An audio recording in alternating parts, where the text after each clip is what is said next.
Chapter 919. In fact, when Du Ruhui was seriously ill, the Du family had already gone to Xianwei and asked Sun Simiao and Zhang Baozong to diagnose him. However, Du Ruhui's illness was beyond cure and could not be cured with the power of medicine. Even with penicillin, it was not a miracle drug that could cure all diseases. Therefore, Sun Simiao and the others could not do anything. After delaying for a period of time, Du Ruhui finally left the mortal world and traveled to the west on a crane. Li Wangyu could naturally understand Du He and Du Go's emotions. This was human nature. Brothers, I did come back late. If you want to scold or beat me, I will not complain. However, can you let me go and pay my respects to old Master Du first, and then apologize to you two brothers? Du He and Du Go, who were stopped by the playboys, did not listen to these words and continued to shout excitedly. The door of the spirit room was suddenly pushed open, and Fang Xianling and Wei Jing walked out with ashen faces. Du He, Du Go. Shut up. Don't act like a little girl again. If old Master Du knew, he would not let you fool around like this. Even Pai Lupi was afraid of Wei Zhang's saliva. After a round of scolding, Du He and Du Go sobered up a little and finally stopped talking. However, their eyes were red and they kept wiping their tears with their sleeves. Fang Xianling also sighed. Zio, you are finally back. Sai, let's pay our respects to Brother Kemming first. Li Wangyu cast an apologetic look at Du He and Du Go, then followed Fang Xianling and Wei Jing into the spirit room to pay their respects to Du Ruhui. Looking at Du Ruhui's coffin in the spirit room, Li Wangyu's eyes could not help but turn red. Du Ruhui, a famous minister of the Tang dynasty, was the first famous person to die in the Tang dynasty after Li Wangyu and Su Chongqing transmigrated to the Tang dynasty. Du Ruhui was also close to him. From Du Ruhui's death, Li Wangyu thought of Yu Shinan, Li Gang, and the others who would pass away in the next few years and felt even more sad. He suddenly felt that it was not a good thing to predict the lifespan of people he knew in advance. However, there was nothing he could do. In this damned life, joys and sorrows were all fates. He, Li Wangyu, could not change his fate, and he did not have the ability to do so. Fang, how is His Majesty's mood now? After paying his respects to Du Ruhui, and Fang Xianling, Du Ruhui and Li Er had a close relationship, and Du Ruhui was the main instigator of the Black Tortoise Gates rebellion. In history, after Ruhui's death, he was and cried to cry many times over Ruhui had. Li Wangyu had secretly run away for several months. Now that he had returned to Chang'an and encountered Du Ruhui's death, he was somewhat worried about Pai Lupi. After all, apart from the matter of Princess Chang'an, Pai Lupi, this cheap uncle, had been quite good to him. Li Wangyu was also very concerned about Pai Lupi. He was worried that Pai Lupi would be overly sad because of Du Ruhui's death. Fang Xuanling's expression was gloomy. Shaking his head, he said, because of Kemming's matter, His Majesty has already suspended court for many days and has not dealt with court affairs. He then pointed at a golden belt placed in the spirit room and said, His Majesty ordered me to bring this here as a gift for Brother Kuming. His Majesty also ordered Yugong to create an inscription for Kemming's memory. In addition, Zio has been away for many days. His Majesty has missed you greatly. Now that Zio has finally returned to Chang'an, you should go to the palace to visit His Majesty as soon as possible. Li Wangyu nodded his head in agreement. Although he was somewhat afraid of meeting Pai Lupi, knowing that he would not be able to escape a beating, an ugly daughter-in-law still had to meet her parents-in-law. Being reprimanded or even punished by Pai Lupi was unavoidable. In any case, he would have to meet His Majesty sooner or later. Li Wangyu gritted his teeth and decided to meet His Majesty at Taiji Palace today. He hoped that Pai Lupi would not punish him too harshly, seeing that he had traveled thousands of li to attend Du Ruhui's funeral. Outside the spirit room, Du He and Du Go saw Li Wangyu. Although they were no longer as excited, they still snorted coldly and turned their heads away, refusing to look at him. Li Wangyu could only smile bitterly and bow to the Du brothers. After exchanging a few pleasantries with the Du family and Du Ruhui's younger brother, Du Chuk, and the others, he took his leave and headed to Taiji Palace to meet Pai Lupi. News of Li Wangyu's return to Chang'an had already spread through Chang'an, and as the 6 of them charged into the illustrious Virtue Gate on horseback. When Li Wangyu led Niu Wu into the imperial city, Mi Tuo was already waiting outside the Gate of Heaven Influence. "Greetings, Duke. It's been a few months since we last met. How have you been?" "Mi Tuo, long time no see. How is His Majesty today?" As for seeking an audience with Li Er, Li Wangyu's heart was actually drumming. After all, when he ran away with Su Chongqing on a whim, he had not expected Du Ruhui to pass away. Originally, he had thought that even if he returned to Chang'an, he would at most admit his mistake and do something to make Pai Lupi happy. Then, he would be able to gloss over the matter. Even if Pai Lupi wanted to punish him, it would not be too serious. But who would have thought that Pai Lupi's right-hand man, Du Ruhui, would pass away due to illness? Under such circumstances, it was easy to imagine how terrible Pai Lupi's mood would be. Mi Tuo peeked at Li Wangyu and decided to tell the truth. "Duke, ever since Duke Kai passed away, His Majesty has not smiled. He has even cried for Duke Kai many times. How can he be in a good mood?" When Li Wangyu heard this, he felt even more annoyed. But now that things had come to this, he had no other choice. If he stuck his head out, he would also be stabbed. Let's see how Pai Lupi would deal with him. Mi Tuo led Li Wangyu to the Lishan Hall where Empress Zhongsun lived instead of the Lishan Hall or the Yin and Yang Palace. Recently, His Majesty has not been eating or drinking. His mood has not been calm, so he has been living with Her Highness, Mi Tuo explained. Li Wangyu nodded slightly. This made him feel a little relieved. With Empress Zhongsun by his side, Pai Lupi would not kill him, right? After Mi Tuo informed him, he invited Li Wangyu into Lishan Hall. In the hall, Pai Lupi's face was ashen. He stared at Li Wangyu without saying a word, which made him feel a little scared. Empress Zhongsun, who was standing to the side, smiled when she saw Li Wangyu. "Nice to meet you, uncle and aunt." "Nice to meet you, uncle and aunt." Li Wangyu did not hesitate and immediately bowed to Pai Lupi and Empress Zhongsun. "Uncle and aunt, I haven't seen you for a long time. I'm really worried and miss you. A day without seeing you is like 3 years in autumn. I miss Chang'an and uncle and aunt every day." Li Wangyu hurriedly flattered him, but Pai Lupi was still ashen. He stared at Li Wangyu without saying a word. Pai Lupi's performance made Li Wangyu more and more uneasy. He hurriedly threw out his trump card. "Uncle, aunt, when I was away and missed you, I wrote a poem called Quiet Night Thoughts. The moonlight in front of the bed is like the frost on the ground. Looking up at the bright moon, I bow my head and think." Li Wangyu copied Li Bai's poem again. He wanted to curry favor with Pai Lupi and Empress Zhongsun. Unexpectedly, before he finished reciting Quiet Night Thoughts, Pai Lupi slammed his palm on the table in front of him. "Enough. I know you are talented. I just want to ask you why you were not in Chang'an and when Minister Du was seriously ill." Pai Lupi's words made Li Wangyu's heart turn cold. Chapter 920. How could Pai Lupi be like Du He and Du Go, blaming him for Du Ruhui's death? Li Wangyu wanted to cry, but no tears came out. He regretted that he had pretended to be so pretentious. Now, he had been struck by lightning.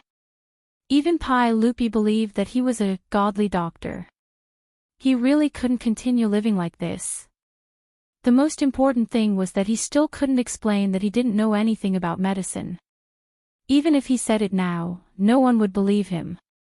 They would only think that Li Wangyu was trying to shirk responsibility. Because of Du Ruhui's death, whether it was Du He, Du Go, or Pai Lupi, they were all inconsolable. Taking out their anger on him was just a normal reaction to losing a loved one. If he wanted to explain this matter, he could only do so in the future. Although Li Wangyu was helpless, he could understand. Therefore, in the face of Pai Lupi's anger, Li Wangyu could only lower his head and obediently admit his mistake. It's all this official's fault. Your Majesty, please punish me. Just because of a woman. You dare to abandon us in the court.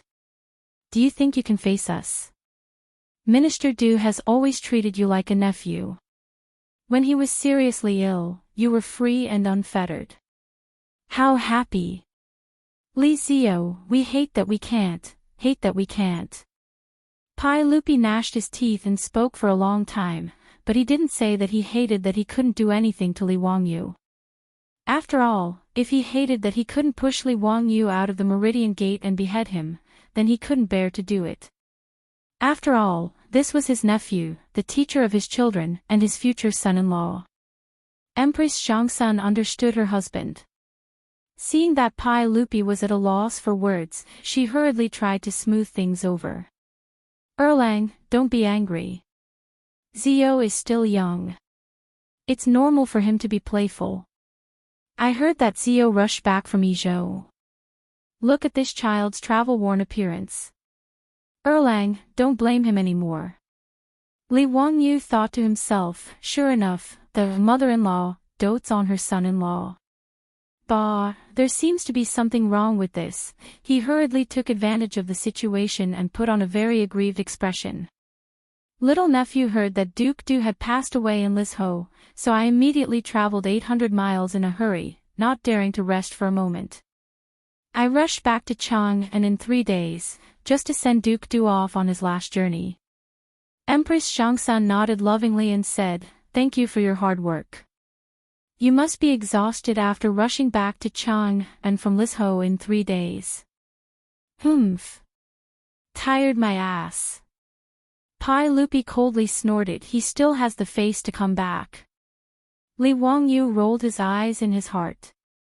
Why did Pai Lupi's words sound so weird? However, after Empress Chang'an spoke, Pai Lupi's extremely ugly expression finally eased a little. Pai Lupi continued, even if the Empress pleads for you, don't think that this matter is over. You can avoid the death penalty, but you can't escape punishment. Li Wangyu was too lazy to retort. People have no choice but to lower their heads under the eaves. He could only obediently lower his head and admit defeat. Yes, it's all little nephew's fault. Uncle, just deal with it. Little nephew accepts the beating and punishment. Since that's the case, I will remove your title of nobility. Are you willing? Remove my title. Li Wangyu was slightly stunned. He didn't expect Pai Lupi to give such a punishment. He didn't care if his title was removed. In any case, with his current status, even if he didn't have a title of nobility, it didn't seem to be a big deal. As long as Pai Lupi still recognized him as his nephew, Li Qingqian, Li Tai, and Li Ji were still his disciples. There wasn't much difference whether they had a title or not. Moreover, he had many businesses, all of which were in partnership with the imperial family. He also had Qing Yaojin and a group of dukes as his backing. Who would dare to stretch out their claws towards him? Even if it was an aristocratic family, would they dare to treat Li Wangyu like a commoner and humiliate him? Originally, Li Wangyu was worried that Pai Lupi would throw him into prison in a fit of anger. Although he had been to prison a few times during the Tang dynasty, he had visited both the prison in Chang'an and the prison in the censorate. He hadn't suffered any grievances. However, if he could avoid going to prison, it was better not to. It wasn't something to be proud of. Compared to going to prison, removing his title wasn't a big deal. I'm willing. Little nephew did something wrong and naturally should be punished. Little nephew will have no complaints about how uncle deals with me. Good, since that's the case, I will issue a decree to remove your title of nobility. Alright, that's it. I'm tired. You can leave. Scram back to Dingzhou village. If you don't have my decree, then obediently stay in Dingzhou village. If you dare to enter Chang'an without reason, I will immediately order people to arrest you and send you to prison. Do you understand? Yes, little nephew understands. Li Wangyu was speechless. He was King grounding himself. He didn't dare to argue. He obediently took off the goldfish talisman from his waist and gently placed it on the table in front of Pai Lupi. After bowing to Pai Lupi and Empress Zhangsun again, he left Li Zhenhou. Outside the hall, Mi Tuo was still guarding the door. When he saw Li Wangyu come out, he quickly greeted him. Your Highness, Your Highness my ass. Li Wangyu directly interrupted Mi Tuo and pointed to his empty waist. See, the goldfish talisman is gone. Now I don't have a title of nobility. I'm just a commoner. Don't mention anything about your highness. Mi Tuo was stunned. He looked at Li Wangyu and then at the door of Li Zhenhou. He couldn't figure out what game the uncle and nephew were playing. This, your highness, you don't have to worry. Maybe Her Majesty is still angry. After some time, when Her Majesty's anger subsides, your highness title will naturally come back. Mi Tuo didn't dare to really treat Li Wangyu as a commoner. He said very carefully. Li Wangyu was too lazy to say anything more. He lifted his foot and walked out. After a few steps, he suddenly smacked his lips. Damn, this didn't seem right. Pai Lupi obviously did this on purpose. Because now he was a commoner, but his beautiful boss had a title of nobility. Marquis Yanling, well, now it was the other way around. Su Chongqing had a title of nobility, but he was a commoner. If someone said that Pai Lupi didn't do this on purpose, he wouldn't believe it even if he was beaten to death. This guy was clearly taking revenge on him, forcing him to confer a title of nobility to his beautiful boss. After Li Wangyu understood this, he couldn't help but turn around and raise his middle finger at Li Zhenhou behind him. The petty and vengeful Pai Lupi was not cute at all. Li Wangyu, who originally thought that it didn't matter whether he had a title or not, couldn't help but be in a bad mood after he understood this. Pai Lupi's conscience was very bad. If Su Chongqing knew about this, he would definitely use this to make fun of him. And Qing Chumo and those bastards would definitely laugh at him if they knew that he didn't have a title and his woman was a marquis. Damn, they were all bad people. Li Wangyu was very angry, but also helpless. After leaving Tai Chi Palace, he didn't even bother to say anything. He originally wanted to go to the Du residence to keep watch over Du Ruhui's coffin, but now he could only order Niu Wu to return to Dingzhou village. After galloping all the way back to Dingzhou village, Li Wangyu pulled on the reins. Looking at the Xanadu that he and Su Chongqing had personally created, Li Wangyu's bad mood from Du Ruhui's death finally eased a lot. The men and women in the village were overjoyed when they saw that their Lang Jun had returned. They all rushed forward to greet Li Wangyu. Lord Ju is back. Duke is back. That's great, Duke is well. No wonder this morning, I heard the magpies chirping. So Duke is back. When Li Wangyu heard this, his face instantly turned black. There's one more later. Chapter 921. This group of farmers simply touched the pot that did not boil. Duke my ass. Li Wangyu laughed and scolded, then pointed to his waist. Do you see that? The goldfish talisman is gone, and my title has been stripped by His Majesty. Now I am also a commoner, so don't mention the bullshit Duke or Duke anymore. His words made the villagers look at each other. How could their main family's title be taken away without any reason? The villagers didn't know what had happened, so they couldn't help but feel worried. Dingzhou village relied on Li Wangyu to be where it was today, and the villagers were naturally well aware of this. It could be said that Dingzhou village and Li Wangyu were grasshoppers on the same rope, and all the glory and disgrace belonged to Li Wangyu alone. How could they not be worried when they heard that Li Wangyu's title had been stripped away by the sage? The old villager walked out from the crowd and greeted Li Wangyu with a smile. "Duke, what are you saying? You are still our main family even if you don't have the title. Moreover, even if you don't have the title, isn't the sage still your uncle?" These words immediately reminded the villagers, and they all laughed. In the eyes of these simple men and women, since Li Wangyu was the nephew of the sage, what difference did it make if he didn't have the title? Moreover, the crown prince was Li Wangyu's disciple, so what was there to worry about? The villagers of Dingzhou village were no longer illiterate like they used to be. Not to mention that the children of the right age from each family were now studying in the Tang dynasty's academy. Even Li Qingqian and Li Tai often came to the village to play with their classmates. Because they came too often, and because their children were always hanging out with Li Qingqian, Li Tai, and the other princes, the mystery of the royal family had long disappeared in the eyes of the villagers of Dingzhou village.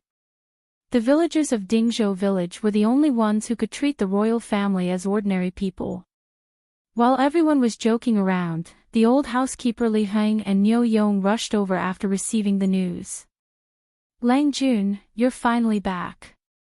I've missed you so much, old slave." Li Heng's face was full of excitement, and with a bit of grievance, he squeezed to Li Wangyu's side and grabbed Li Wangyu's sleeve, unwilling to let go. Li Wangyu almost got goosebumps from Li Heng's tone and expression. This old man was already so old. Who was he trying to act cute for? When Li Heng heard that Li Wangyu's title as the Duke of the founding county had been removed by Pai Lupi, his words made Li Wangyu even angrier. Lang Jun lost his title. Anyway, Lady Su was now a marquis. TSK, Marquis Yanling was the first female marquis since the creation of the Tang dynasty. It's just that the plaque of the mansion is troublesome. Lang Jun lost his title, but the plaque of the Duke of the Huxian County's mansion can't be hung. Should it be replaced with the plaque of Marquis Yanling's mansion? Li Heng's words even attracted the gossip of the surrounding villagers. They began to discuss what should be written on the plaque of Li Wangyu's mansion. "Old me has to see the plaque of Marquis Yanling's mansion. This is the rule." No. Where is the Duke? It's better to hang a plaque of Lai Hot. Just don't hang anything to save trouble. Tisk, forget about the plaque of the Duke's mansion. The key is that the Ministry of Works sent people to build the Heng Gate according to the regulations of the founding county duke. Now that the Duke's title is gone, does the Heng Gate have to be demolished? Bullshit. Ever since the Duke was conferred the title, the Heng Gate in front of the mansion has been changed a few times. Last time, when the Ministry of Works came to build the new Heng Gate, I chatted with the Ministry of Works official. The Ministry of Works was annoyed to help our Duke fix the Heng Gate. If it's demolished, it will have to be fixed again after a while. Wouldn't that be like having nothing to do after eating? That makes sense. That's not right. Lady Su is now a marquis. The Heng Gate in front of the mansion should be the regulations of the founding county marquis. The Heng Gate of the founding county duke is against the regulations. I think the Ministry of Works will have to come and fix it. But there's no reason to build two Heng Gates, right? It seems that the Ministry of Works officials are having a headache now. Should they tear down the Heng Gate of the county duke and replace it with the marquis, or should they just ignore it? In the Tang dynasty, there were regulations for the residences of the commoners and officials of the imperial court. Under normal circumstances, they could not be violated. Li Wangyu's manor was specially approved by Pai Lupi. Moreover, it was not built according to Chinese standards. As a result, even the Ministry of Works officials could not say for sure if this manor followed the regulations or not. In front of the manor of an official who was conferred a title, there had to be a corresponding Heng Gate. The Hing Gate was the prototype of a memorial arch. It was made up of 2 pillars and a crossbar. Different Hing gates had different regulations for different titles. In these 2 years, Li Wangyou's title had risen quickly. He had been promoted from a county duke to a founding county duke. However, he had to trouble the Ministry of Works to come to Dingzhou village every few days to change the Hing Gate for him. The villagers were having a lively discussion. Even the elders of the village were having a good time arguing, let alone those gossipy ants in the village. Li Wangyou's face became even darker. Are you treating me like I don't exist? Do you think I don't want my face? He was too lazy to bother with these bastards who wanted to watch the show and directly urged his horse to return to the manor. After being disturbed by the villagers, his mood, which had been depressed because of Du Ruhui's death, was much better. The dead could not be brought back to life, and these cute villagers were more worthy of him working hard to protect. After returning to the mansion, Li Wangyou took a good bath in the hot spring to wash away the tiredness of the past few days. Then, he stayed in the mansion obediently. He did not step out of the mansion at all, cultivating his body and mind. He only ordered Li Heng to make a few trips to the Du Manor to deliver some gifts. 7 or 8 days later, Su Changqing, Aphrodite, and Perrin also rushed back to Chang'an city. As the Tang dynasty had always favored extravagant burials, Du Ruhui's tomb was still under construction. For the time being, there was no rush to bury him. This was a very normal thing. In the Book of Rights, Royalty, it was recorded that kings died in 7 days and were buried in 7 months. Vassals died in 5 days and were buried in 5 months. Physicians were buried in time. Scholars and commoners were buried in a month. At present, the Du Manor was still in the midst of the 7 chambers of the 7 chambers. Du Ruhui's coffin would only be buried 49 days later. During this period, the popinjays still frequently came to Dingzhou village and mercilessly ridiculed Li Wangyou for having his noble title removed. As for the brothers Du He and Du Go, they did not appear because they had to keep vigil for their father. However, they had Qing Chumo and the others pass a message to Li Wangyou, saying that after their lord was buried, they would drink Li Wangyou, that bastard, to death. The popinjays and Li Wangyou all knew that the brothers Du He and Du Go had thought things through and no longer blamed Li Wangyou for their father's death. Li Wangyou obediently stayed in Dingzhou village for 39 days before he once again headed to Chang'an city to attend Du Ruhui's funeral. Chapter 922. After Du Ruhui's burial, Chang'an regained its peace. After all, in this world, the earth would continue to rotate even if someone left it. The dejected Pai Lupi slowly calmed down from the pain of losing his beloved subject, while Du He and Du Go also gradually walked out of the haze of losing their father. Du Ruhui was posthumously conferred the title of Minister of War and Duke of Lai by Pai Lupi, with the posthumous title of Qing. However, Pai Lupi still didn't seem to have any intention of letting Li Wangyou off. More than a month had passed, but not only did he not restore his title, he didn't even lift his confinement order. Apart from giving Li Wangyou special permission to go out of Dingzhou village during Du Ruhui's burial, he was still not allowed to run around. It seemed that Li Wangyou's running away from home had really traumatized Pai Lupi, who had made up his mind to teach him a lesson. Li Wangyou didn't care at first, since there was nothing wrong with being an otaku. But as time passed, riding, swimming, eating, drinking, and having fun every day became meaningless, and he started to feel bored again. On this day, Li Wangyou still slept until late in the morning before lazily getting out of bed to change his clothes and wash up under the care of Perrin and Aphrodite. He then sprawled out on the recliner in a daze. Perrin and Aphrodite didn't idle around. As if serving a paralyzed patient, they fanned Li Wangyou and peeled all kinds of fruits to feed him. In short, with Li Wangyou's current appearance, if placed in the future, he would be a living landlord. Lang Jun, Principal Su is here. The old steward Li Hing came in to inform him. Li Wangyou didn't even bother to lift his eyelids. He snorted to indicate that he understood and indicated for him to bring him in. He also couldn't be bothered to be polite to Su Jingzong. It was currently midsummer, and the sun outside was scorching hot. When Su Jingzong was welcomed in by Li Heng, he was already sweating profusely. Seeing Li Wangyou's lackadaisical appearance, he couldn't help but laugh. "Duke, this lowly official is truly envious of your leisure. It's a pity that this lowly official still has to run around in this weather." After interacting with Li Wangyou for a long time and experiencing the murder of Yun Gaisimin, Su Jingzong felt that he was Li Wangyou's trusted aide. Now that he was interacting with Li Wangyou, he was rather harmonious. Li Wangyou indicated to a servant girl in the food to bring a towel soaked in cold well water to wash Su Jingzong's face. He also had someone bring him iced fruit and boiled water to quench his thirst. Only then did he open his mouth to say with a smile, "General Su, the capable are always busy. A lazy person like me naturally cannot be compared to General Su, ha. On such a hot day, what brings you here today, General Su?"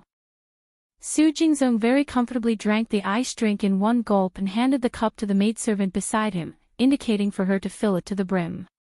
Only then did he turn his head and smile, "Duke, you really are a person of great status with short memories.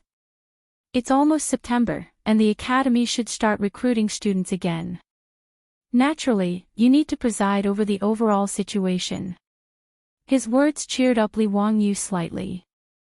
Pai Lupi had grounded him in Dingzhou village, but that did not include the Royal Academy of the Tang dynasty. Previously, the academy had been on summer vacation, but there were no classes.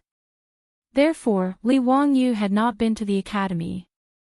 The official and private schools of the Tang dynasty naturally did not have such rules during the winter and summer vacations.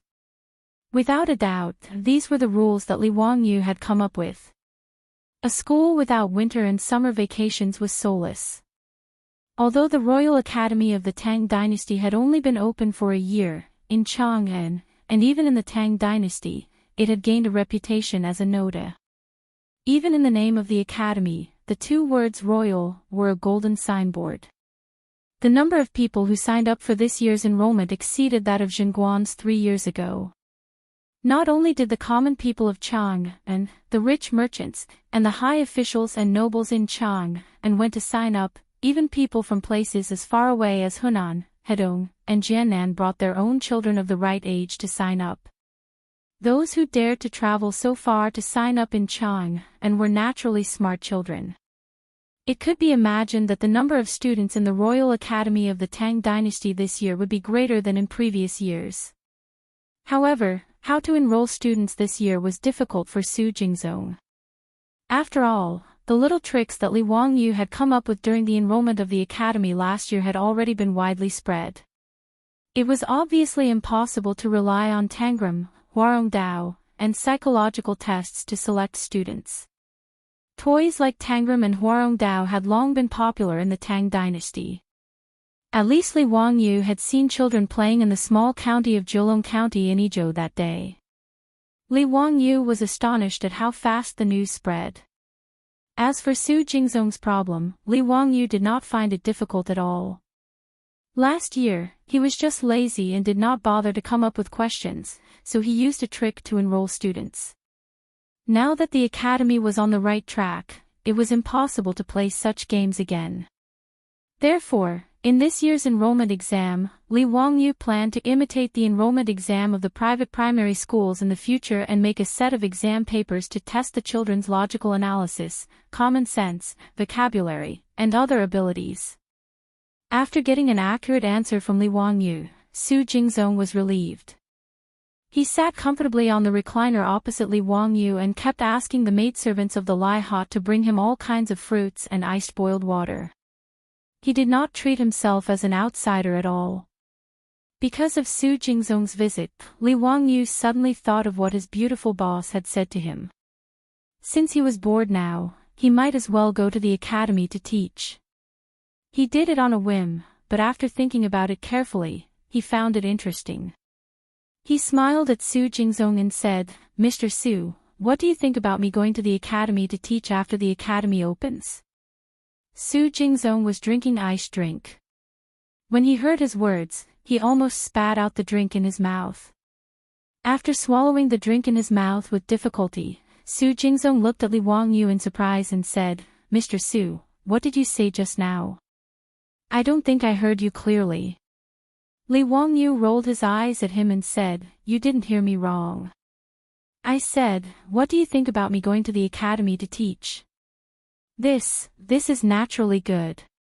If Mr. Su is willing to teach those children, it would be their blessing. What does Mr. Su plan to teach?" Su Jingzong was overjoyed and applauded. According to Li Wangyu's arrangement, the Royal Academy of the Tang Dynasty was similar to the schools in the modern world. There were many classes arranged.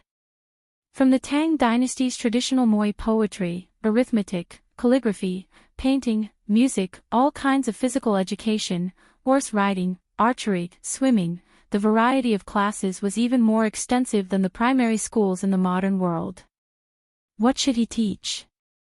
This was a bit difficult for Li Wangyu.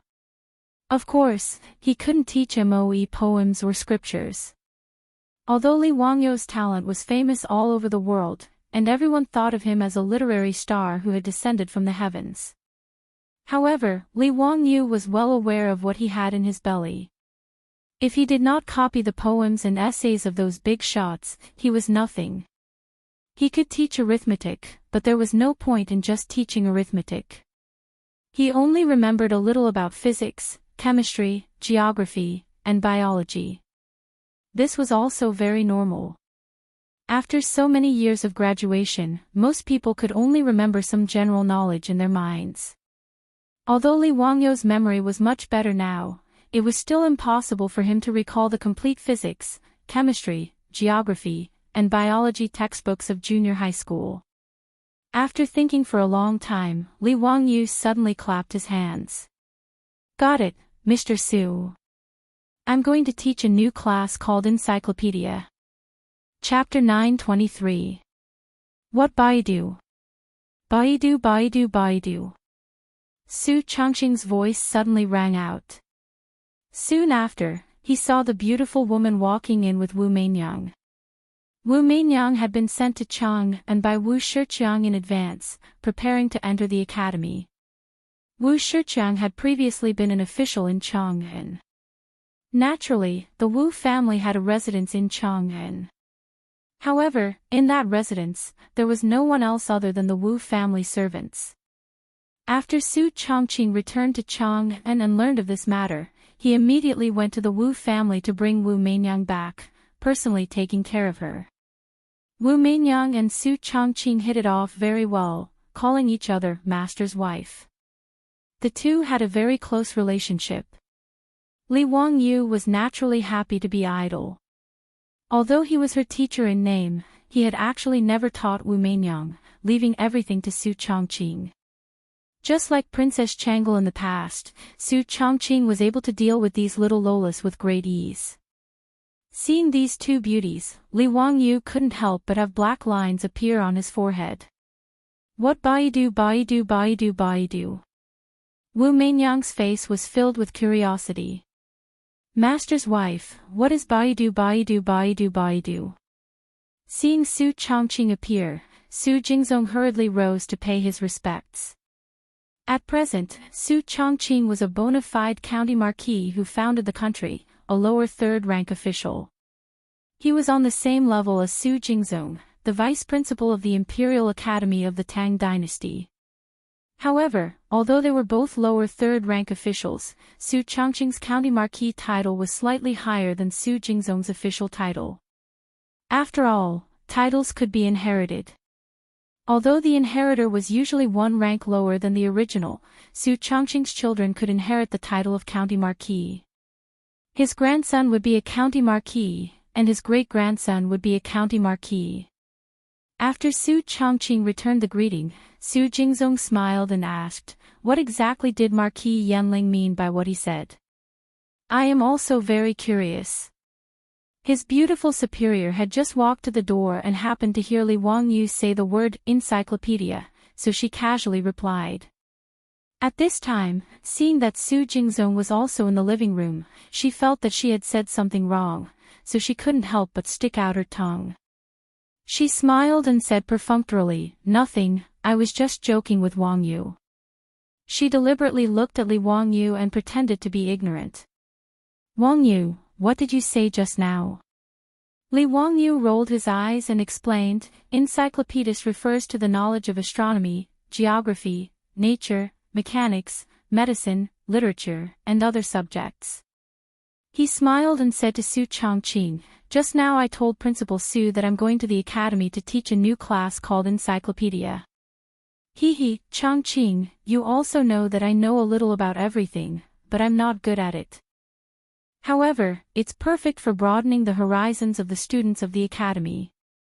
This time, Su Changqing didn't expose him. Instead, he nodded and agreed. "Not bad, Wang Yu, your idea is very good. I support it." Su Jingzong was stunned when he heard this.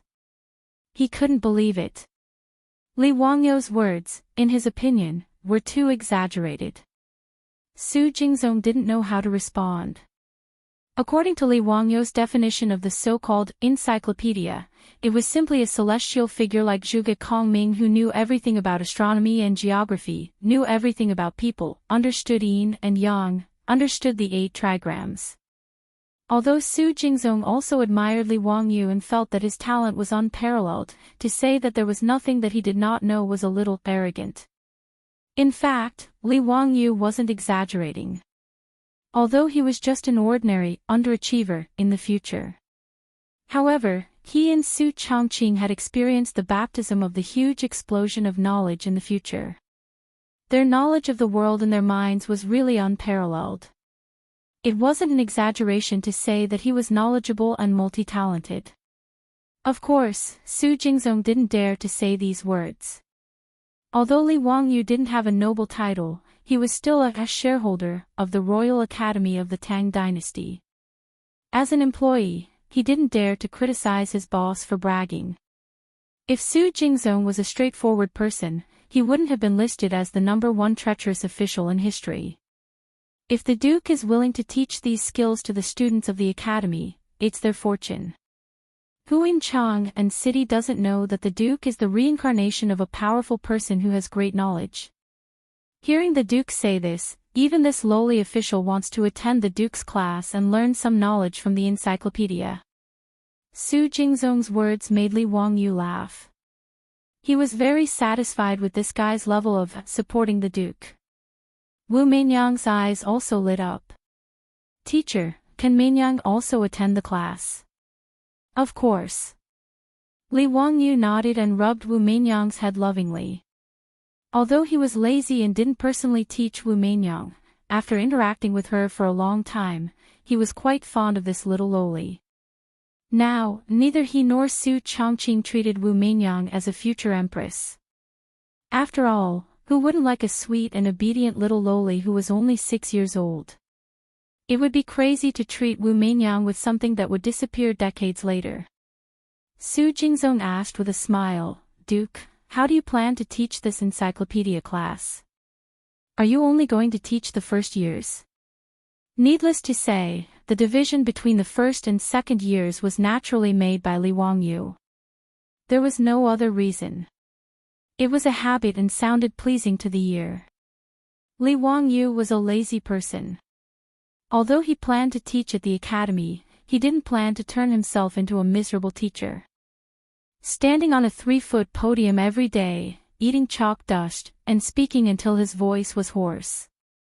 This kind of thing was very scary just thinking about it. Li Wangyu pondered for a moment and replied, "Isn't the academy's auditorium finished? How about this? In the future, I'll teach 1 day every 10 days in the academy's auditorium. As for the students who listen to the class, well, let all the students of the academy come and listen." This fellow's idea was to directly teach a big class like the universities in the future. The academy's auditorium was modeled after the theater of the Tang Dynasty. The semicircular auditorium was used to receive and amplify the sound. In an era without loudspeakers, it was really troublesome to let everyone hear the voice of the person on the stage clearly. Fortunately, the skilled craftsmen of the Ministry of Works had figured out many tricks after building the theater of the Tang dynasty. Therefore, the scale of the Academy's auditorium was much larger than the theater. The theater of the Tang dynasty could only hold 300 audience members, but the Academy's auditorium could hold nearly 1,000 people. This was already a miracle in the Tang dynasty. Now, the Academy only had 500 students in one grade. If they recruited another grade this year, it would only be 1,000 people. It was just enough to accommodate all of them. Therefore, Li Wangyu proposed this idea. Su Jingzong naturally agreed with this idea. He didn't care what Li Wangyu was going to teach. In short, it was fine as long as his boss was happy. Su Changqing glared at Li Wangyu. He felt that this fellow was really too lazy. He only taught one class every 10 days, and he still had the nerve to say that he was going to teach at the academy. This fellow should just be lazy to death. Everyone chatted for a while. Just as Su Jingzong left, the old butler Li Hing came to report that Crown Prince Li Qingqian and King Yu Li Tai had come. Li Wangyu heard this and frowned. These two little bastards, why were they here again? Was it so easy to poach his younger brother's wife? I have something to do these 2 days, so I'll update last time. Chapter 9:24. The reason why Li Wangyu cursed in his heart was because Li Qingqian and Li Tai, these two little bastards, seemed to have fallen in love with the little lowly of the Wu family after seeing her for the first time. Now, these two little fellows liked to come to his residence when they had nothing to do. In name, they came to visit him, their teacher, but in reality, they came to play with Wu Mainyang. Damn it, a 10-year-old and an 11-year-old brat actually dared to peep at his Mainyang. Did they even put him, their teacher, in their eyes? Did they even put Pai Lupi and Li Ji in their eyes? Of course, this matter should have nothing to do with Pai Lupi. If that old pervert, Pai Lupi, dared to summon Wu Mainyang into the palace in the future, he, Li Wangyu, would definitely fight him to the death. As for Li Ji, well, he was only 2 years old now. It was too far away to think about him. He believed that for a long time, Wu Mainyang would not have any interest in her destined one. Li Wangyu was quite worried about this. If Wu Mainyang did not like Li Ji in the future, or if some little bastard stole her heart in advance, what should he do? If the only empress in the history of China disappeared because of him, Li Wangyu would really feel sorry for Wu Mainyang. The Tang dynasty should also have the legend of Wu Zetian. As for whether Wu Mainyang would continue to slaughter the members of the Li Tang royal family after she ascended to the throne, Li Wangyu could not be bothered to care. Moreover, he believed that with his and Su Changqing's careful guidance, Wu Mainyang's mentality and worldview might not be the same as in history. As long as Wu Mainyang no longer used cruel politics after ascending to the throne, his goal would be achieved. Li Wangyu felt that Pai Lupi should really thank him. For the sake of the Li Tang dynasty, for the sake of Pai Lupi's family, he was simply worried sick. To be honest, before meeting Wu Mainyang, Li Wangyu had actually thought about it in his heart. If he could take the empress of a generation into his harem, how carefree would that be? This was the same as how the losers of the later generations viewed female celebrities in their hearts. It had a kind of celebrity effect. However, after seeing Wu Mainyang, who was only 6 years old in the new year, Li Wangyu had long thrown this thought to the back of his mind. After all, Li Wangyu's mental age was already 27 or 28 years old. No matter how beastly he was, he wouldn't do such a perverted thing that would incur the wrath of heaven and people.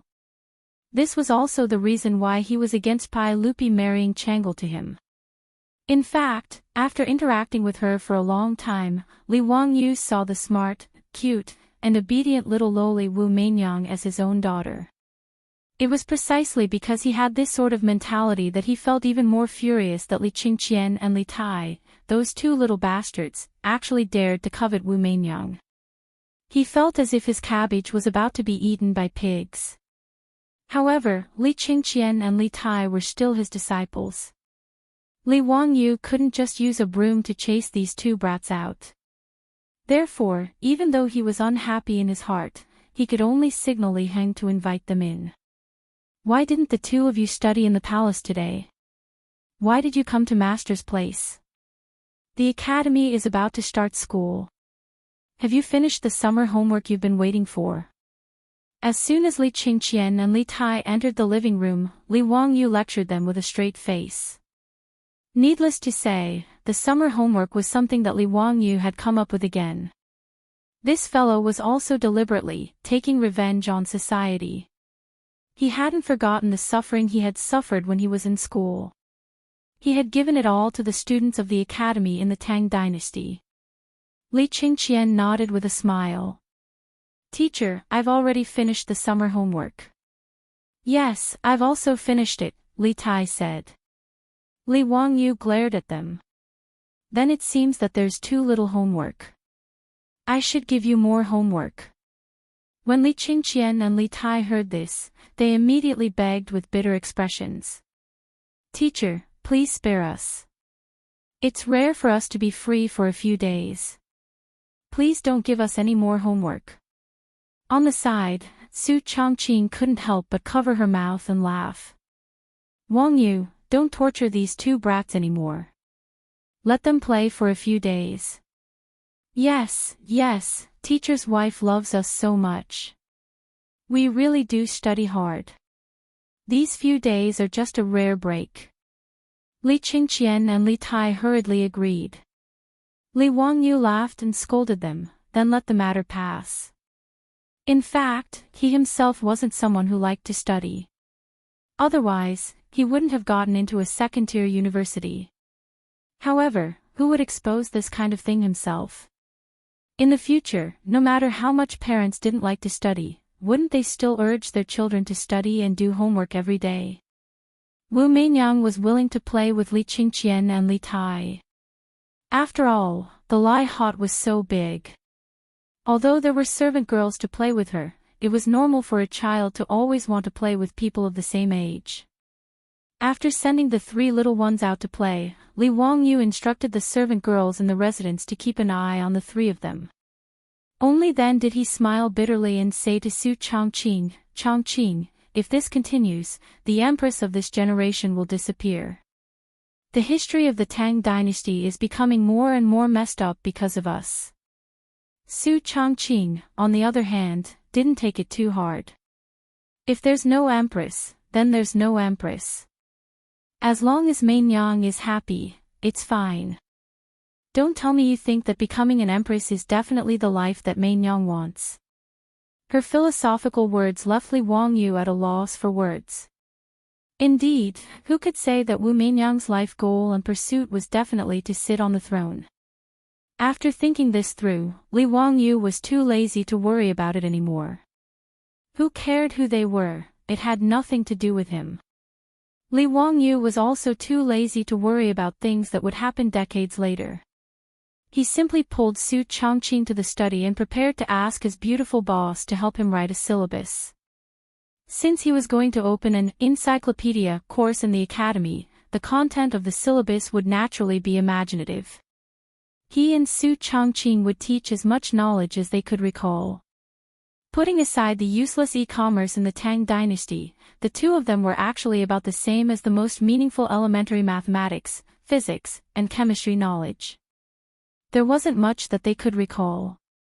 It was the same for geography, astronomy, nature, and biology. What they could remember was mostly general knowledge. Moreover, they had to remove some content that wasn't too appropriate. For example, Li Wangyu didn't plan to teach the knowledge that the earth was a sphere in the academy for the time being. It was enough to teach his disciples this kind of knowledge that sounded unimaginable. It wasn't that Li Wangyu was hiding it, but this kind of knowledge was obviously not in line with the traditional Chinese tradition of the sky is round and the earth is round. If he rashly taught it, it would probably cause a lot of trouble. After building the toilets and giving Su Chongqing a title, Li Wangyu really didn't want to cause trouble for himself. Even so, Li Wangyu felt that the knowledge he imparted was enough to fool the kids in the academy. He and Su Chongqing spent a few days and almost emptied their stomachs to finally come up with a syllabus. The content was varied and quite rich. Li Wangyu was very satisfied with this. Just as the academy was about to start the new semester and show its glory, a piece of news came from Chang'an. The first batch of Tang envoys sent by Dongying had already arrived in Chang'an after landing on the Shandong Peninsula. Chapter 925. Li Wangyu was definitely against the idea of the Japanese sending an envoy to the Tang Empire. As a young man in the future, Li Wangyu hated the ambitious Japanese. After all, from the Japanese pirates in the Ming dynasty to the 8-year War of Resistance, the Japanese had left China with nothing but devastation and sorrow. Li Wangyu's worldview was very normal. He wouldn't kneel down and lick the boots of those bastards just because the Japanese were rich. That day in the prison of the censorate, those damn Japanese actually dared to kidnap Perrin. This made Li Wangyu hate the Japanese even more. In the prison, he had told Pai Lupi not to accept the Japanese sending an envoy to the Tang Empire. Even if they were to come, they could not teach them the advanced skills of the Tang dynasty. They could learn more about Confucianism and the teachings of the sages. Buddhism and Taoism should be taught to the Japanese as well.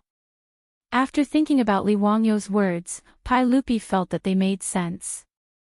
He did not think that a small island country, even if they learned the skills of the Tang dynasty, could cause any trouble for the Tang dynasty and his rule. But who could guarantee that the Japanese would not collude with Goguryeo? Goguryeo had already been blacklisted by Pai Lupi as a country that he had to conquer. If the Dongyenjis were to impart the technology from Great Tang to Goguryeo, it would be quite a troublesome matter.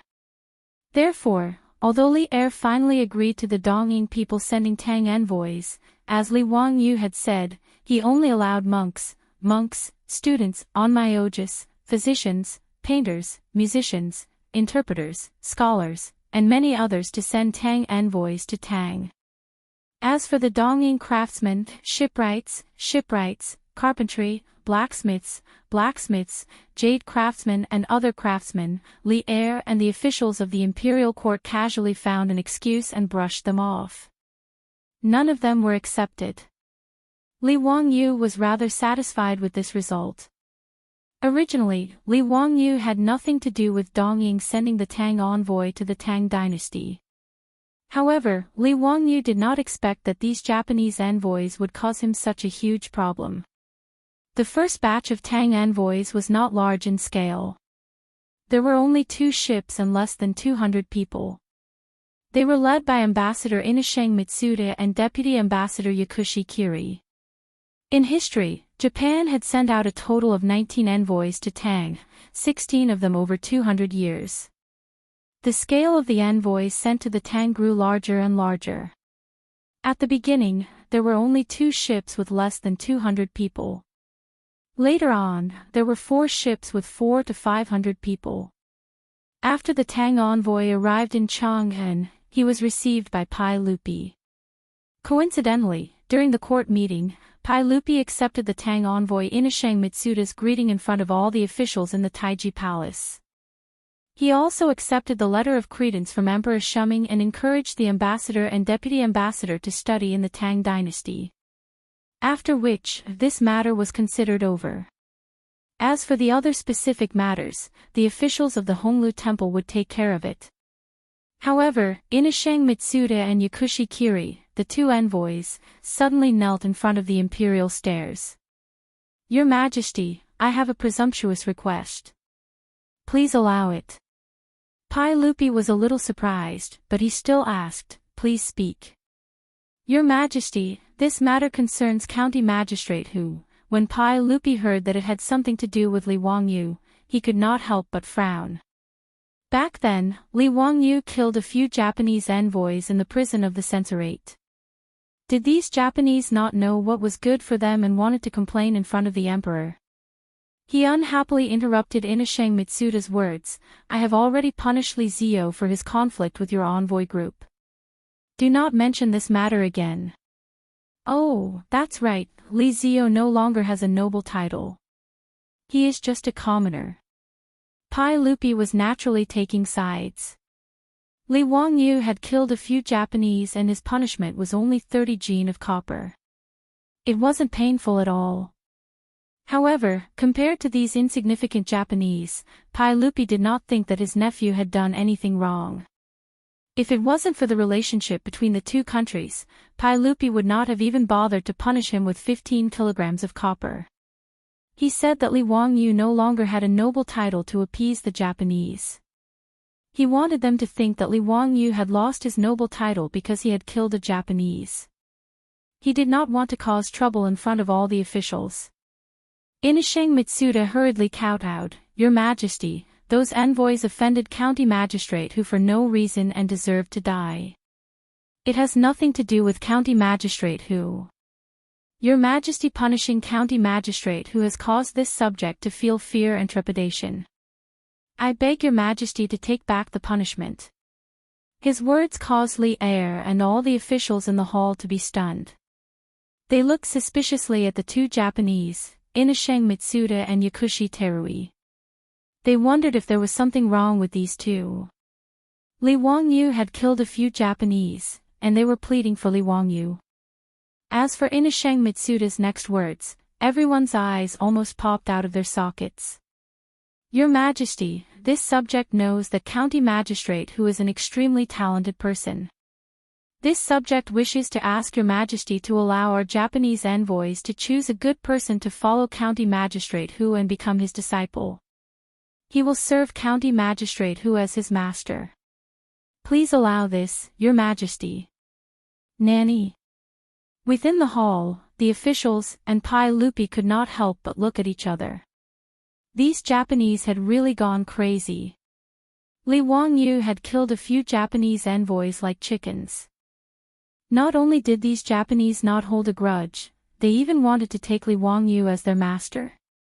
What kind of logic was this? In truth, this was also because the Tang dynasty's officials did not understand the Japanese's personality. Just as described in The Chrysanthemum and the Blade, the Japanese's personality was filled with contradictions. They were warlike yet peaceful, aggressive yet beautiful, arrogant yet courteous, inflexible yet capricious, obedient yet stubborn, loyal yet rebellious, courageous yet cowardly, conservative yet fond of the new. Pai Lupi and the others naturally did not expect that after Li Wangyu mercilessly killed a few of their envoys, not only did these Japanese not hold a grudge, but they even worshipped Li Wangyu as their idol. This was actually very normal. In the future, after the Japanese ate the two big mushrooms Fatty and Little Boy, not only did they not treat the US as their mortal enemy, but they also completely submitted to them. In the past 2 years, Li Wangyu's reputation had been growing. Even though the Japanese were far away, they knew that this Lord Baizhe of the Tang dynasty was extremely capable and was not an ordinary person. After the poems and articles that Li Wangyu plagiarized traveled across the sea to Japan, the Japanese who had always admired the culture of the Central Plains were filled with admiration. Even Emperor Xu Ming had become Li Wangyu's brainless fan. Every day, he would hold Li Wangyu's poems and articles and recite them while shaking his head. If the top was good, the bottom would be even better.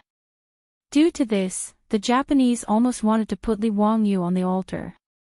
Therefore, this time, when the Tang envoy was sent to the Tang, Inasheng Mitian Si and the pharmacist Hui Ri were present in the main hall, and in front of all the officials, they proposed to Li Er to send someone to study under Li Wangyu.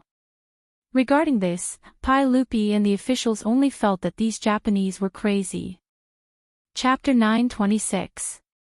Pai Lupi knew that Li Wangyu didn't like these Dongying people, so he naturally wouldn't agree. My dear minister, Li Zio has always been lazy. I'm afraid he won't accept any more disciples. If he's not willing, I won't force him. Alright, let's not talk about this anymore. You can focus on your studies in the Tang dynasty. Inasheng Mitsuda still wanted to say something, but Pai Lupi immediately announced the end of the court session, not giving them a chance to speak. After the officials left, Inasheng Mitsuda and Yakushi looked at each other and saw the reluctance in each other's eyes. Inasheng, the emperor of the Tang dynasty, actually rejected our request. What do you think we should do now? Why don't we go directly to Li Jun's residence and beg him to accept us Dongying as his disciples? Inasheng Mitsuda thought for a moment and shook his head. No, since the emperor of the Tang dynasty has rejected this request, if we go to Li Jun rashly, I'm afraid we'll offend the emperor of the Tang dynasty. That's not good. Then what should we do? Are we just going to let it go?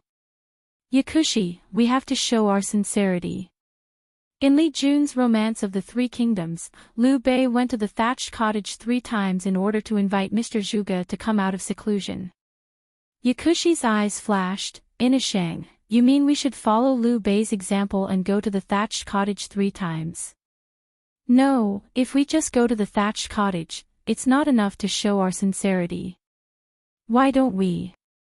Inasheng Mitsuda whispered a few words to Yakushi, and Yakushi nodded repeatedly. Suga, Inasheng's idea is really good. This way, we won't have to worry about Li Jun not accepting us as his disciples.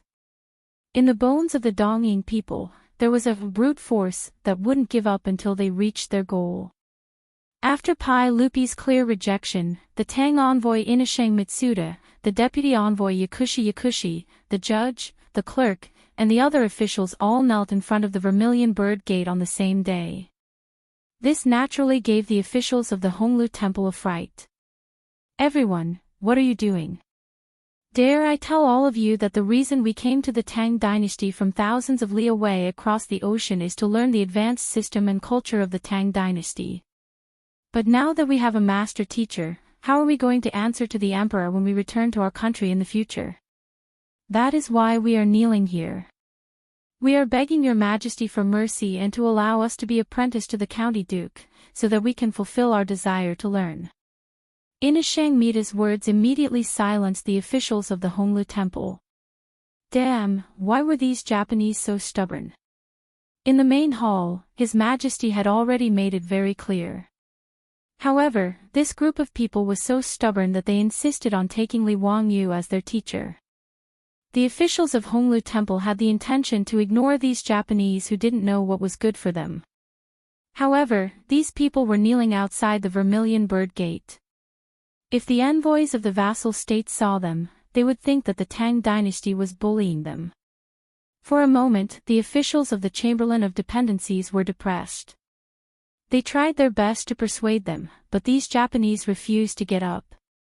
It seemed that if Pai Lupi didn't let Li Wangyu accept them as his disciples, they would kneel until they died. The officials of the Chamberlain of Dependencies cursed in their hearts. They had heard of people forcing women to become prostitutes, but they had never heard of people being forced to be apprenticed. If this kind of thing were to reach His Majesty's ears, the Chamberlain of Dependencies would definitely be punished.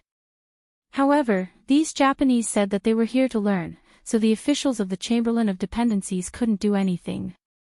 They also couldn't order the imperial guards to chase them away. This stalemate naturally attracted the attention of the people of the Vermilion Bird Gate. In front of the Vermilion Bird Gate was the Vermilion Bird Avenue and the Golden Light Gate Avenue. It was the main road of Chang'an City. Every day, there was an endless stream of people and horses going to and from here. Seeing a group of people kneeling in front of the Vermilion Bird Gate, such a rare scene naturally attracted the attention of the people of Chang'an City. These Japanese were thick-skinned. They didn't feel ashamed of being surrounded by so many people. Instead, they raised their voices and shouted, "Everyone, we are envoys from Japan who have crossed the ocean to study in the Tang dynasty. Today, we are kneeling in front of the Vermilion Bird Gate to beg His Majesty of the Tang dynasty to allow us to be apprenticed to the county magistrate. We are dedicated to learning, and we only hope to have the opportunity to learn from the county magistrate. We hope that His Majesty of the Tang dynasty will be merciful and grant our wish. We have come to the Tang dynasty to study, and we only hope that His Majesty and the county magistrate will take pity on us." With the Japanese shouting, it became even more lively, and the onlookers started to discuss. TSK, although Japan is an uncivilized land, they are still ambitious. It's rare for them to cross the ocean to study in the Tang dynasty. Even the Japanese know about the county magistrate. Confucius said, "Education is without discrimination." "If it were up to me, I would say that the county magistrate should accept these Japanese," an old man said. His words immediately attracted the rebuttal of others. "How can that be? Who is the county magistrate?" "He is the imperial preceptor." "Don't you know who the county magistrate's disciples are? Not to mention His Highness the Crown Prince and His Highness the King of Yu, even the two new disciples he had accepted were both grand scholars. These Japanese want to be apprenticed to the county magistrate. Are they even worthy?"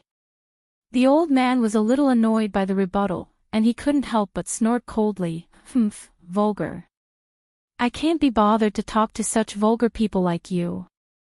Not to mention the commotion outside the Vermilion Bird Gate, the officials of the Honglu Temple were also sweating when they saw more and more onlookers. Seeing that this matter couldn't be hidden anymore, and that they couldn't handle it, they could only brace themselves and submit a memorial to Pai Lupi, asking for His Majesty's decision. Pai Lupi and the officials of the imperial court had never seen the Japanese so shameless, and they didn't know what to do. After a fruitless discussion, Li Er simply ordered people to summon Li Wangyu, who was grounded in Dingzhou village, back to Chang'an and let him solve this troublesome matter himself. Li Wangyu, who was hiding in Dingzhou village to prepare for his lesson, was also shocked when he heard about this matter. Was there something wrong with the brains of these Japanese? He had killed a few members of the diplomatic mission, so how did he become the idol of these Japanese? What kind of weird idea was this? He really didn't want to care. It was none of his business whether those Japanese wanted to die or not. If they were willing to kneel at the Vermilion Bird Gate, then they could slowly kneel. As long as they didn't die in his house, what did it have to do with him? Chang'an Li Shui was respected by the world.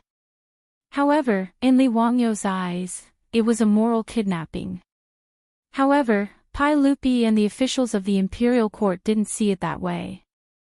To be able to make the Japanese Tang Empire's envoys want to be apprenticed was a great honor. In fact, many of the old men in Chang'an wished that they could replace Li Wangyu and make the Japanese Tang Empire's envoys acknowledge them as their masters. Although the Tang Empire's people were proud, taking in a foreign disciple could also increase the reputation of these old men. Regarding this, Li Wangyu was very annoyed. He only wanted to rush to the front of those Japanese and smash them all with a brick, ending this matter once and for all. "Why don't you die? You actually came to the Tang dynasty to extort money." Chapter 927. Li Wangyu really did not want to bother with these Japanese, but since it was Pai Lupi who asked him to settle this matter, he could not ignore it. However, this matter was not easy to deal with. I don't know what those damned Dongying envoys thought of. They actually went to the Vermilion Bird Gate to kneel down and caused a huge commotion. No matter how much Li Wangyu hated the Japanese, he could not directly reject them without a reason. After all, in Chinese tradition, not only would such actions not be condemned, but it would also be widely publicized. For example, Hua Tuo, Zhuge etc. Respecting one's teacher and acknowledging one's teacher was praiseworthy. If Li Wangyu did not give a reasonable explanation and rejected them, his reputation would be damaged. Li Wangyu definitely did not want to become the scapegoat for these damned Japanese. However, Li Wangyu was even more unwilling to accept these envoys from the East Ocean continent. Even if he did not teach them any skills, it was disgusting to see these Japanese in front of him all day long. He had to think of a way to reasonably reject the Japanese's request to become his disciple. Li Wangyu thought for a while and had an idea. Calling for Niu Wu to prepare a horse, Li Wangyu rode his horse to Chang'an City under the protection of the troops in his residence. Logically speaking, since Li Wangyu's title had been removed by Pai Lupi, the troops in his residence should not be kept. Who would have heard of a commoner having dozens of valiant troops in his home? However, Pai Lupi seemed to have forgotten about this matter, and the officials also ignored it. Even those aristocratic families that did not like Li Wangyu the most did not jump out to make an issue out of this matter. Anyone with a discerning eye could tell that the so-called removal of his title was just a joke. Who knew when Pai Lupi would wave his hand and restore Li Wangyu's title of duke? As such, even the Ministry of Work seemed to have forgotten about this matter. They did not even send people to remove the illegal gate in front of the Lai Hot. The Japanese envoys in the main hall called out to him one by one, and no one reminded them that they had said something wrong. Everyone knew about Li Wangyu's title issue. This was basically a fight between uncle and nephew, and no one dared to interfere. Otherwise, who knew who would be the unlucky one? Seeing Li Wangyu appear, the officials of the Honglu Temple all let out a sigh of relief. "Greetings, Duke Tang. I've troubled you with today's matter." Li Wangyu smiled and greeted the Chamberlain of Dependencies. The Honglu Temple official was originally the head of the Jing family, Jing Yuanshou, but he was forced to resign by Pai Lupi because of the gold theft case. The Chamberlain of the Honglu Temple was a famous figure in history, Tang Jian. Tang Jian was a meritorious minister when Li Yuan raised his troops in Jinyang. He followed the Yangon king to attack Lu Wuzhou and was captured. After Pai Lupi defeated Lu Zhouwu, he became the Minister of Rights, the Governor of Suizhou, and the Duke of Zhu. In the 17th year of Chang'an, he was chosen to enter the Lingyan Pavilion and became one of the 24 meritorious officials. Although Li Wangyu did not have much contact with Tang Jian, they were familiar with each other. Seeing Li Wangyu appear, Tang Jian let out a sigh of relief. Finally, someone had come to clean up this mess. "Zio, you are finally here. These Japanese really don't know what's good for them. His Majesty has already rejected them, but they still want to kneel here and take you as their master. Speaking of which, Zio is really famous. Even the Japanese know about you. Mr. Tang, don't make fun of me. I also have a headache over this matter." As the Honglu Temple official, Tang Jian could not help but persuade, "Zio, why don't you accept these Japanese? It will be a good story." He did not have any selfish motives. Even the officials in the imperial court thought so. If it wasn't for the fact that Li Er had talked to Li Wangyu before and knew that he didn't like these Japanese, he wouldn't have rejected them so decisively. The Tang people naturally did not know how ambitious these Japanese would be in the future. Of course, they also could not understand Li Wangyu's hatred for them.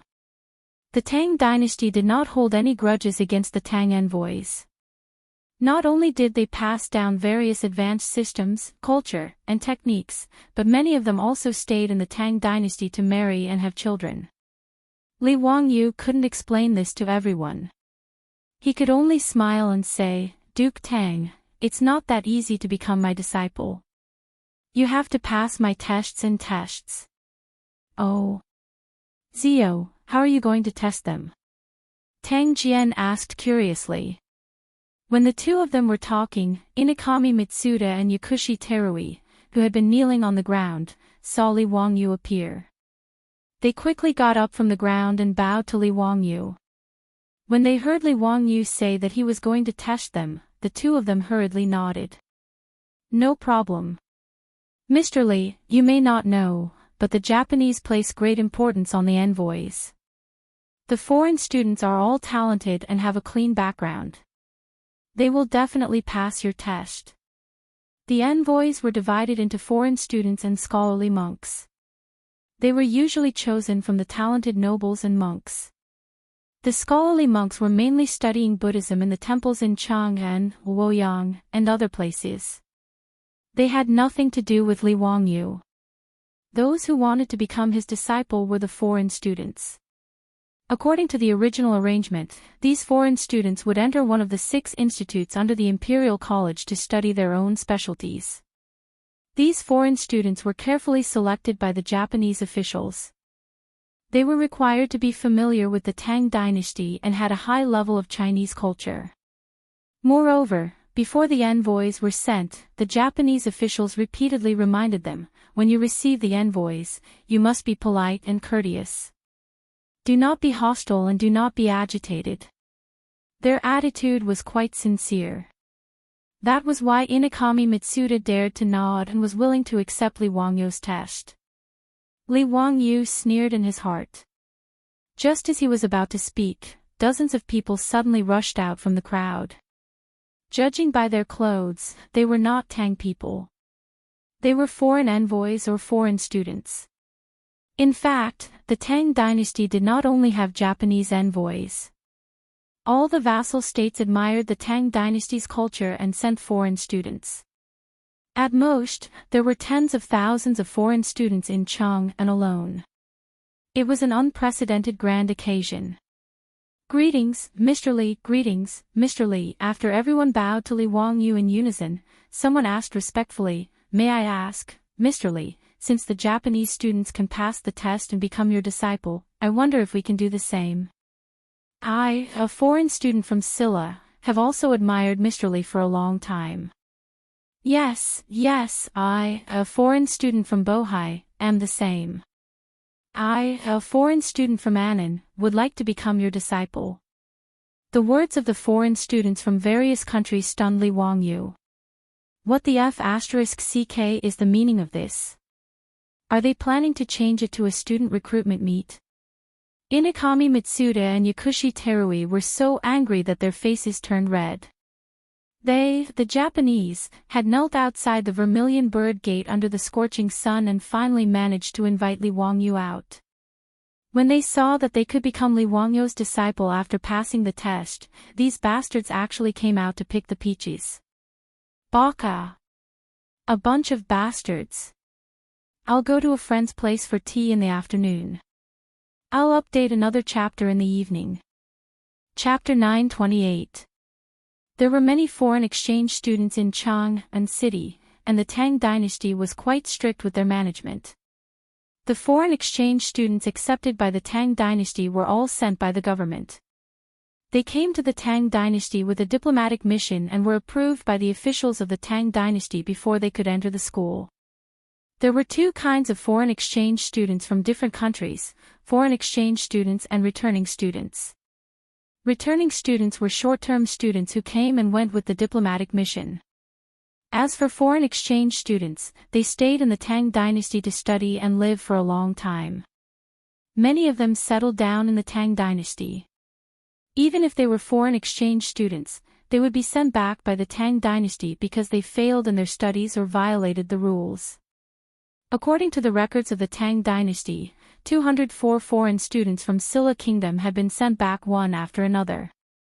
The foreign exchange student study in the Imperial College was also strictly managed.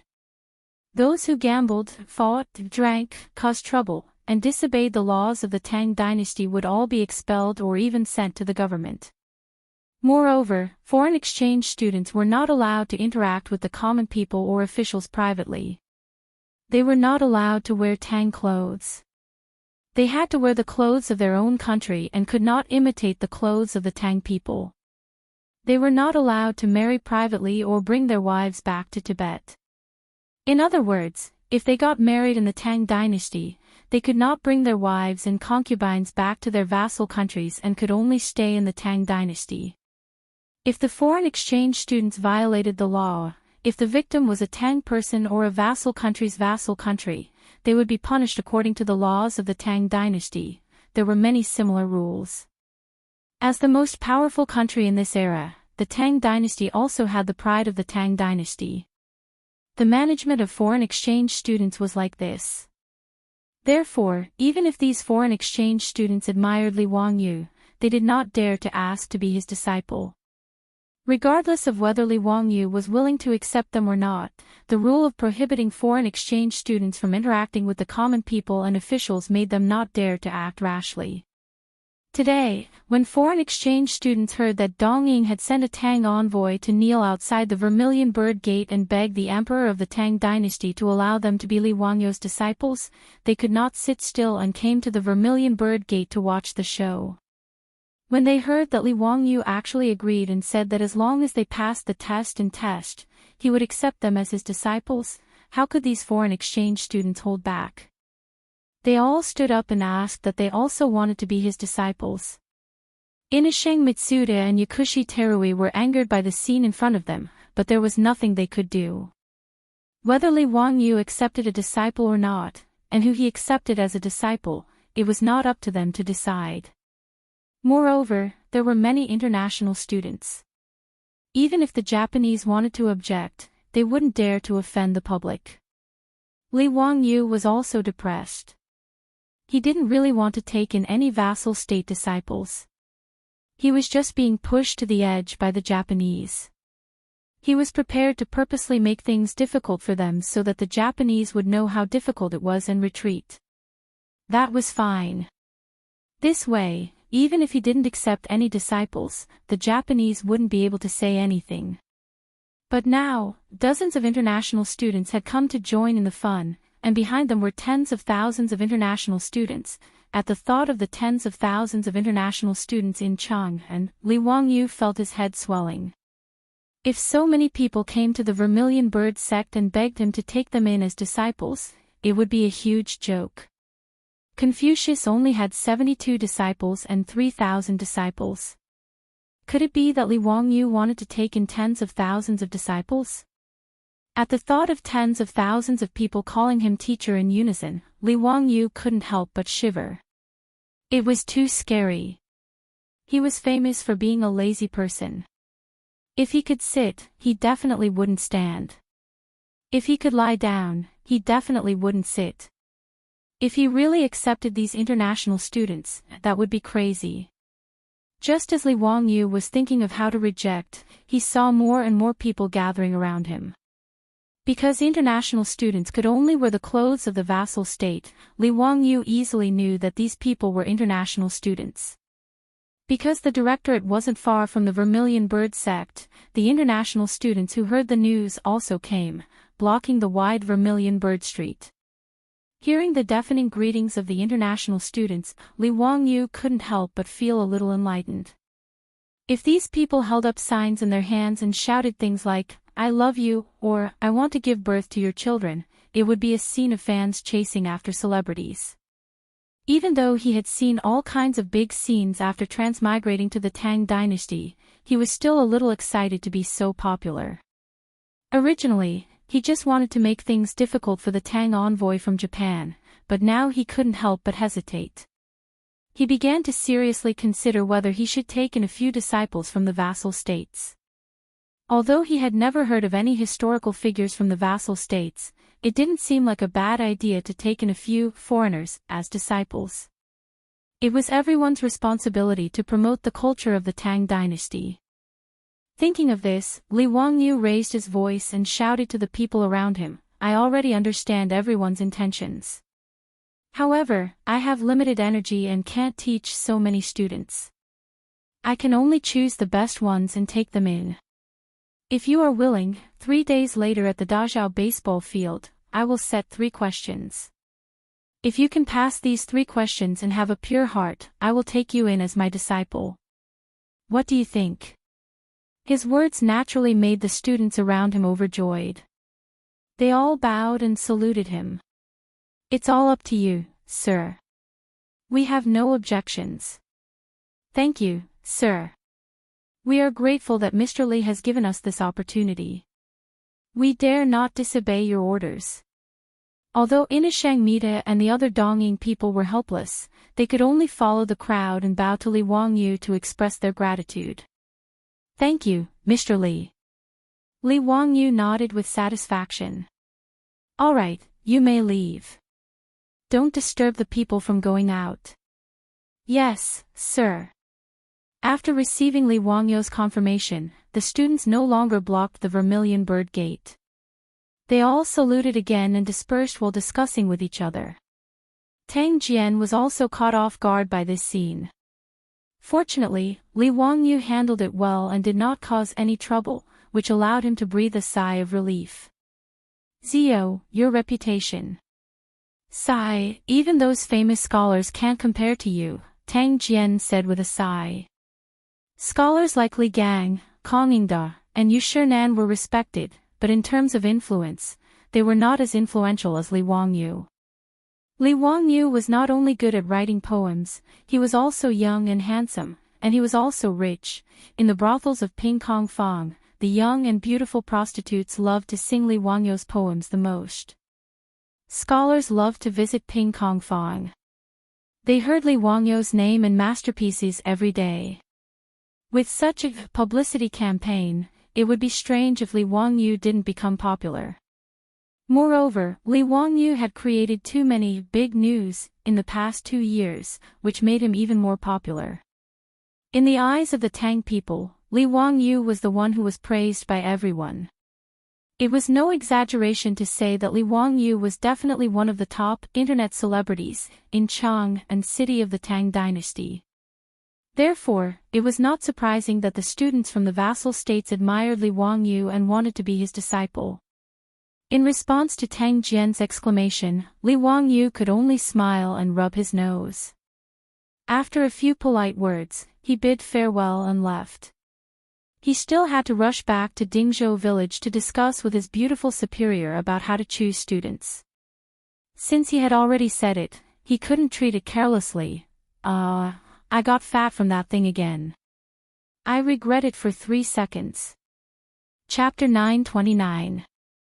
The news that Li Wangyu had agreed to accept students as disciples quickly spread throughout the Imperial College. The tens of thousands of foreign students were all excited, discussing what kind of test Li Wangyu would give them. As for the other Tang students of the Imperial College, after hearing of this matter, they were all envious and jealous. If they could become Li Wangyu's disciple, the benefits were self-evident. There were even quite a few people who secretly pondered whether or not they should learn from those foreign students and go to the Vermilion Bird Gate to cause trouble. Fortunately, the Imperial College was strict in its management of students, dispelling any thoughts of going to the Vermilion Bird Gate to petition. Even so, 3 days later, the Great Zhao Baseball Stadium was still packed to the brim. Today, Li Wangyu was publicly accepting disciples. Moreover, he was accepting foreign students from various vassal states. Naturally, this matter attracted a lot of attention. In addition to the tens of thousands of foreign students, there were also a large number of commoners, officials, and students of the Imperial College. All of them rushed to the baseball stadium to watch the excitement. Li Wangyu was helpless against the gossiping of the commoners and officials of Chang'an. He could only order for the Great Zhao Baseball Stadium's grandstands to be open to the public.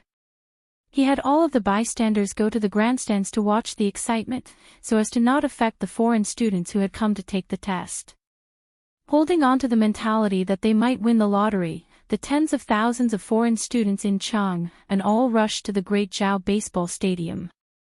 Fortunately, the Great Zhao Baseball Stadium was large enough. Li Wangyu had made ample preparations, and the stadium staff were experienced. Thus, there was no trouble. With the exception of Princess Chang'an, all of his disciples, including the Crown Prince, Li Qingqian, and the Prince of Yu, Li Tai, all ran over to the Great Zhao Baseball Stadium. Even the little lowly, Wu Mainyang, insisted on running over to watch the excitement. Ever since the matter of Pai Lupi's betrothal, Chang'an had not appeared before Li Wangyu. Clearly, this little lowly was either shy or trying to avoid arousing suspicion. Li Wangyu was actually quite happy that Chang'an had not appeared. Otherwise, it would have been too awkward for them to meet. He was a good teacher, but now that Li Er had messed around with him, he was really embarrassed. In the end, it was all that damned Pai Lupi's fault. When Li Wangyu thought of this, he couldn't help but complain in his heart again. Seeing that almost everyone had arrived, Li Wangyu was about to stand up and announce the start of the selection when he heard the sound of music coming from outside the stadium. Li Wangyu couldn't help but frown. He was all too familiar with this voice. It was part of the royal guard of honor when Pai Lupi was out. The soldiers beat the drums, and the musicians of Taichung Temple played music. Both sides were accompanied by fully armored imperial guards. Under normal circumstances, Pai Lupi felt that this set of ceremonial guards was too cumbersome. Most of the time, he traveled in light carriages with only a few dozen to a few hundred imperial guards. In Chang'an city, Pai Lupi rarely displayed this royal guard of honor. Usually, Pai Lupi would only let people display the full royal guard of honor on formal occasions. Today, Li Wangyu was only here to select disciples. It wasn't official business. What was the meaning of Pai Lupi coming to the Dazhao baseball stadium with great fanfare? Li Wangyu couldn't understand, but he didn't dare to be negligent. He hurriedly led the group of disciples to greet the emperor. "Your Majesty, how come you have time to come to the Dazhao baseball stadium today?" Li Wangyu asked curiously after greeting Pai Lupi. "Zio, you brought all the international students in Chang'an city here. How could I not come to take a look? This involves dozens of vassal states. I can't be careless," Pai Lupi said as he glared at Li Wangyu. "If Tang Qing hadn't told me, I wouldn't have known that you brat had done such a shocking thing again." Pai Lupi was told by Tang Jian that Li Wangyu had agreed to recruit international students and that he would take the test in the Dazhao baseball stadium. He couldn't help but break out in a cold sweat when he heard this. If anyone else dared to do this, Pai Lupi would definitely have ordered Mituo to lead the cavalry department to arrest them.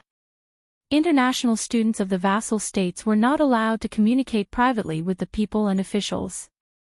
On the other hand, the people and officials of the Tang dynasty were also not allowed to communicate privately with international students. If someone else did what Li Wangyu did, they would definitely be arrested and punished by the authorities. Because of Li Wangyu's status, no one dared to arrest him. However, Pai Lupi couldn't ignore it either. In Li Wangyu's eyes, this was only his private matter. However, for the imperial court, this was a big deal. However, Li Wangyu was willing to accept international students from the vassal states as his disciples. This was naturally a good thing for the imperial court. Even if Li Wangyu only accepted one international student as his disciple today, it still represented the Tang dynasty's equal treatment and kindness to the vassal states. Therefore, Pai Lupi put on a full set of ceremonial guards to support Li Wangyu.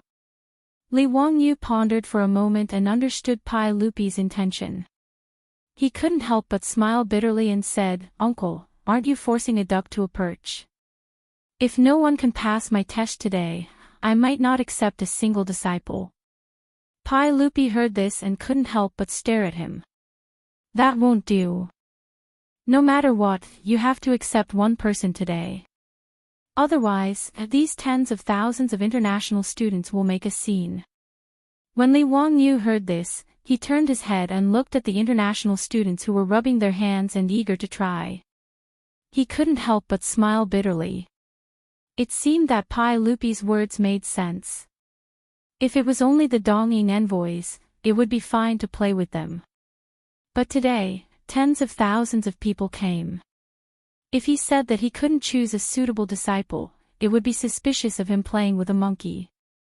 Thinking of this, Li Wangyu could only accept his fate and nod. Whether or not anyone passed the test today, in short, he just needed to choose a suitable one to be his disciple. It was no big deal. Following Pai Lupi were Fang Xianling, Tang Jian, Yu Shinan, Kong Yingda, and other officials of the imperial court, as well as the envoys of the vassal states. When Fang Xianling and the others saw Li Wangyu, they couldn't help but tease him a little, saying that even his disciple was so different. In the face of these friendly teasing, Li Wangyu, as a junior, could only pinch his nose and accept it. As for the envoys of the vassal states, they had a fawning look on their faces and gave Li Wangyu a flattering smile.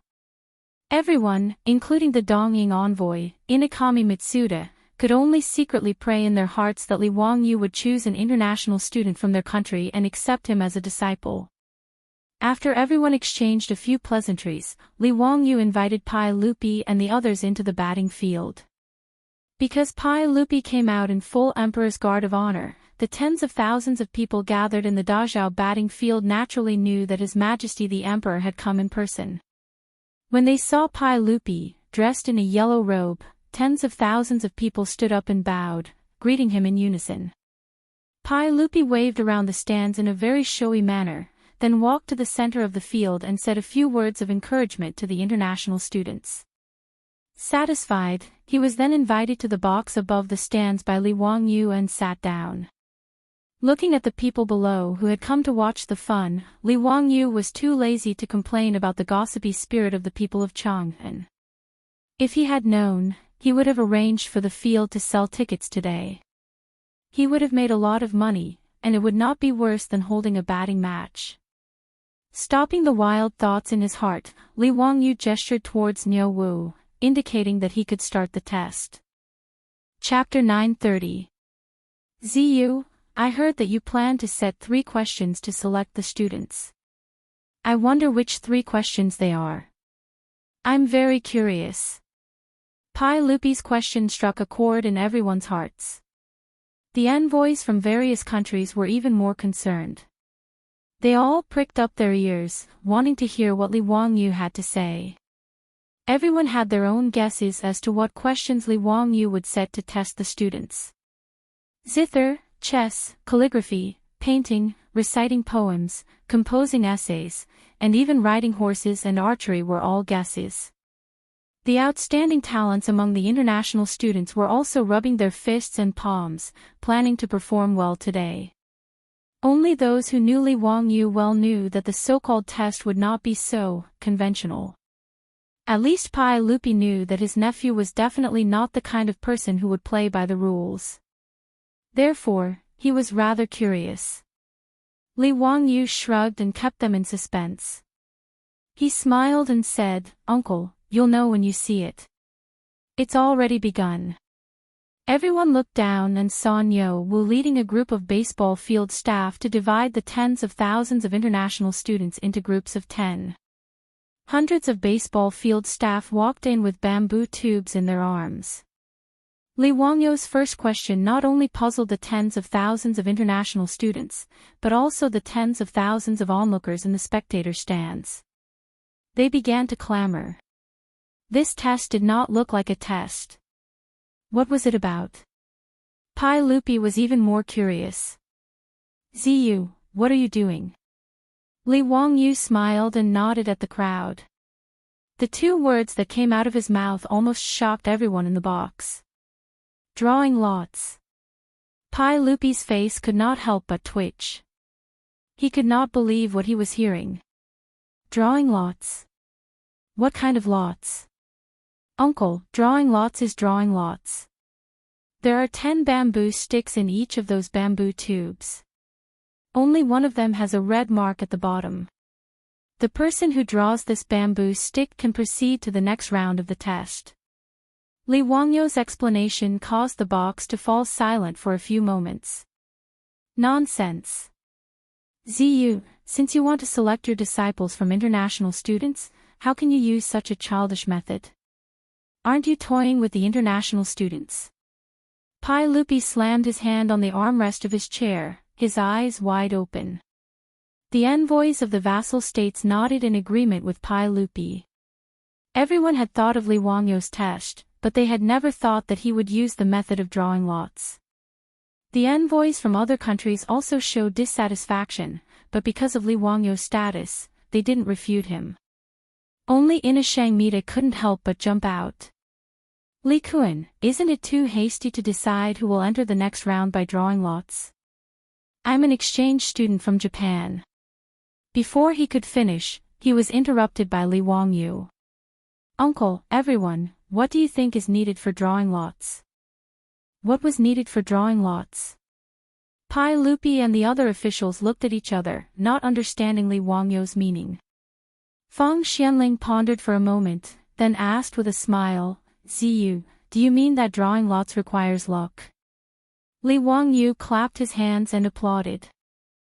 Feng Gong's words are correct. He turned to Pai Lupi and said with a smile, "Uncle, drawing lots requires luck.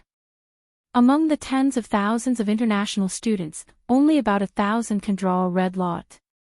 Therefore, these people's luck is better than others. This nephew's first choice is to choose a disciple with luck. This drawing lots is the way to identify their luck. If they don't draw lots, then I'm sorry, their luck is not good. This nephew doesn't accept disciples with bad luck." "What?" After hearing Li Wangyou's words, the people in the private room all had a puzzled look on their faces. Inasheng Mitsuda opened his mouth and wanted to say something, but he was speechless. Pai Lupi looked as if he had seen a ghost. After a long while, he glared at Li Wangyou, but he didn't say anything else and continued to look down.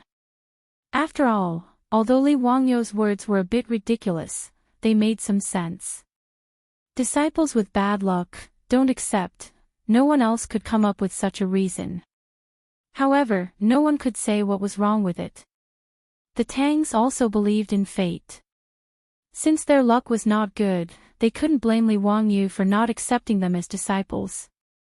However, no matter how they looked at it, they felt that Li Wangyou's method of identifying luck was too childish. But since it was Li Wangyou who had taken in a disciple, even if the method was a bit strange, no one, including Inashang Mita, could raise any objections. Those who didn't draw lots could only blame their bad luck. At this time, Inashang Mitsuda could only silently pray to Amaterasu Amikami that the Japanese students would be lucky enough to draw a red lot. Not to mention the complicated feelings of the people in the box. After the first test was announced, tens of thousands of international students were also in an uproar. Even the people in Chang'an who were watching the fun in the stands couldn't help but laugh and talk. In the face of such a childish test, the international students protested one after another. However, Niu Wu didn't care whether they were willing or not. Since it was something his Lang Jun ordered, he had to carry it out seriously.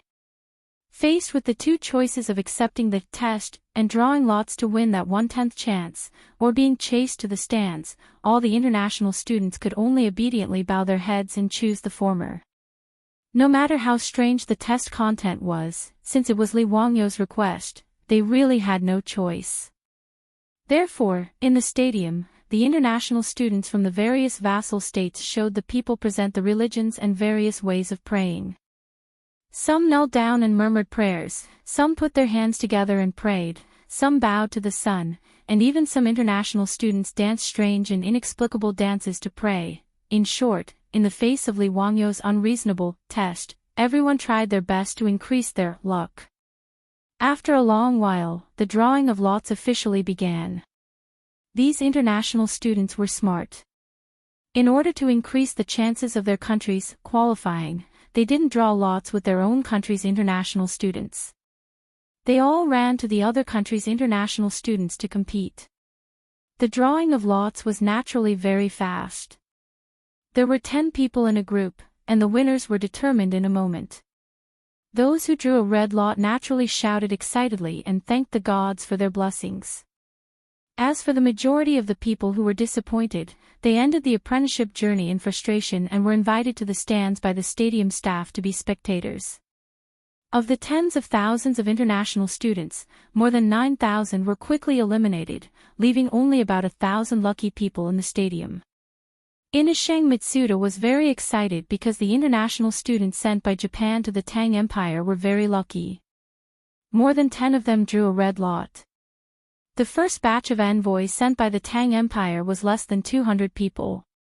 Excluding the envoys and monks, there were less than 100 international students. Among these 100 Japanese international students, more than 10 of them were able to compete with nearly 10,000 international students from the vassal states. Naturally, they were very lucky. After the first round of the so-called test ended, Pai Lupi and the others looked at Li Wangyou again. They wanted to see what other tricks he was going to play. If he dared to talk about drawing lots again, Pai Lupi would really scold him. Chapter 931. Li Wangyou was just spouting nonsense about luck. The only reason he did this was because there were too many people, tens of thousands of international students. Just by gathering together, it was already a sea of people. As the saying goes, when there are more than 10,000 people, there is no end to it.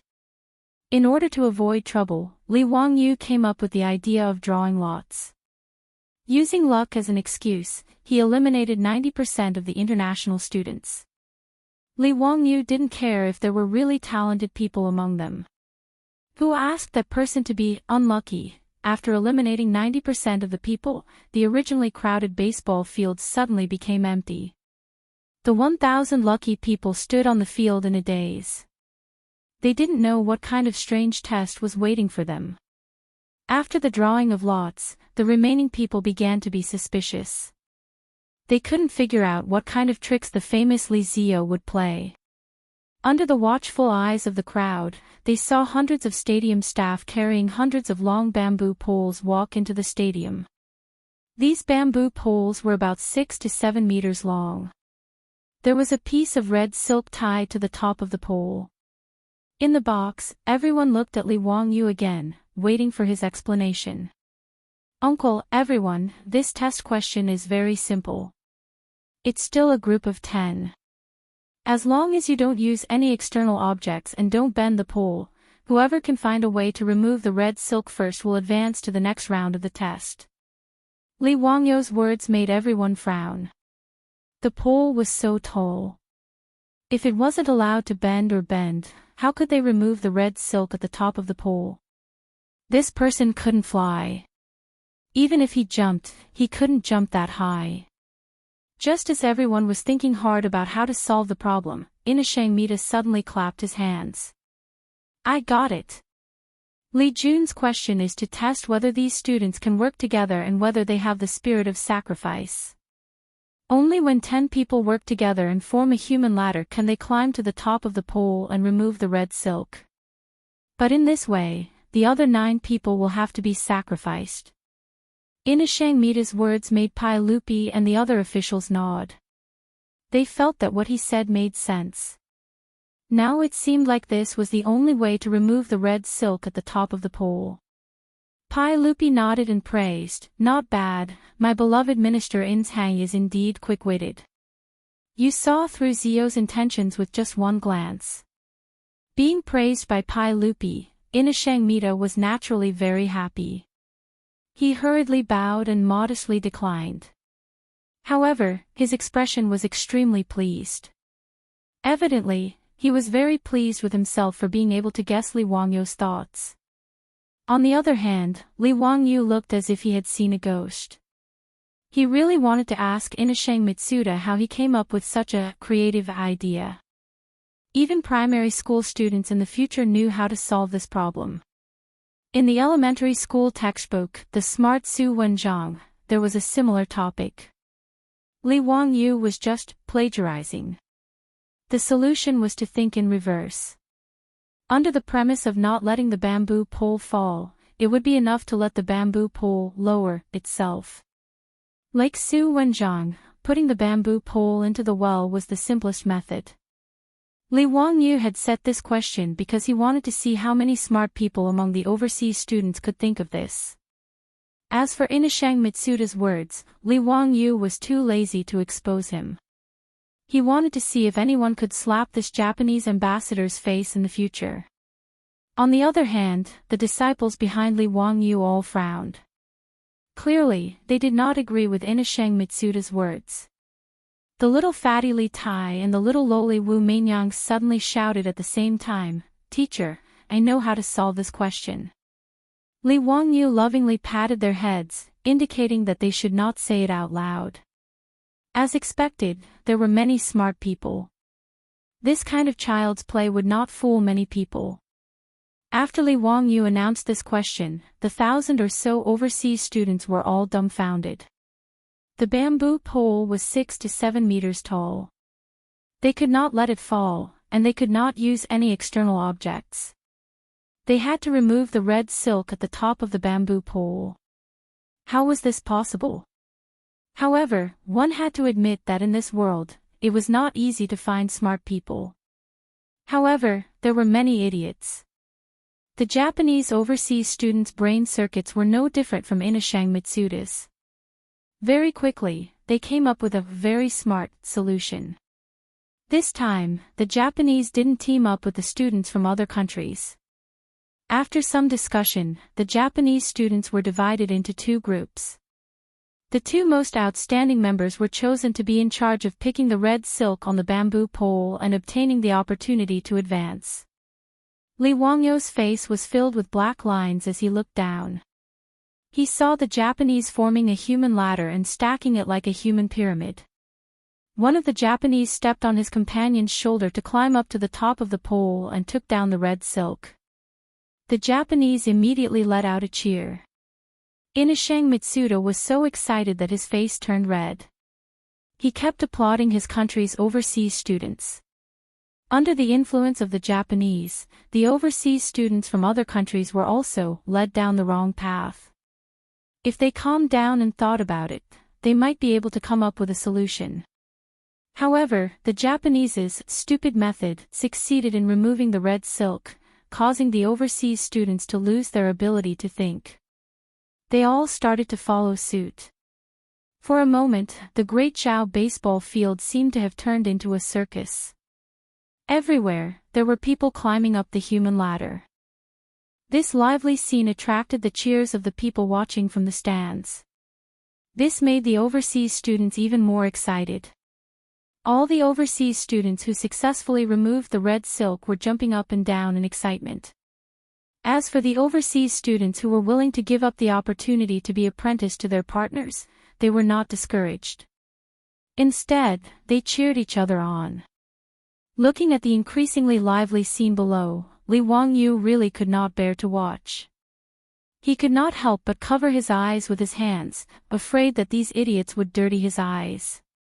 Sigh, stupidity was indeed contagious. The Japanese were being stupid, and the thousands of overseas students were being stupid as well. This was really enough. Very quickly, the red silk on the hundreds of bamboo poles was removed. The overseas students who did not get the red silk were once again invited to the stands by the staff. However, they were not depressed this time. Instead, they were proud of their teamwork and dedication. When they walked up to the stands, each of them held their heads high and puffed out their chests proudly. Li Wangyu could not hold it in anymore. He reached out and patted Li Tai and Wu Meinyang's heads.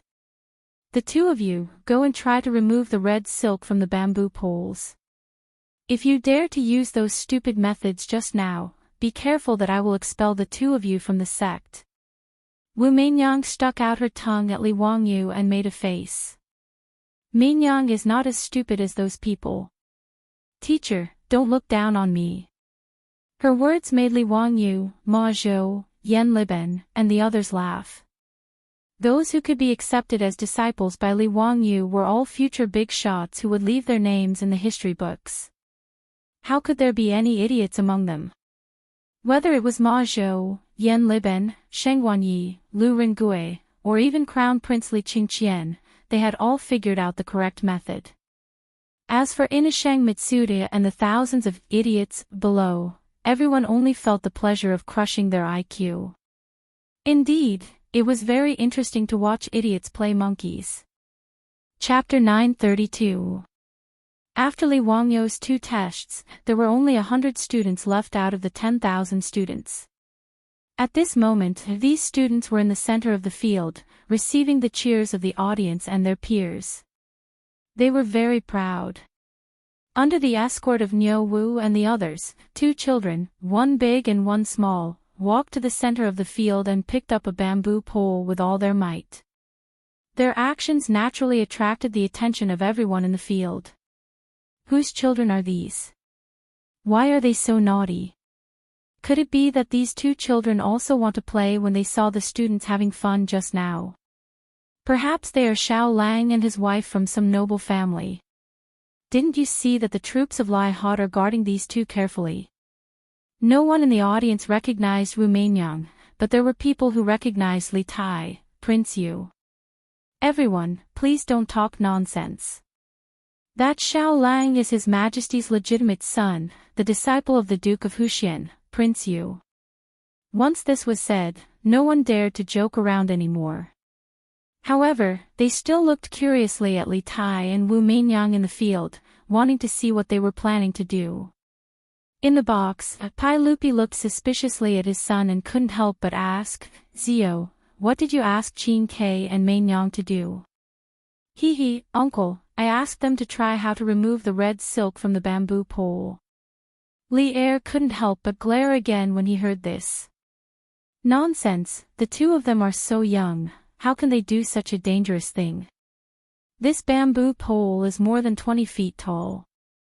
What if they accidentally fall down?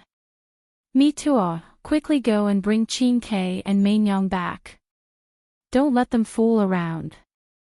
Li Wangyu smiled and said, "Uncle, don't worry. I guarantee that nothing will happen. You can continue watching with peace of mind." Hearing Li Wangyu's words, Pai Lupi frowned. However, he still chose to believe Li Wangyu. He indicated that Mitua didn't need to go. He wanted to see what his son was going to do first. Under the gazes of tens of thousands of people, the little fatty Li Tai picked up a bamboo pole and followed behind the bouncing Wu Meinyang to the side of the baseball field. Large stables were built on both sides of the field to take care of the horses on both sides of the field. In order to provide water for the horses and to wash their fur, a well was dug beside the stables for the convenience of water. Under everyone's gaze, Li Tai and Wu Meinyang walked to the side of the well. Then, Li Tai picked up the bamboo pole and slowly lowered it into the well. In the huge Dazhao baseball stadium, the originally noisy tens of thousands of spectators all shut their mouths at the same time, as if someone had hit their mute acupoint, when Li Tai gently lowered the bamboo pole to his height. The little lowly, Wu Meinyang, smilingly walked up to him and easily reached out her hand to take the red silk from the top of the bamboo pole. There was dead silence in the great Zhao batting field, to think that, sure, just like that. Whether it was the hundreds of victors who remained in the stadium or the martyrs who were invited to the stands. After seeing this scene, they only felt a burning pain on their faces. F***ck, it turned out that their performance in front of thousands of people was really just a monkey show in the eyes of others. The hundreds of victors who had been so excited before were now so ashamed that they wanted to find a hole to hide in. They really had no face to see anyone. In the box, Pai Lupi and the officials also opened their mouths wide, unable to speak for a long time. Everyone finally understood the real purpose and answer of Li Wangyu's test question. What kind of bullshit teamwork and sacrificial spirit was this? The group of big shots was also very embarrassed at this time. In fact, if Fang Xianling and the other big shots hadn't been led astray by that idiot Inashang Mitsuda, they wouldn't have made such a mistake. But no matter what, a group of adults couldn't even compare to Li Wangyu's two youngest disciples. It was really embarrassing. As for Inashang Mitsuda, at this moment, his old face was flushed red. There was even a moment when Inashang Mitsuda had the urge to find a katana and commit suicide by cutting his stomach open in front of everyone. The Dongying people's face had been completely thrown away by him. Just as everyone was feeling embarrassed, Pai Lupi suddenly laughed loudly. Good. As expected of my Qilin son, Qin Ke and Meinyang are indeed worthy of being Zio's disciples. They are really smart to be able to think of such a trick. Pai Lupi's words eased the atmosphere in the box. The officials all praised Li Tai and Wu Meinyang's intelligence. But everyone, including Pai Lupi, was implying that Li Tai and Wu Meinyang's method was a petty trick, a trick method. It couldn't be helped. Pai Lupi also wanted to save face. Li Wangyu secretly curled his lips, but he couldn't be bothered to correct them. He was a kind person. After sending his disciples to slap their faces, he still had to give them a way out. Everyone chatted for a while, and Pai Lupi immediately changed the topic. Zio, what is the content of your third test? Li Wangyu pointed at the stadium staff below who were moving the props. He didn't keep them in suspense and directly told them the third test question. Uncle, everyone, the third question is not easy. Look at the two doors below. One is the real door, and the other is the fake door. I will arrange two gatekeepers at each door. One will only tell the truth, and the other will only tell the lie. He shrugged and smiled. My request is very simple. The international students below can only ask any gatekeeper within the time it takes for a stick of incense to burn. With one question, they have to determine which door is the real one and which is the fake one. Those who make the correct judgment will pass. Li Wangyu's words once again caused everyone in the box to fall silent. They all frowned and lowered their heads in deep thought. For the Tangs who had never come across such logical reasoning questions, Li Wangyu's question was really a little crazy. The remaining 100 or so international students below were originally dispirited by Li Tai and Wu Meinyang's godly manipulation. After hearing the third question announced by Niu Wu, they were all dumbfounded. 2 doors, 2 gatekeepers, 1 real and 1 fake. They could only ask any one of them one question. How could they get the correct answer? How could they do it? Wasn't this F*King deliberately making things difficult for them? The stands became lively again. Everyone was passionately discussing Li Wangyu's third question. How can there be such a question? County magistrate who is deliberately making things difficult for those international students. Is there really an answer to this kind of question? How can a single question be asked? That's right. It's not difficult to determine which of the 2 gatekeepers is telling the truth and which is lying. Just ask a question and you'll know. But this way, you won't know whether the door behind them is real or fake. Tisk Tsk, county magistrate who is truly a peerless scholar. How can ordinary people like us answer such a question? I don't think any of those international students will be able to answer it. Then doesn't that mean that no one will be able to become county magistrate whose disciple today? Perhaps so. Becoming a disciple isn't that simple. Everyone, why do you care who becomes the disciple? Isn't there a good show to watch? Today's scene is even more lively than the Lantern Festival. Little brother is right. It's very lively. On the stands, the common people were too lazy to think, but the 100 or so international students below were sweating profusely. Their hearts were filled with resentment. Didn't they just want to become disciples? Why did they have to come up with such a ridiculous question? Chapter 933. Li Wangyu's question was, in fact, a very simple logical deduction question. The correct answer was to ask any of the gatekeepers. If I ask the other gatekeeper, will he tell me which door is the real one? No matter who answered, the door pointed out by the gatekeeper would definitely be the fake one. Thus, they would be able to pass by taking the opposite door. Because one of the gatekeepers would only tell lies, no matter how they asked, the answer would definitely be a lie. Thus, by thinking backwards, they could deduce the correct answer. It was a very simple logical deduction question that did not require much skill, but it stumped the Tang people and foreign exchange students. Whether it was Pai Lupi or Fang Xianling, as they had never encountered such a logical deduction question before, it was normal for them to be at a loss. 30 minutes passed in the blink of an eye. To everyone's disappointment, no one could give the correct answer to this question. Even if some of the foreign exchange students could guess which door was the real one, it was meaningless. This result made the hundreds of international students depressed. The envoys in the box also had ugly expressions on their faces.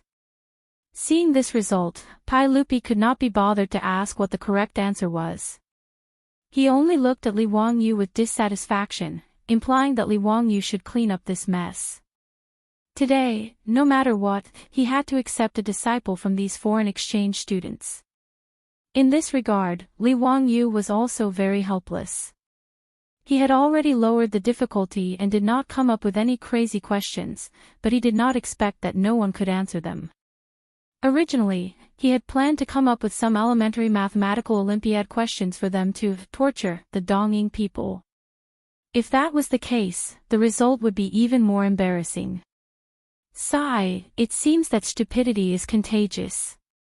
It's all those damned Dongying people's fault. If Inishang Mita knew what Li Wangyu was thinking, he would definitely cry. What did it have to do with the Dongying people? Just now, he did not even dare to breathe loudly. He had shrunk to the back of the crowd, afraid that he would attract attention. And among the hundreds of foreign exchange students below, there were only 2 envoys left. The Japanese, who had created this spectacular apprenticeship event, had already given up on the idea of becoming Li Wangyu's disciple. Whether it was Inishang Mita or Yakushi Kei, they only wished to be forgotten. Under Pai Lupi's dissatisfied gaze, Li Wangyu could only pinch his nose and apologize. He personally went to the batting field to interview the international students and select the one he liked.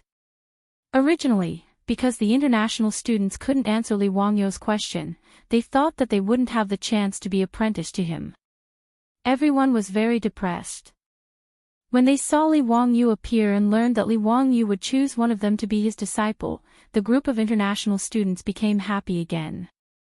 Although the chances were slim, with only a 1% chance, it was still a chance. Everyone greeted Li Wangyu in an orderly manner, then lined up neatly, waiting for Li Wangyu to choose. Looking at the hundreds of people in front of him, Li Wangyu noticed that there were actually many blonde international students in the crowd. But this wasn't surprising. Many of the vassal states of the Tang dynasty were located in Central Asia, and there were even vassal states in Siberia. Only one person's attire caught his attention. This person was wearing traditional Persian clothing, which was very interesting. Persians were not rare in the Tang dynasty, and Persian merchants were also famous in the Tang dynasty for being rich. But Persia wasn't a vassal state of the Tang dynasty, so why would a Persian international student appear here? Li Wangyu was curious and couldn't help but wave his hand, calling the Persian international student over. Are you a Persian? Why are you an international student in the Tang dynasty? The young Persian hurriedly bowed and replied, Sir, I am indeed from Iran Shah, Persia. A year ago, I came to the Tang dynasty with a Persian diplomatic mission. Because I admire the culture of the Tang dynasty, I specially asked His Majesty to allow me to study in the Imperial College. It must have been hard for you to come all the way to the Tang dynasty to study. What is your name? Li Wangyu heard that this young Persian could come to the Tang dynasty to study from faraway Persia, so he had a good impression of him. Sir, my name is Pelos, the king of Iran Shah, the 3rd son of Yazdegerd III. Li Wangyu only felt a headache when he heard the names of these foreigners. It was too long and hard to remember. He just nodded casually to show that he understood. In fact, he didn't understand at all. He didn't even hear what the Persian international student said. Li Wangyu looked at the others and was about to cordially chat with them before casually choosing someone he liked. But he suddenly stopped and turned to look at the Persian international student. What did you say your name was? The young Persian was a little stunned. He didn't understand what Li Wangyu meant, but he still replied respectfully, Sir, my name is Pelos. Your father is the king of Persia. You are the prince of Persia. Yes, Pelos nodded and was about to answer, but Li Wangyu patted him on the shoulder and said, Okay, no need to say more. Pelos, are you willing to be my disciple? Ah. Li Wangyu's words changed too quickly, and Pelos was so shocked that he couldn't speak for a long time. Happiness came too suddenly, and he was a little overwhelmed. Fortunately, Belusi's reaction was quick. He immediately knelt down and said, Disciple Belusi greets teacher. Good. You can get up first. I will give you a gift later. Li Wangyu smiled and helped Pelos up. The group of foreign students were all shocked and opened their mouths wide. They didn't understand what was going on. Was it so hasty? Did he decide to accept a disciple just like that? Most of the foreign students didn't even have time to say a word to Li Wangyu before it was over. Li Wangyu didn't care about the bitterness in the hearts of the foreign students. He directly brought Pellos back to the private room and introduced him to Pai Lupi and the others. This Persian prince was his new disciple. Ma Zhou, Yan Liben, and the others naturally didn't have any objections. They all smiled and greeted Pellos. The group of fellow disciples was very happy. Only the little lowly, Wu Mainyang, was very serious about how to address Pellos. Although she was young, she had entered the sect earlier than Pellos, so she stubbornly asked Pellos to call her senior sister. Although Pai Lupi didn't know why Li Wangyu chose this person as his disciple, as long as Li Wangyu made a choice among the foreign students, his goal would be achieved. He would be able to answer to the envoys of the various countries. As for the Japanese, they could only grit their teeth and swallow their blood. The grievances and helplessness in their hearts didn't need to be said. They had knelt outside the Vermilion Bird Gate and begged for half a day, but all they got was someone else's wedding dress. Who could understand this kind of sadness? They naturally didn't know why Li Wangyu would accept this Persian prince as his disciple. Chapter 934. In the history of China, there was once an interesting foreigner.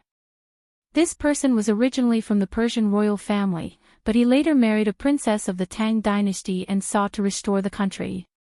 The famous poet Li Sun and Li Shunxian were descendants of this person, and the blood of the Persian royal family flowed in their veins. It was said that there were even descendants of this person in Sichuan in the future.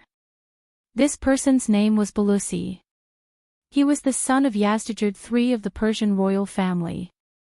According to the old Tang book, when the Arabs invaded Persia, Yazdijerd III asked for help from the Tang dynasty several times, but he was rejected by Pai Lupi. In the end, the Persian royal family was destroyed by the Arabs. Balusi once again asked for help from the Tang dynasty. At that time, Pai Lupi had already died of illness, and Li Ji had ascended the throne. Li Ji sent an envoy to Central Asia and established the Persian Governor-General's office. He appointed Balusi as the Persian king. However, Persia was too far away from the Tang dynasty, and they could not receive any help from the Tang dynasty. Hence, the Persian Governor-General's office did not exist for too long. Under the constant threat of the Arab army, Balusi could only escape along the Silk Road and finally reached Chang'an. Balusi's bloodline was the Persian royal family, and he eventually settled down in the Tang dynasty. When Li Wangyu read history books, he had once lamented about this period of history. It was a pity that the great Tang's Persian commander-in-chief's office was only in name. Otherwise, it would have been truly satisfying if they could have incorporated that land into China's territory. Hence, when he found out about the identity of the Persian student, he immediately decided to take him as his disciple. Li Wangyu did not expect that Balusi had been a student in the Tang dynasty when he was young. No wonder when Persia faced the threat of the Arabs, they would ask for help from the Tang dynasty. However, because of the geographical distance, the Tang dynasty could only give the Persians verbal support. Even the powerful Tang dynasty could not reach so far and interfere in Central Asia's matters. But in today's Tang dynasty, because of the time travel of Li Wangyu and Su Chongqing, they may have the ability to intervene. The Tang dynasty's cavalry had horseshoes to protect their horses, so the casualty rate outside of war was quite low. As a result, the number of the Tang dynasty's armored cavalry continued to increase every year. Secondly, there was the use of four-wheeled carriages. The horse carriages had changed from two-wheeled to four-wheeled carriages. Not only did it increase the ability to carry goods, it also greatly increased the logistical supply of the army. Not to mention that the well-tempered steel that he and Yan Liben had created together had improved the armor and weapons of the Tang army. In any case, Li Wangyu thought that since the Mongolian cavalry could sweep through Europe and Asia several hundred years later, there was no reason why the current Tang dynasty cavalry couldn't do the same. Therefore, Li Wangyu accepted Bei Lucy as his disciple without any hesitation. He had his own plans in mind. The governor of the Persian Governor-General's office. This was a very suitable position for Belus. Let the Persian dynasty go with the wind, he wasn't cheating his disciple. After all, in history, the Persian dynasty was also destroyed by the Arabians. Rather than that, why not bring it into the territory of the Tang dynasty? There was nothing bad about it. At the very least, the rule of the Tang dynasty wasn't a bad thing for the Persians. Of course, whether or not these things could be realized was still unknown. Li Wangyu was just preparing for a rainy day. Naturally, no one knew what he was thinking. Even Su Changqing, because he didn't understand history, didn't know about this period of history. Therefore, he couldn't guess what Li Wangyu was thinking. Pai Lupi and the others naturally didn't know that Li Wangyu accepted Bei Lucy as his disciple because he had such thoughts in his mind. A few days later, Li Wangyu really held a grand ceremony to formally accept Bei Lucy as his disciple.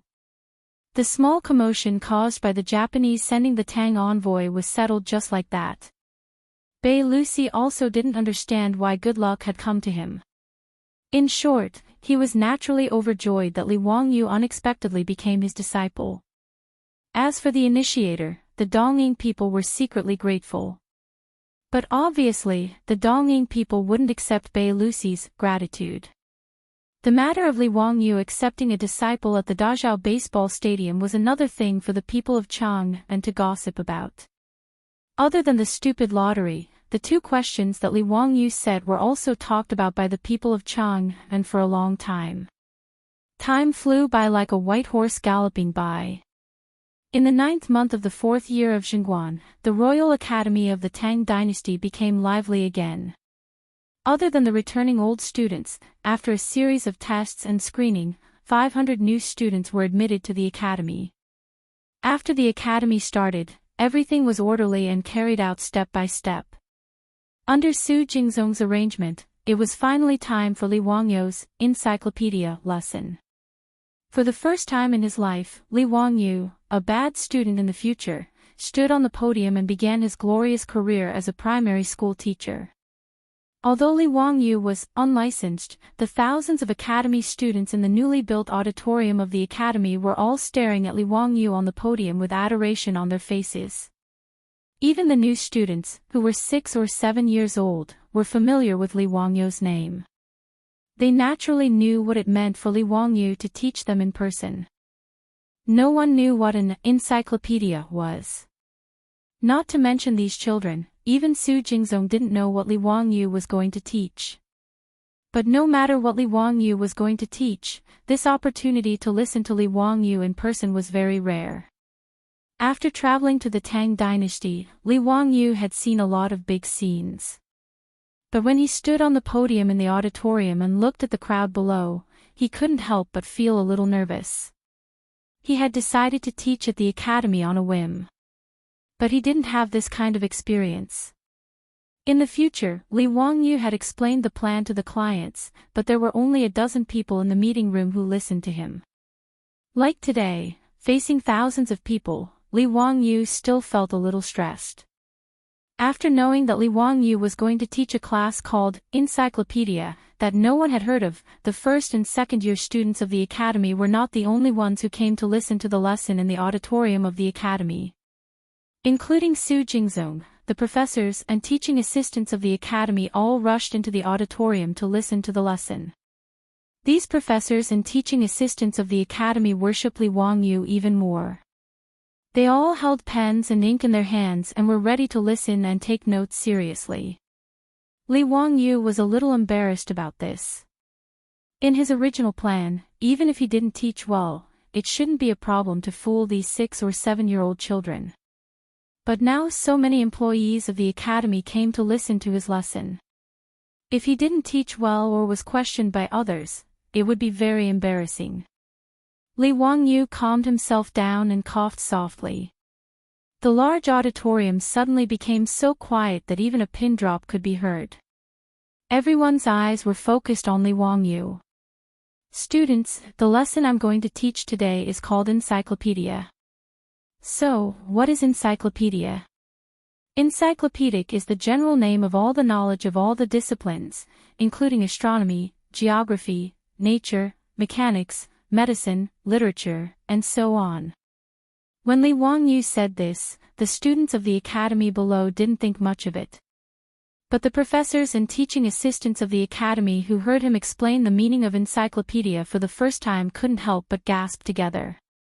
The Duke was so arrogant. Chapter 935. When Su Jingzong first heard Li Wangyu's words, he also had the same thought. He felt that Li Wangyu was bragging too much. Astronomy, geography, nature, mechanics, medicine, literature. It was all-encompassing and all-encompassing. Only those who had experienced the world dared to teach this knowledge.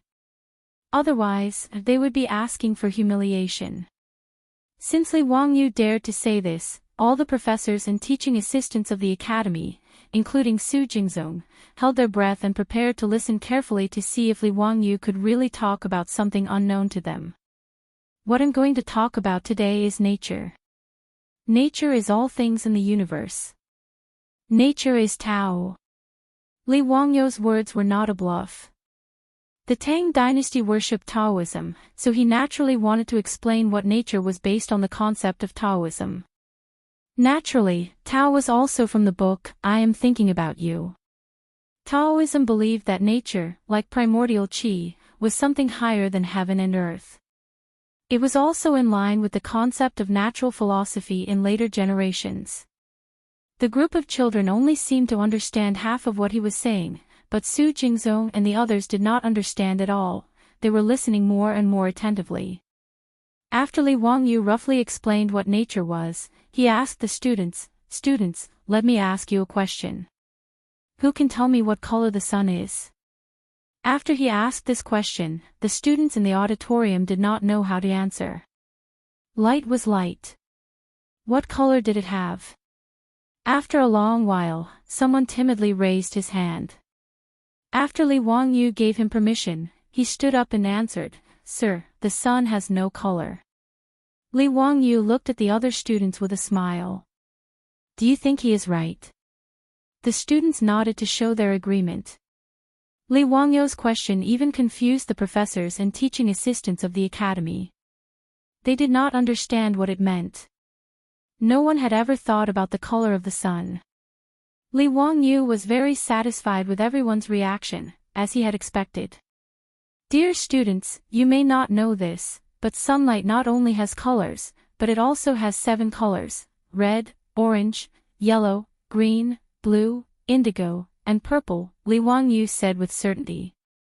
His words caused the originally quiet auditorium to be unable to maintain order any longer. Buzzing sounds of discussion could be heard everywhere. The students were still young, so they didn't dare to question Li Wangyu's words. However, the professors and teaching assistants of the academy couldn't help themselves. After discussing with each other for a while, someone raised his hand and stood up to voice his doubts. "Sir, where did the 7 colors of the sun come from? Why haven't we seen it before?" Li Wangyu laughed, "Nonsense, how could you not have seen it? Haven't you seen the rainbow after the rain? Does the heavenly rainbow have any color?" The heavenly rainbow he was talking about was what the ancients called the rainbow. There were other similar names like flying rainbow, long rainbow, and so on. The man was stunned when he heard this and couldn't help but retort, "Mister, a rainbow is a rainbow. What does it have to do with the color of the sun?" Huaxia didn't have a proper understanding of the rainbow until the Northern Song dynasty. For example, Shenque wrote in Dream Stream Essays, "Rainbow is the reflection of the water in the sun. Sunshine and rain are the same." However, in Huaxia's ancient knowledge, rainbows were generally regarded as 2-headed gods that could drink water. The word rainbow, in the oracle bone inscriptions, was in the shape of a 2-headed dragon.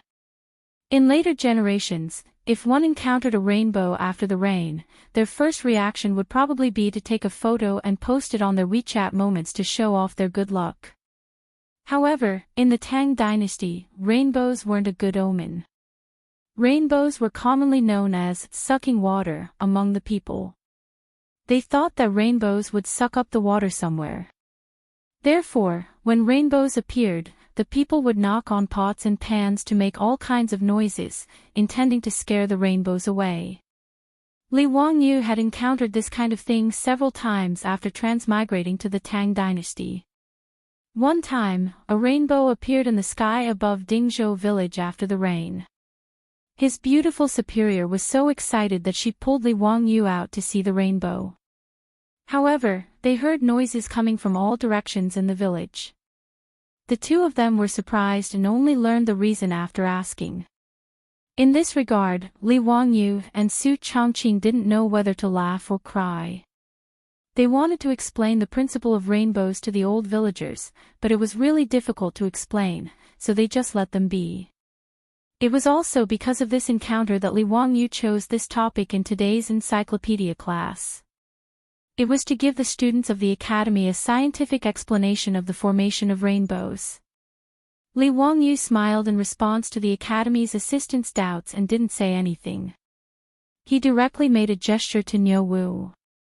Niu Wu immediately took an item and carefully placed it on the podium. This item was a crystal clear, triangular cylinder with a cross-section. Everyone couldn't understand this item, but anyone who had studied physics in junior high school knew that this thing that Li Wangyu took out was a triangular prism. This triangular prism was the best colorless and transparent crystal that Li Wangyu had spent a lot of money to find and asked the craftsman to hand polish it. Because there were no glass products, Li Wangyu was also deeply resentful about this.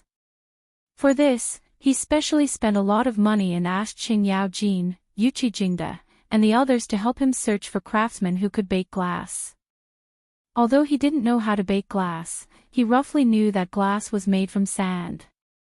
To be precise, it was made from quartz sand.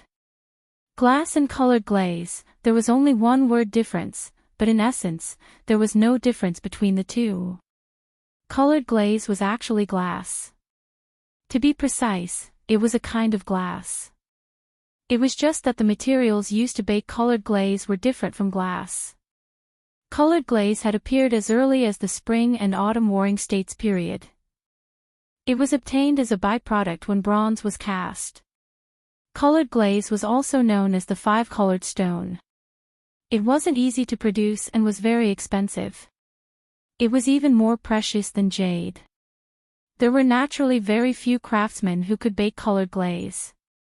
However, with Li Wangyu's identity and status, it wasn't too difficult for him to find some colored glaze craftsmen.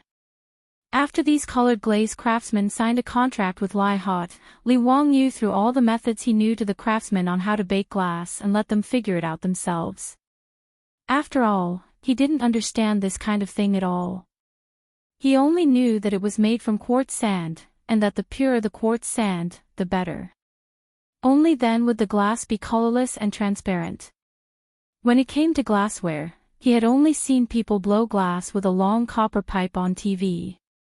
As for the specifics of how to do it, he was sorry. However, Li Wangyu believed that the craftsmen of the Tang dynasty weren't stupid at all. With enough money and the right way of thinking, he believed that it wouldn't be long before glass was born in the Tang dynasty. At that time, his Li family would have another money tree. Sigh, having too much money was also a kind of pain. He didn't even know how to spend it.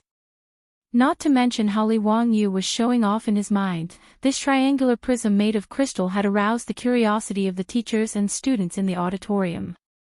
They didn't understand what this little thing had to do with the color of the sunlight that Li Wangyu had just mentioned. Students, next, it's time to witness a miracle. Li Wangyu signaled Niu Wu to open a window in the auditorium and let the sunlight shine on the podium. Chapter 936.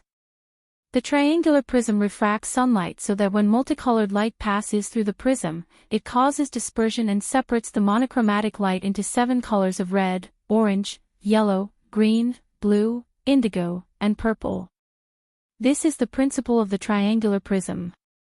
In later generations, the principle of the prism belonged to the category of physics, but there was no concept of physics in the Tang dynasty. Li Wangyu didn't want to cause trouble, so he simply attributed physics and chemistry to nature. The reason why he made the prism was to show the most intuitive composition of light to the teachers and students of the academy so that they could understand how rainbows were formed. When Li Wangyu was in school, although he was a bad student, he liked all kinds of experimental classes, whether it was physics or chemistry, they were all his favorite. Every time the physics or chemistry teacher came up with a novel experiment, it would be an eye-opener for him. Today, he was going to use a small prism to open a new window for the students of the academy in the Tang dynasty to see the world. Li Wangyu ordered people to close all the doors and windows of the auditorium, leaving only a window facing the sun open. A small hole was opened in the window to let the sunlight shine on the prism. This was the experiment in the middle of the 17th century, when Newton used a prism to break down sunlight. This extremely simple experiment was of great significance in the physics of later generations. It was known as one of the 10 most beautiful physics experiments. Under everyone's gaze, Li Wangyu slightly adjusted the angle of the prism. After the sunlight was refracted by the prism, it was projected on the white wall on the opposite side. Something that shocked more than 1,000 teachers and students of the academy happened. On the white wall, a 7-colored light spot of red, orange, yellow, green, blue, indigo, and purple appeared. Su Jingzong was so shocked that he suddenly stood up and exclaimed, "Seven-colored light. It's 7-colored light." Li Wangyu was startled by his sudden outburst. 7-colored light, my ass. I despise this uneducated old bureaucrat. The teachers and students of the other academies were not any better. As for the professors and teaching assistants of the academy, they had different reactions. There were those who were surprised and those who were at a loss. There were even some who immediately knelt down and began to kowtow to the miracle that Li Wangyu had created. In short, Li Wangyu's triangular prism experiment had given everyone quite a scare. As for the students of the academy, they all stood up and shouted excitedly. However, they did not make a fuss like Su Jingzong and the others. After all, these 6 or 7-year-old children did not have as many thoughts as adults, and it was easy for them to accept new things and knowledge. This was also the reason why Li Wangyu set up the Royal Academy of the Tang dynasty and only recruited students who were only young. It was always easier to draw on a blank piece of paper. Li Wangyu waited for the noise to die down before explaining, "Students, this is not a miracle. Sunlight wasn't colorless. In essence, it was composed of 7 different colors of light. After being decomposed by the prism, the 7 colors were restored. The rainbow is not a god, but a rainbow formed by the refraction and reflection of the sunlight by the water droplets in the air after the rain." Su Jingzong and the others were skeptical about his explanation, but they did not know how to refute him when they saw the rainbow light spots projected on the wall. The scene in front of them really subverted their worldview. Li Wangyu threw out another bomb to make them believe it even if they did not want to. After the prism experiment, Li Wangyu led everyone out of the academy auditorium. They did not know why, but they lined up and walked out of the auditorium. Li Wangyu asked them to stand with their backs to the sun. Then, on the open space in front of them, water mist suddenly sprayed out. This was a spray device that Li Wangyu ordered people to make slightly improved water bags used to extinguish fires. The purpose was to show everyone how the rainbow was formed. Fine streams of water were sprayed into the air, forming a mist. Under the illumination of the afternoon sun, a gorgeous rainbow appeared in the mist. "Rainbow, it's really a rainbow. Tao ancestor above, this is really a rainbow. The Duke is really a god, even a rainbow can be formed with a wave of his hand." There were still people who stubbornly believed that everything in front of them was made by Li Wangyu with his own magic. Li Wangyu was too lazy to pay attention to such people. He just explained to the students the reason for the rainbow's formation again. Finally, he selected some students and let them personally operate those water bags to spray out the mist to create the rainbow. More than 1,000 students played as if it was a festival. They were so excited that they almost forgot themselves. Many new academy students did not even care about the restrictions of the head teacher. They screamed and rushed into the mist, wanting to use their hands to touch the rainbows in front of them. In the face of ironclad facts, Su Jingzong and the others finally admitted that the so-called rainbow was actually such a simple principle. Su Jingzong could not help but sigh. The Duke is really a knowledgeable man. You even know how the rainbow is formed clearly. TSK, I would never have thought that the sunlight is actually 7 colors. If I did not see it with my own eyes, would not dare to believe it. Li Wangyu laughed. Ha, Su Jingzong, this is the reason why I want to teach this encyclopedia. Our knowledge of this world is still very shallow, so we need more people to study the principles within.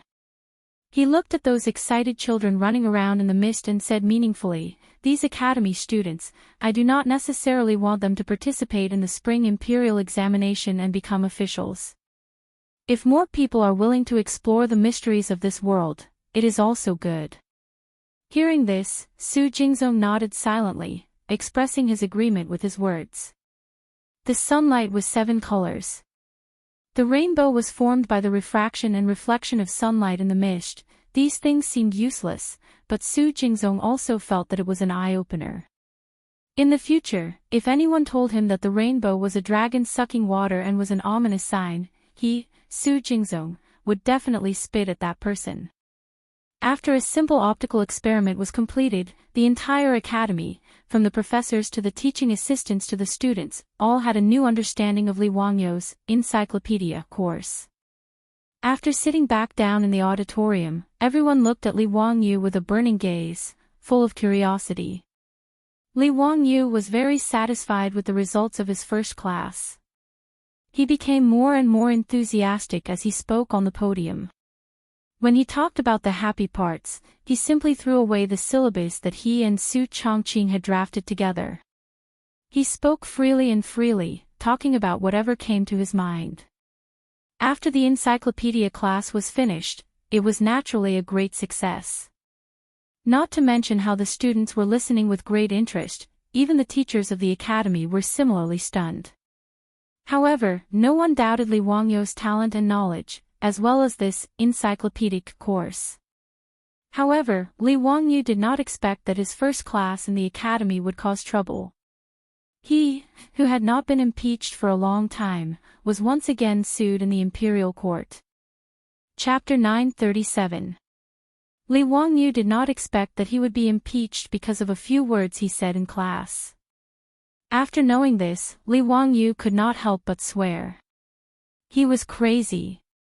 He had no official title now, impeachment my ass. Who had ever heard of impeaching a commoner in the imperial court? Was this not crazy? What made him even more speechless was that Pai Lupi actually ordered someone to pass on a message, asking him to go to court the next day to confront the person who impeached him. Li Wangyu really wanted to ask Pai Lupi if he had Alzheimer's and lost his memory. He had already been demoted to a commoner, what was there to attend court for? But he could only complain in his heart.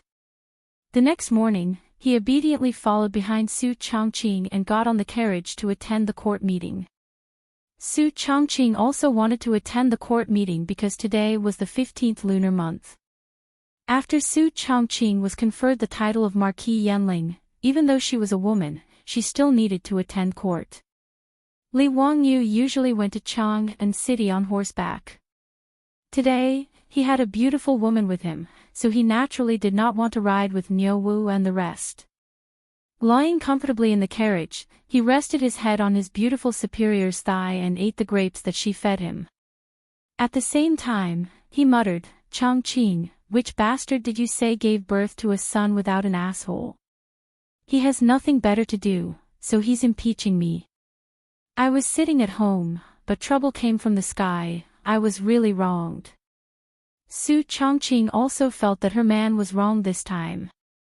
Even when he was teaching the children at the academy, there were people who went to Pai Lupi to complain. Wangyu, don't worry about those people, Li Shimin will not let you suffer any losses. Hee, speaking of which, Li Shimin is really good to your cheap nephew. Humph, good my ass. Until now, my ban has not been lifted. If it weren't for the impeachment, I wouldn't even be able to go to Chang'an City, Li Wangyu complained with dissatisfaction. Su Chongqing was too lazy to care about his little man's resentment towards Pai Lupi. He casually comforted him. He was not worried about Li Wangyu's impeachment. After all, this guy had been impeached many times, but he had never suffered any losses. This time, it should not be a big deal. From the time Li Wangyu refused Pai Lupi's betrothal and was demoted to Huayin County as a county magistrate, to the time when he ran away from home and was demoted by Pai Lupi, Li Wangyu hadn't appeared in court for more than half a year. Seeing Li Wangyu appear, the group of high dukes could not help but make fun of him. Yo, did the sun rise from the west today? Zio, you actually came to attend court. What a rare guest. Wahahaha, I knew that you would definitely come today, kid. TSK, I haven't heard of anyone impeaching you for a long time. I even miss it. This old guy Qing Yao Jin was just enjoying the show. He actually made sarcastic remarks. Li Wangyu was so angry that he almost gave him the middle finger. Li Wangyu's few disciples also hurried forward to greet their teacher. Teacher, when is your next encyclopedic class? It's a pity that we couldn't listen to your teachings in person. Yan Liben asked when he saw Li Wangyu. Because he and Ma Zhou had to work, Li Wangyu was teaching in the academy's hall that day and could not listen to it in person. But the two of them were smart enough to instruct two of their junior brothers to copy notes for them. Lu Ringue and Sheng Wanyu were now working in the academy. Naturally, they would not miss out on Li Wangyu's lessons. Even though the two of them were Li Wangyu's disciples, they were still shocked by the content of their teacher's lectures. Speaking of which, Li Wangyu was not qualified to be a teacher.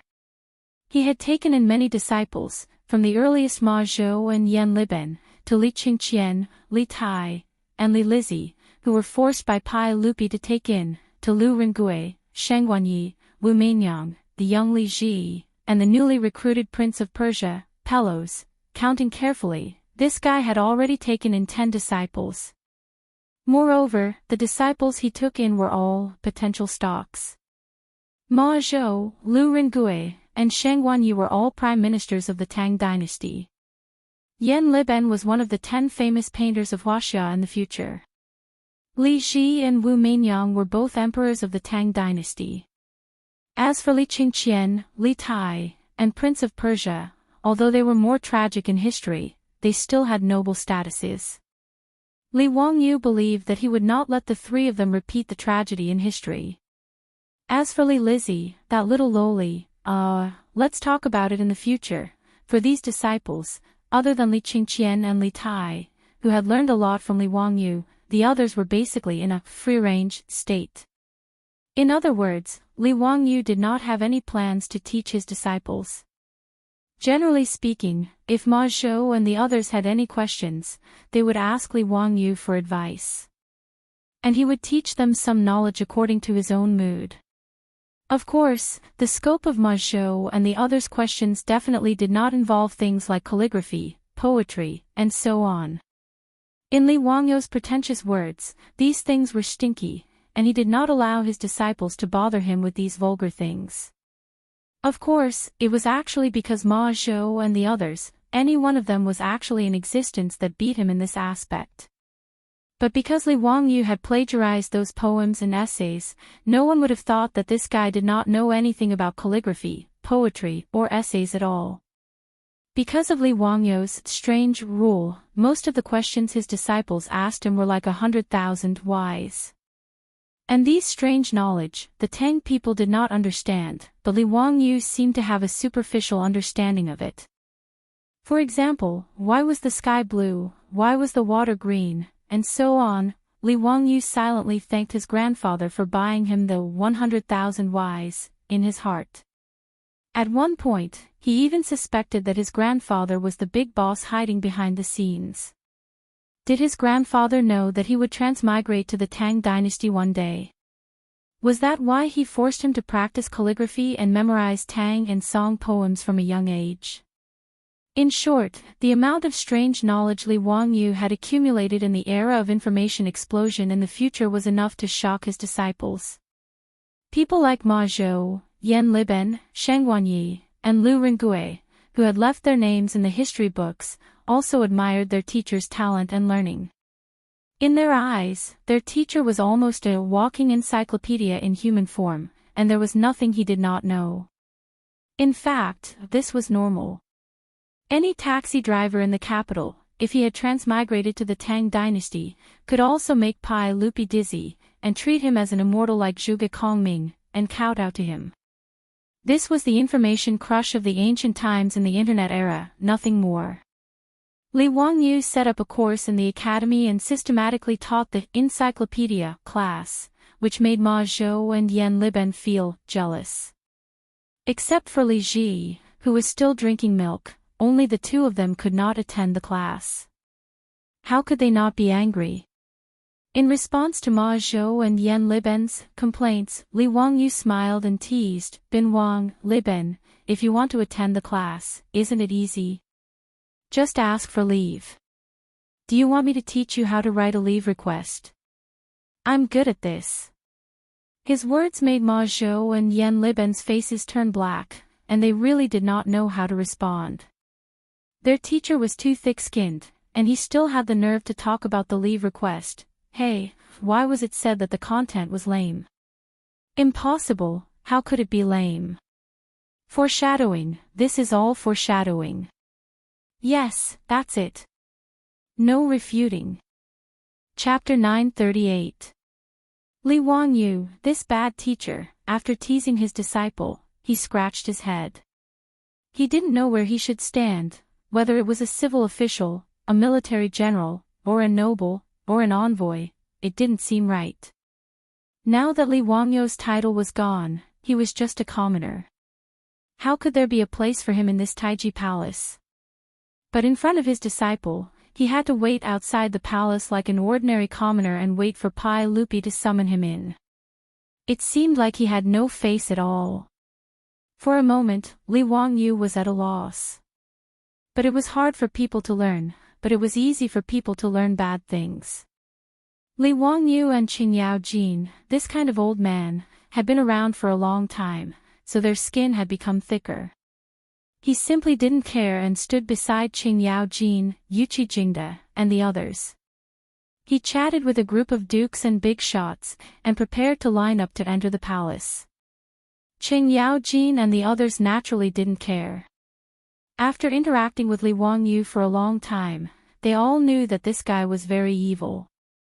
Although he was younger than their son, none of them treated him as a junior.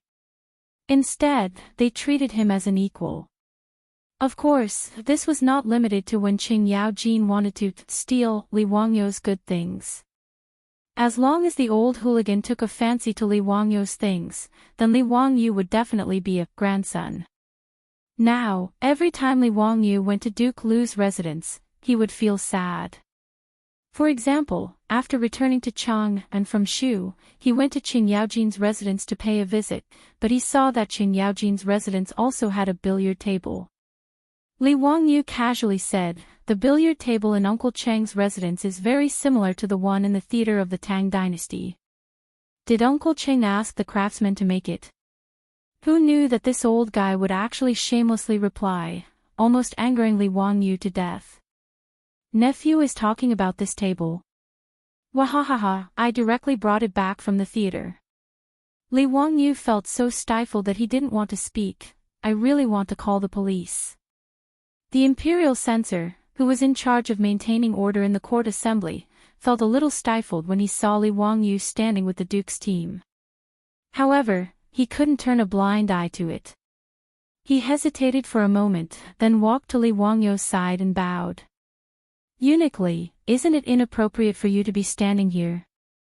Li Wangyu grinned and replied, "What's wrong with that? This place is reserved for third-rank court officials and above.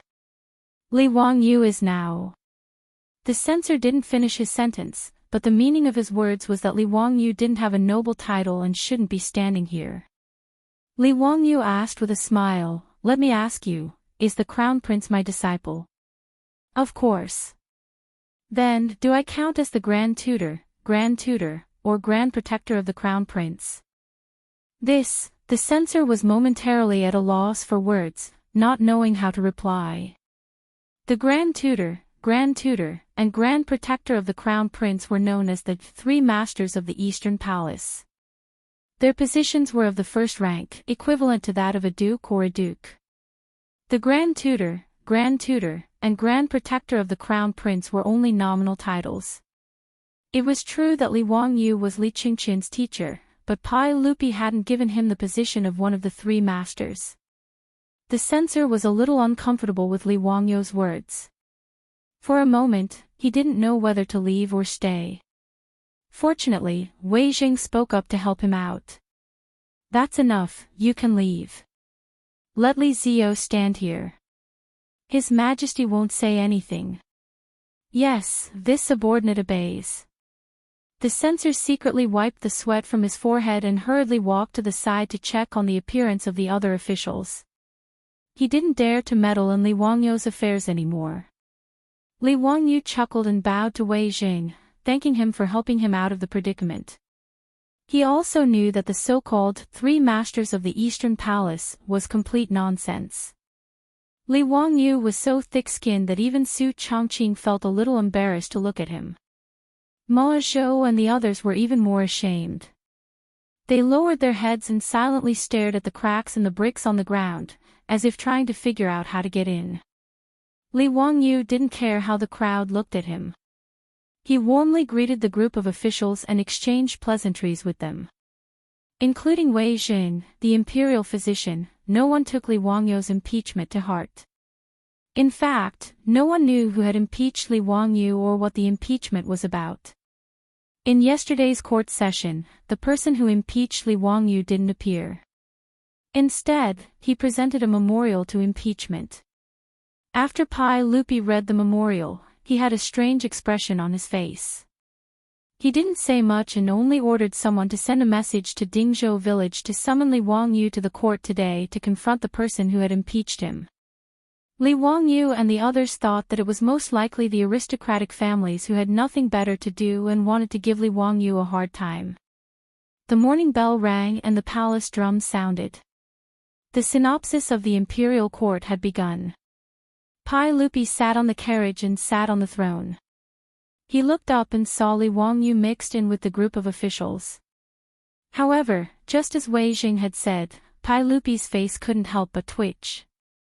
He didn't say anything and pretended not to see anything. After the officials paid their respects to Pai Lupi and a set of standardized procedures were completed, a few people came in from outside the hall. They were wearing purple Taoist robes and red kasayas. They were actually a few white-haired old Taoist priests and a few equally old monks. The Taoist robes were also known as fairy cave robes. There were various auspicious Taoist patterns embroidered with gold and silver threads, such as the sun, moon, stars, 8 trigrams, pagodas, dragons and phoenixes, cranes, Kylin, and so on. Those who could wear purple Taoist robes were all famous Taoists. As for the monks of the Tang dynasty, the red kasayas were the most honorable.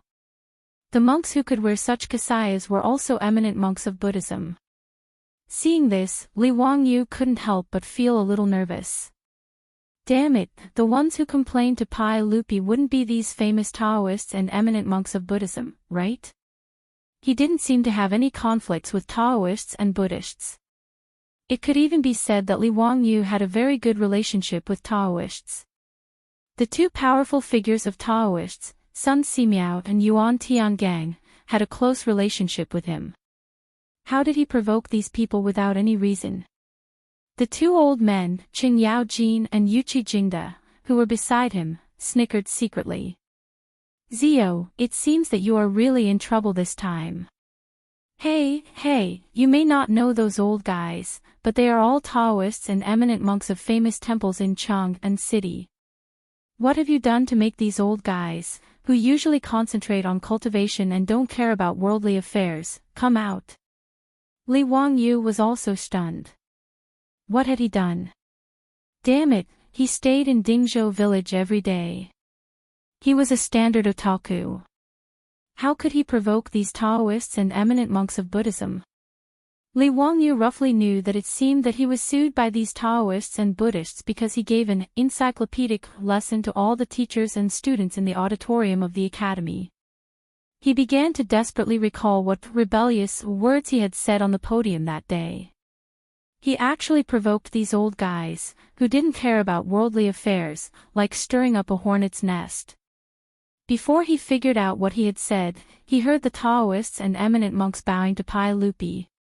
"Your Majesty, this humble Taoist and poor monk pay our respects." Chapter 939. Li Wangyu did not expect that what he said in class that day would spread so quickly. Actually, this was normal. Most of the 1,000 students in the academy lived in Chang'an. Every time there was a break, these students would be brought home by their families. The professors and teaching assistants of the academy would also visit their families and friends in Chang'an during the break. The second day after Li Wangyu finished the encyclopedia class in the auditorium, it happened to be the school break. More than 1,000 teachers and students of the academy returned to Chang'an and naturally talked about the academy with their families and friends. Li Wangyu's class left the deepest impression on the teachers and students of the academy. Naturally, it was mentioned the most. Especially the experiment of creating rainbows with water. It was repeated countless times in Chang'an that day.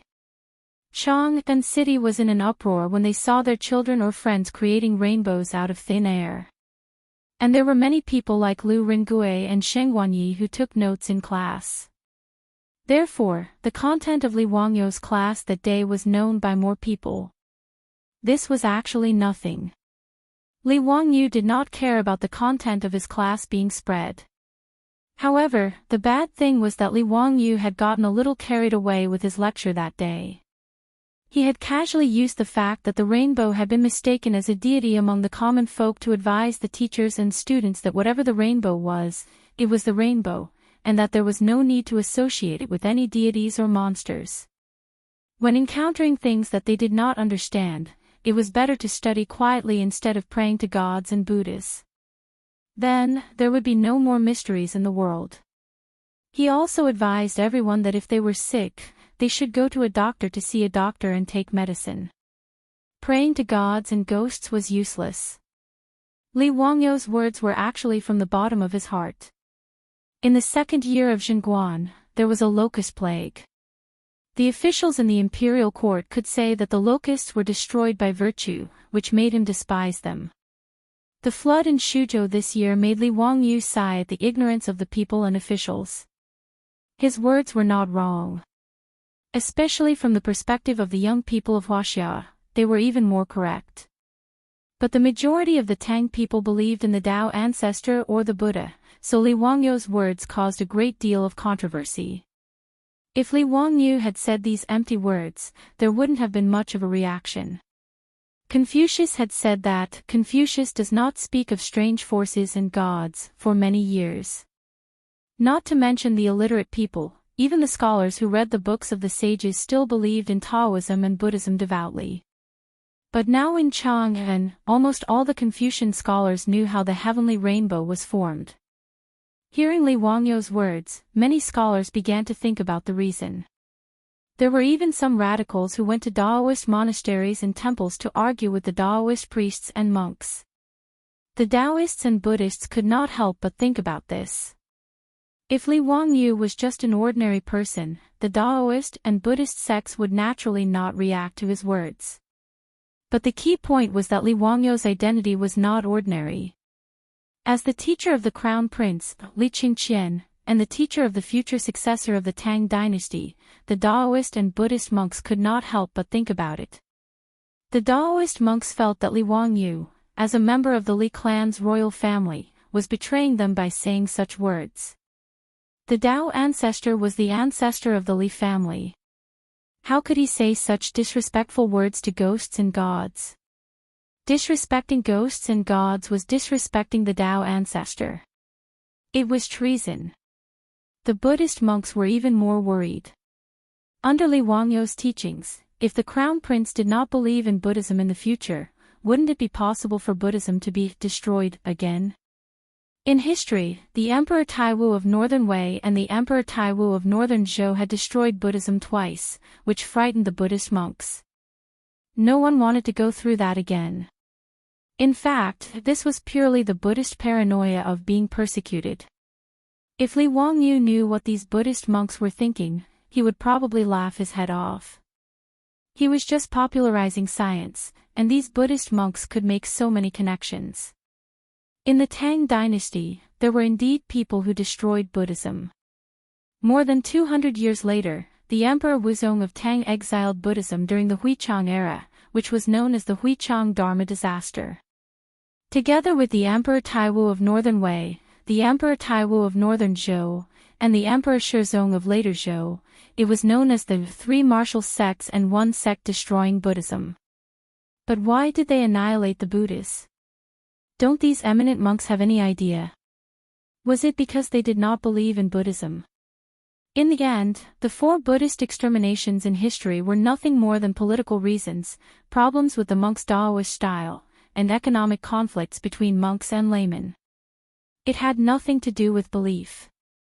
Of course, Li Wangyu was not a roundworm in the belly of the Buddhist monks, so naturally, he could not guess the thoughts of the Buddhist monks.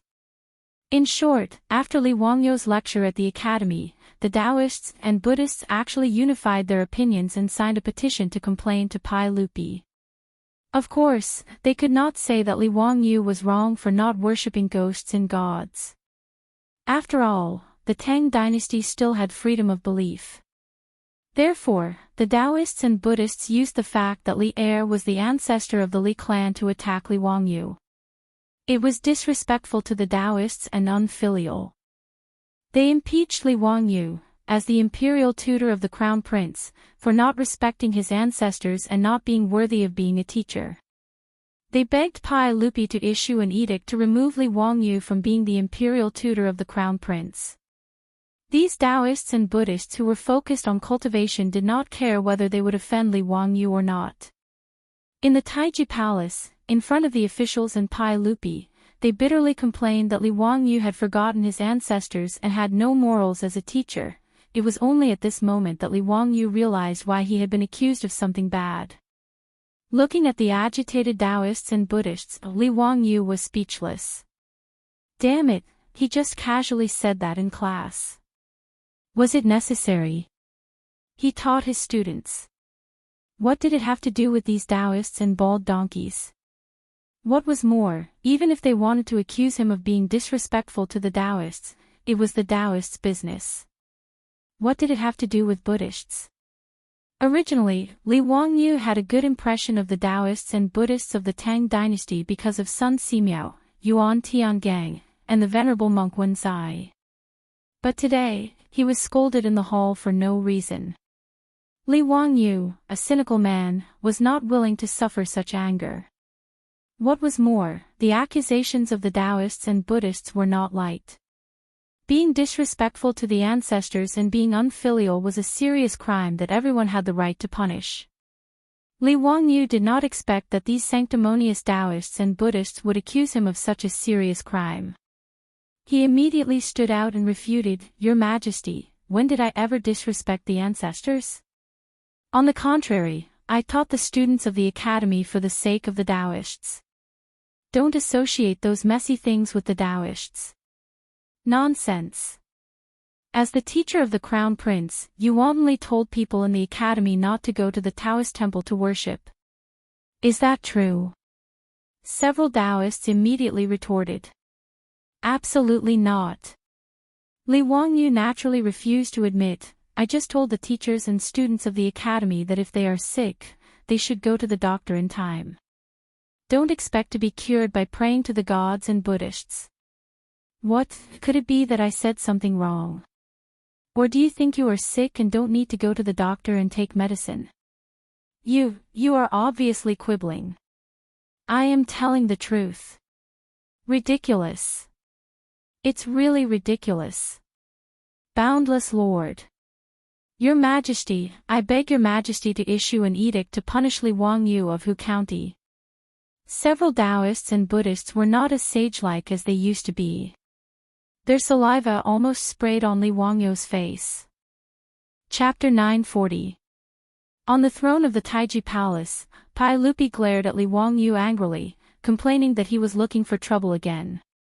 Of course, Pai Lupi did not think that his nephew had done anything wrong. The content of Li Wangyu's lecture in the Academy's auditorium was placed on Pai Lupi's desk that day. Even the prism made of crystal was sent over.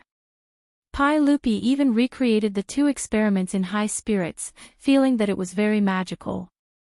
However, Pai Lupi did not expect that his nephew's lecture would cause such a strong reaction from the Buddhist and Taoist sects in Chang'an city. Pai Lupi had a headache when the two sects of Buddhism and Taoism attacked Li Wangyu at the same time. If this matter was not handled well, there would be a lot of trouble. Both Buddhism and Taoism were not easy to deal with. If they fought, it would be difficult to deal with. My dear ministers, you are all people of the Tao. Why bother arguing with a young man like Li Zio? Why don't I let Zio apologize to all of you, and this matter will be considered over? Pai Lupi could only smooth things over at this time. However, the few monks were not willing to give up and shook their heads. Your Majesty, it's not that I want to be aggressive and bully the young. It's just that this matter concerns the Tao ancestor, and we can't treat it as a game. Otherwise, who in the world will still respect the Tao ancestor? Amitabha. Although I am a disciple of Buddhism, I also agree. Li Wangyu was annoyed when he saw the cow noses and the bald donkeys being so unreasonable. These few monks seemed to be sanctimonious, but he did not know what was wrong with them. They just had to go against him. He just casually mentioned it in class. How could it cause such a big reaction from the Taoist and Buddhist sects? Li Wangyu naturally did not know what the Taoist and Buddhist sects were thinking, but he was not stupid. He rolled his eyes and came up with an excuse. Esteemed monks, if you want to say that I don't respect the Tao ancestor and the ancestors, I am in the wrong. Now that things have come to this, I won't hide it from all of you. Actually, I have another identity that was originally inconvenient to reveal to all of you. As soon as Li Wangyu said this, everyone couldn't help but reveal suspicious expressions, and they didn't understand exactly what he wanted to say. Even his disciples were at a loss. They did not understand what their master was trying to say. Why didn't they know about the other identities of their teacher? Among the hundreds of officials, only Su Chongqing was covering his mouth and secretly laughing. Based on her understanding of her man, this guy was definitely going to trick her again. After Li Wangyu attracted the attention of the officials in the hall, he coughed with satisfaction and said unhurriedly, "Actually, I am the personal disciple of the Tao ancestor in the mortal world." Following Li Wangyu's words, Noda's Taiji Palace immediately fell silent. Everyone looked at Li Wangyu as if they had seen a ghost. The wooden planks in the hands of many officials slipped down unconsciously and fell to the floor with a crisp sound. After a long while, the few Taoist experts suddenly roared, "Nonsense! You are humiliating the Tao ancestor. Today, I will enforce justice on behalf of the heavens and get rid of a traitor like you who is misleading the public with lies." A few Taoist monks in their 70s and 80s raised their walking sticks and dust as they spoke, and were about to smash Li Wangyu. Li Wangyu saw that the bomb he threw was too powerful. The Taoist monks seemed to have gone crazy and hurriedly dodged. These Taoist monks were indeed cultivators. Their bodies were still quite strong at such an age. They held their walking sticks and dashed, forcing Li Wangyu to flee in all directions. Seeing that the old Taoist monks were chasing after him, Li Wangyu turned around and hid among the officials in a hurry. As soon as Li Wangyu fled, a few Gaotian officials relentlessly chased after him and beat him up, making it hard for those officials. In the imperial court of the Tang dynasty, the officials were all sitting on the floor. It was naturally not easy to dodge while sitting. Therefore, many officials blocked the bullets for Li Wangyu for no reason. They were hit by the crutches and dust in the hands of the Taoist monks. Qing Yao Jin, Yuqi Jingde, and the other big shots laughed after being stunned. They had no intention of stopping the fight. Instead, they clapped their hands and cheered. The Taiji Palace was in chaos. Ever since the establishment of the Tang dynasty, the imperial court had never been so lively. Pai Lupi, who was sitting on the throne, was so angry that his face turned pale. He slapped the armrest of the throne, stood up angrily, and roared, "Enough! All of you, stop! What are you doing? Do you think my Taiji Palace is a wine shop? Men, separate them. If anyone disturbs the imperial court again, I don't care who they are. I'll throw them into prison and punish them." After being reprimanded by Pai Lupi, the Taoist monks stopped panting. They were still glaring at Li Wangyu with angry faces. "Your Majesty, you heard it with your own ears. This Hu County Li Wangyu is so arrogant that he can even say such disgraceful words. If your Majesty doesn't punish this person severely, we won't let it go." Li Wangyu didn't care about the Taoist monk's death stares. He smiled and tidied up his robe. He didn't care about the Taoist monk's threats at all. Pai Lupi's anger didn't subside. He pointed at Li Wangyu and said angrily, "Li Wangyu, what nonsense were you talking about just now? What do you mean you are the personal disciple of the Tao ancestor in the mortal world? Speak clearly for me." Li Wangyu wasn't in a hurry. The reason he dared to say this was because he had already thought of an excuse. He bowed to Pai Lupi and said, "Your Majesty, I'm sure your Majesty knows that I am the personal disciple of the Tao ancestor." "Nonsense, when did I know?" Pai Lupi felt that Li Wangyu was becoming more and more outrageous. "Did your Majesty forget about the Tao ancestor's appearance outside the Taiji Palace and the plague ghost swallowing the sun? Previously, I said that the Tao ancestor visited me in a dream.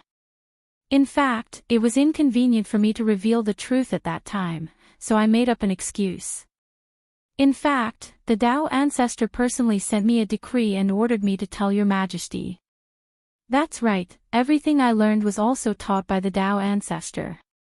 Li Wangyu lied without blushing, but Su Chongqing almost laughed out loud. The beautiful boss quickly lowered her head and tried very hard to hold back her laughter. Her man was really too good at talking nonsense. How could he have the nerve to say such nonsense? Li Wangyu didn't panic. Anyway, no one could verify the truth of what he said. Could it be that these Taoist masters could invite the Tao ancestor to confront him in person? In fact, he also had a purpose for telling such a big lie. He had only given an encyclopedia lesson, and he was sued by the Taoist and Buddhist sections. If he didn't make a protective umbrella for himself, who knew how much trouble he would cause in the future? As long as it was confirmed that he was the personal disciple of the Tao ancestor, no matter what knowledge he spread in the future, he would have a shield to use. Even if he told everyone that the sky was round and the earth was wrong, and the earth under their feet was round, no one could do anything to him at that time. At least, he wouldn't be burned alive like Copernicus because of his foolish religion. Of course, Copernicus wasn't actually burned to death. Before the church had time to arrest him for his heliocentric theory, Copernicus died of illness. The one who was really burned to death by the church was the Italian astronomer Cicco d'Osco. The crime was that he went against the teachings of the Bible and argued that the earth was spherical. Li Wangyu didn't want himself or his disciples to be treated like this in the future, so it was still necessary to use the tiger's skin as a flag. Therefore, he took advantage of the situation and said that he was the personal disciple of the Tao ancestor in the mortal world. Li Wangyu's words caused an uproar in the main hall. "I had something to do yesterday and forgot to ask for leave. Everyone, please don't blame me. I will make up for it in the next few days. Starting next week, strive for 2 updates a day. Chapter 941. Li Wangyu warned about the total solar eclipse. Because there was a report from the imperial court, all the officials knew about it, but they didn't know about the dream of Tao ancestor. As for the heavenly grand ritual outside the Taiji palace and the Tao ancestor showed his power, few people knew the details. At this moment, Li Wangyu revealed these 2 things, which naturally caused an uproar among the officials. They couldn't believe it. Those Taoist Gaozhen were even more stunned. They stiffly turned to look at Pai Lupi on the throne, as if they had seen a ghost. Your Majesty, is what Li Wangyu said true? The Taoist Gaozhen naturally knew that the Tao ancestor showed his power in the heavenly grand ritual. The officiant that day was Yuan Tiangang, but there were many participants in the Taoist sect who witnessed it with their own eyes. The abbots of the various Taoist temples in Chang'an city were all the disciples of these Taoist Gaozhen. Therefore, these Taoist Gaozhen were very clear about the Taoist ancestors' divine manifestation. In the past 2 years, the Taoist sect in the Tang dynasty became more and more prosperous, which was also related to the Tao ancestor showing his power in public 2 years ago. Pai Lupi was also confused at this moment. For a long time, Li Wangyu had used the excuse of Tao ancestor showed his power in a dream to him. In fact, Pai Lupi was dubious about his nephew's statement. The Tao ancestor showed his power in a dream. This kind of nonsense was too perfunctory. However, Li Wangyu now said that he was the personal disciple of the Tao ancestor in the mortal world, which made Pai Lupi, the emperor of all ages, somewhat speechless. He instinctively didn't believe Li Wangyu's statement, but after thinking about it carefully, he felt that it might not be impossible. If his nephew was really the personal disciple of his ancestrally heir in the mortal world, then everything seemed to be explainable. Pai Lupi firmly believed that the Tao ancestor showed his power in the heavenly grand ritual. If Li Wangyu was the Tao ancestor's disciple, then it would not be strange for him to know about this matter, including the matter of the plague ghost swallowing the sun. Also, this brat had come up with so many strange and incomparably miraculous things. Pai Lupi and his wife, Empress Chang'an, had also privately gossiped. They didn't understand where Li Wangyu's abilities came from. Pai Lupi had already ordered the 100 Cavalry Department to investigate Li Wangyu's background. Even when he entered school, what kind of books he studied, and what his grades were, they were all thoroughly investigated.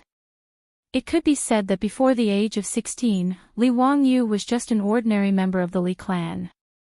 There was nothing special about him. His nephew seemed to have been enlightened overnight. After he moved out of Hu County and returned to Dingzhou village, all kinds of wonderful poems and articles emerged one after another. All kinds of inventions and creations dazzled people's eyes. Originally, Pai Lupi and the other big shots thought that Li Wangyu was the reincarnation of some powerful Taoist. But after hearing Li Wangyu's words today, Pai Lupi was somewhat convinced. No matter how big the hole in Pai Lupi's brain was, he would never have thought that this Li Wangyu was not the Li Wangyu he knew. Even if Li Wangyu told him everything about time travel, Pai Lupi would probably be more willing to believe that his nephew had been accepted as a disciple by the Tao ancestor. After Pai Lupi's imagination filled in the gaps, he believed most of Li Wangyu's words.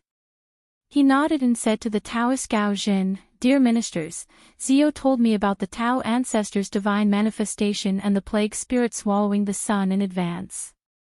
As for whether he is the Tao ancestor's direct disciple, I have no way of knowing." Pai Lupi's words were tantamount to admitting Li Wangyu's words. This made the Taoist Gaozhen bewildered. They suspiciously turned to look at Li Wangyu, who was smiling but not saying anything. Could it be that what this young man said was true? How was this possible? This young man in front of them who had not yet reached the age of 20 was the Tao ancestor's direct disciple in the mortal world. But if he wasn't, how could he have known about the Tao ancestor's divine manifestation and the plague spirit swallowing the sun in advance? If Li Wangyu was really the Tao ancestor's disciple, wouldn't it mean that their Taoist school had an additional ancestor out of nowhere? The Taoist Gao Zhen, who had been excited and felt greatly humiliated, didn't know what to do for a moment. The Buddhist monks were even more dumbfounded. They could only silently chant Buddha's name and lower their heads in silence. It was hard to tell whether this was true or false. Could they ask the Tao ancestor to show his divine manifestation again and personally explain this matter to everyone? For a moment, the Taoist Gao Zhen monks, who came to find trouble with Li Wangyu aggressively, were speechless. Li Wangyu saw that they didn't speak, so he was a little complacent. Li Wangyu still had a sense of achievement for fooling a group of celebrities of the Tang dynasty, including Pai Lupi.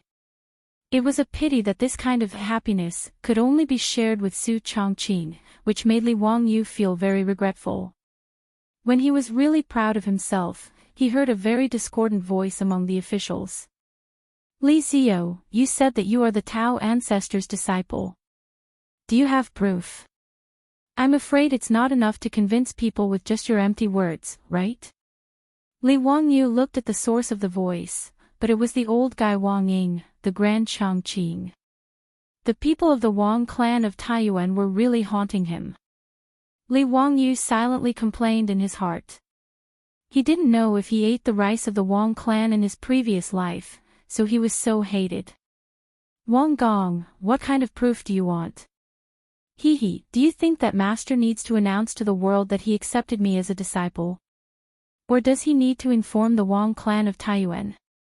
Wang Ying was unmoved. He stroked his beard unhurriedly and said with a smile, Li Ziyo, what are you talking about? The Wang clan of Taiyuan, don't have such a big face. However, it's not easy to convince everyone that you are the Tao ancestor's disciple with just your one-sided words, right? It was impossible for the Taoist to ask the Tao ancestor to prove Li Wangyu's identity. In other words, Li Wangyu also couldn't ask the Tao ancestor to testify for him. Wang Ying had calculated this point, so he insisted that Li Wangyu take out proof. Facing Wang Ying, this old fellow's questioning, Li Wangyu also had a way to deal with it. It's easy for Wang Gong to want proof. Although master didn't give me any token as proof, he taught me a lot of knowledge that the world doesn't know. I wonder if Wang Gong can use this knowledge to testify for me. What knowledge that the world doesn't know, who can prove it? Wang Ying snorted in disdain. Li Wangyu's smile became more relaxed. Could it be that Wang Gong doesn't know what I taught in the academy a few days ago? Or does Wang Gong already know this knowledge? When the officials heard this, they whispered to each other again. Li Wangyu's words made sense. No one had ever thought that sunlight had 7 colors, and no one knew that the cause of rainbows was so simple. The officials in the hall were all knowledgeable people. They were sure that these things had never been recorded in the books of their predecessors. To be able to understand such knowledge, one must be extraordinary. To say that it was taught by the Tao ancestor was indeed credible. Wang Ying was speechless by these words, but he still refused to let it go. He argued, that doesn't mean anything. Perhaps you just discovered it by accident. It can't prove that the Tao ancestor taught it to you. Li Wangyu nodded. Wang Gong's words make sense. Then, I'll talk about some knowledge that the world doesn't know, and use it to prove my innocence, okay? Chapter 942. Li Wangyu's words caused the officials in the main hall to applaud in unison. If Li Wangyu was really the disciple of the Tao ancestor in the mortal world, they could also hear more of the secrets of the immortals, which was naturally a good thing. The old man Wang Ying's face was somewhat ugly, but he could only silently nod his head in agreement. As for the few Taoist and Buddhist monks, they were all silent at this moment. Even a few of them looked at Li Wangyu with a somewhat strange look in their eyes. Obviously, today's scene was beyond their expectations. No one would have thought that complaining to Pai Lupi would actually evolve into such a situation. As for whether Li Wangyu was the disciple of the Tao ancestor in the mortal world, everyone had their own guesses. Now that Grand Minister Wang Ying jumped out to challenge Li Wangyu, these old foxes naturally remained silent and watched the changes. Only Pai Lupi had a conflicted expression. He already believed 70 to 80% of Li Wangyu's words. At this moment, when he heard his nephew say that he wanted to continue to tell everyone about the knowledge that the Tao ancestor had imparted to the world, Pai Lupi was dissatisfied. The stingy Pai Lupi had already subconsciously regarded this knowledge as the wealth of the Li clan. The Tao ancestor was his ancestor, and Li Wangyu was his nephew. This knowledge that the world did not know naturally belonged to the royal family of the Li clan. How could it be easily known to outsiders? For a moment, Pai Lupi wanted to stop this matter and not allow Li Wangyu to continue. But immediately, Pai Lupi took back the words that were about to come out of his mouth. Since Li Wangyu had opened a course called Encyclopedia in the academy, the content of the teaching could be said to be the knowledge imparted by the Tao ancestor. If this matter was ordered by the Tao ancestor, even if he was the emperor, he could not stop it. Therefore, it would be better to ask Li Wangyu about this matter in private. Pai Lupi didn't say anything against it, and all the officials in the hall had an expectant look on their faces, which made Li Wangyu let out a light cough, pretending to be deep in thought as he paced back and forth. He was also thinking about what kind of knowledge he could use to shock this group of country bumpkins and make them believe his words. After thinking for a while, Li Wangyu had an idea. "I'm afraid you don't know what's in the air, right? Why don't I talk to you about air today?" Li Wangyu's words stunned everyone again. Air? The few Taoists suddenly became agitated. Li Gong, are you talking about air? I'm afraid this matter shouldn't be announced to the public, right? This is the secret of our Tao sect. Previously, these old Taoists were still calling him Li Wangyu from Hu County. Now, they all changed the way they addressed him and respectfully addressed him as Li Gong. They couldn't be blamed for being so agitated, but they misunderstood Li Wangyu's meaning. The air that Li Wangyu was talking about was different from the air that they thought it was. Since ancient times, Huaxia's understanding of air was very vague and contradictory. The word air was derived from Taoism, and was also written as air. However, Taoism's air referred to people's vital qi, pure qi, and breath, not the air that people talked about in later generations. Laozi, Lizi, Zhuangzi, Guanzi, Zhuangzi, Guanzi, Xuanzi, Huainanzi, and Inner Canon of the Yellow Emperor were all Taoist works or works related to Taoism. They described qi as innate vital qi.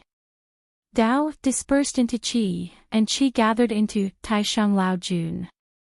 Qi was a kind of mysterious metaphysical energy, which was the understanding of qi in Taoism's philosophy. As for air, it couldn't be seen or touched, so it was difficult for the ancients to describe it. Therefore, among the 5 elements in Huaxia, there were only metal, wood, water, fire, and earth. The most important, qi, didn't exist.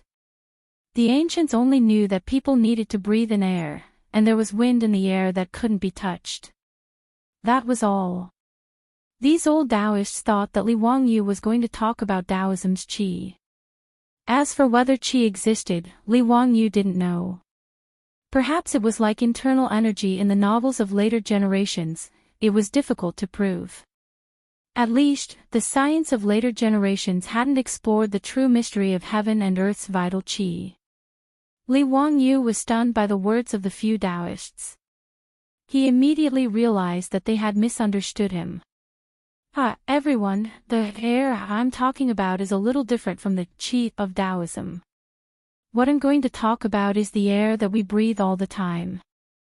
The Taoists looked at each other. They didn't understand what Li Wangyu meant, so they could only listen to him. Your Majesty, everyone, the air I'm talking about refers to the air that can't be seen or touched, but is everywhere. We can't leave it for even a moment.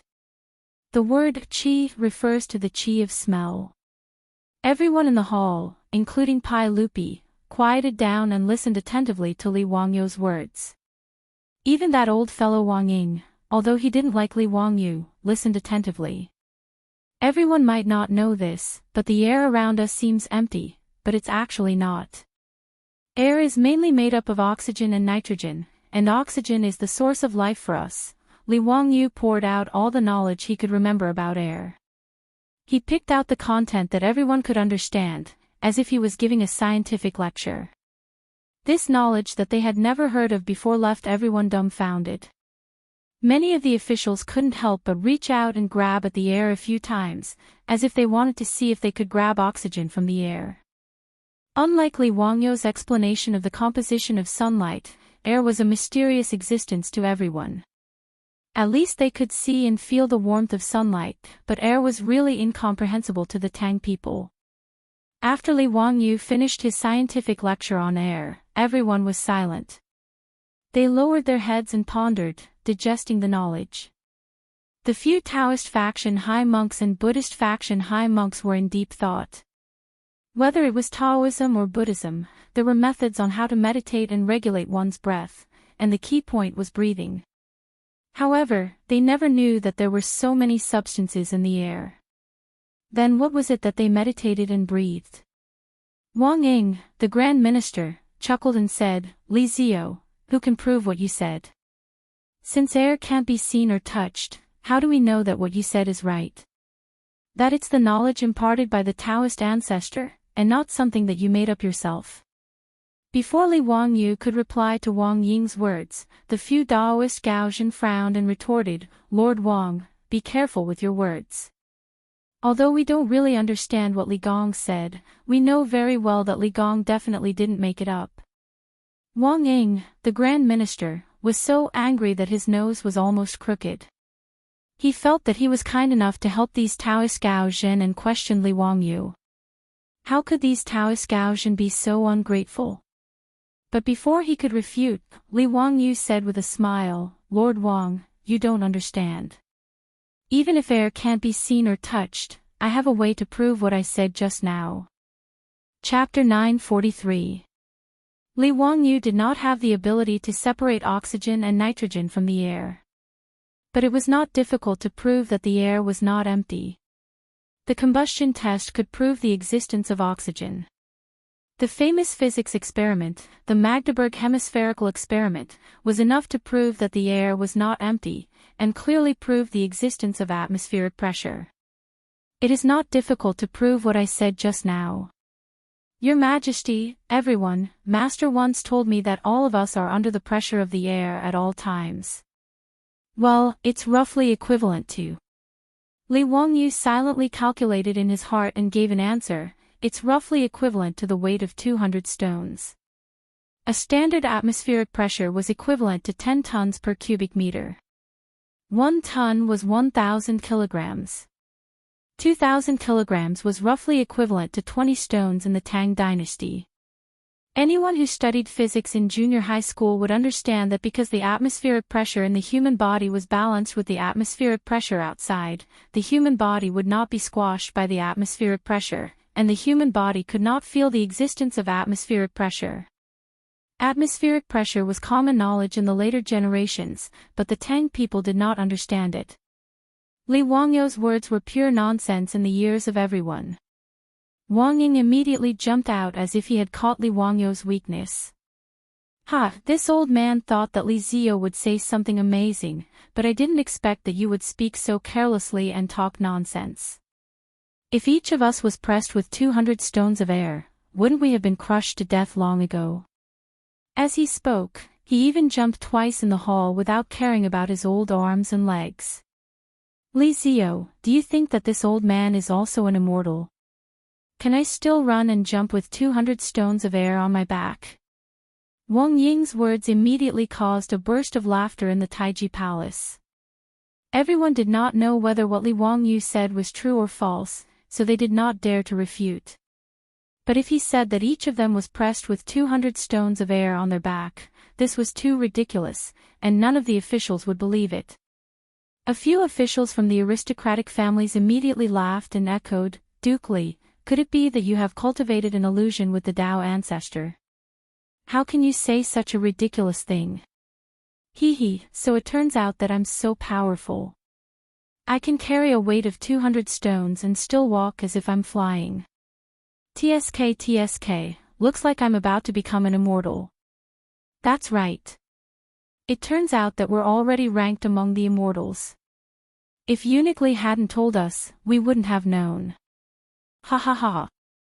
Seeing their teacher being ridiculed like this, Ma Zhou and the others were naturally displeased.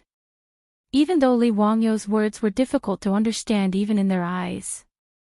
However, out of their blind trust in their teacher, they did not doubt the truth of Li Wangyou's words at all. But they didn't know how to refute on behalf of their teacher.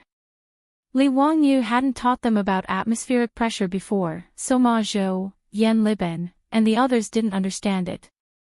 In fact, the ancients had some understanding of atmospheric pressure.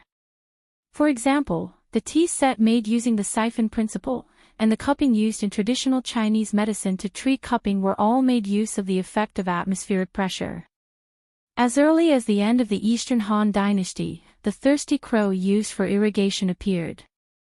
It used the siphon principle to irrigate. However, it was limited to this. The ancients didn't have any in-depth theoretical research on atmospheric pressure. In the face of Wang Ying and the others' unscrupulous ridicule, Li Wangyou wasn't the least bit annoyed. He just looked at this group of people as if he was looking at fools.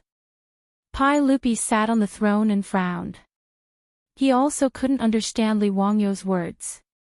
However, he trusted Li Wangyou and knew that his nephew wouldn't speak without thinking. He dared to say such words because he naturally had something to rely on. Ziyu, tell me. Since we are carrying 200 kilograms of air on our backs at all times, why can't we sense it? Pai Lupi opened his mouth and those officials who were still ridiculing Li Wangyou could only shut their mouths.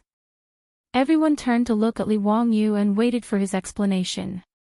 Li Wangyou smiled and shrugged, Your Majesty, this matter is complicated, but it can't be explained in 1 or 2 sentences.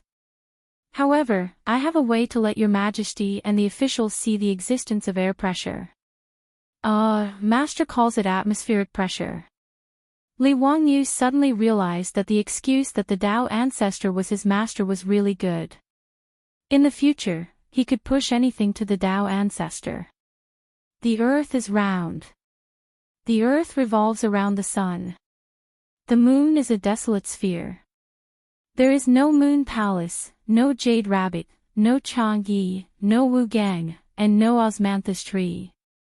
Who doesn't accept it? Go and reason with the Tao ancestor. These were all taught to me by the Tao ancestor. Thinking of this, Li Wangyou felt secretly happy.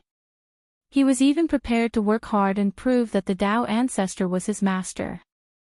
Oh. What can you do? Ziyu, quickly show me. Pai Lupi was also very curious at this moment. However, Li Wangyou shook his head, Your Majesty, I need to prepare for this. How about after 10 days, I ask Your Majesty and the officials to move to the academy, and then I will show it to Your Majesty. I can also teach the students of the academy and let them see with their own eyes what atmospheric pressure is. To prove the existence of atmospheric pressure, the most beautiful and shocking thing was the historical Magdeburg hemispheric experiment. Li Wangyou planned to use 10 days to cast the hollow copper ball for the experiment and the vacuum pump for air extraction. Okay. Pai Lupi nodded and agreed without hesitation, then it's settled. After 10 days, I will lead the officials to the academy to witness what atmospheric pressure is. Let me also broaden my horizons and see the wonderful knowledge passed down by the Tao ancestor. The few Gaozhen and eminent monks immediately bowed, Your Majesty, please allow us to go to the Royal Academy of the Tang Dynasty 10 days later to see the miracle. Okay. Pai Lupi naturally nodded and agreed.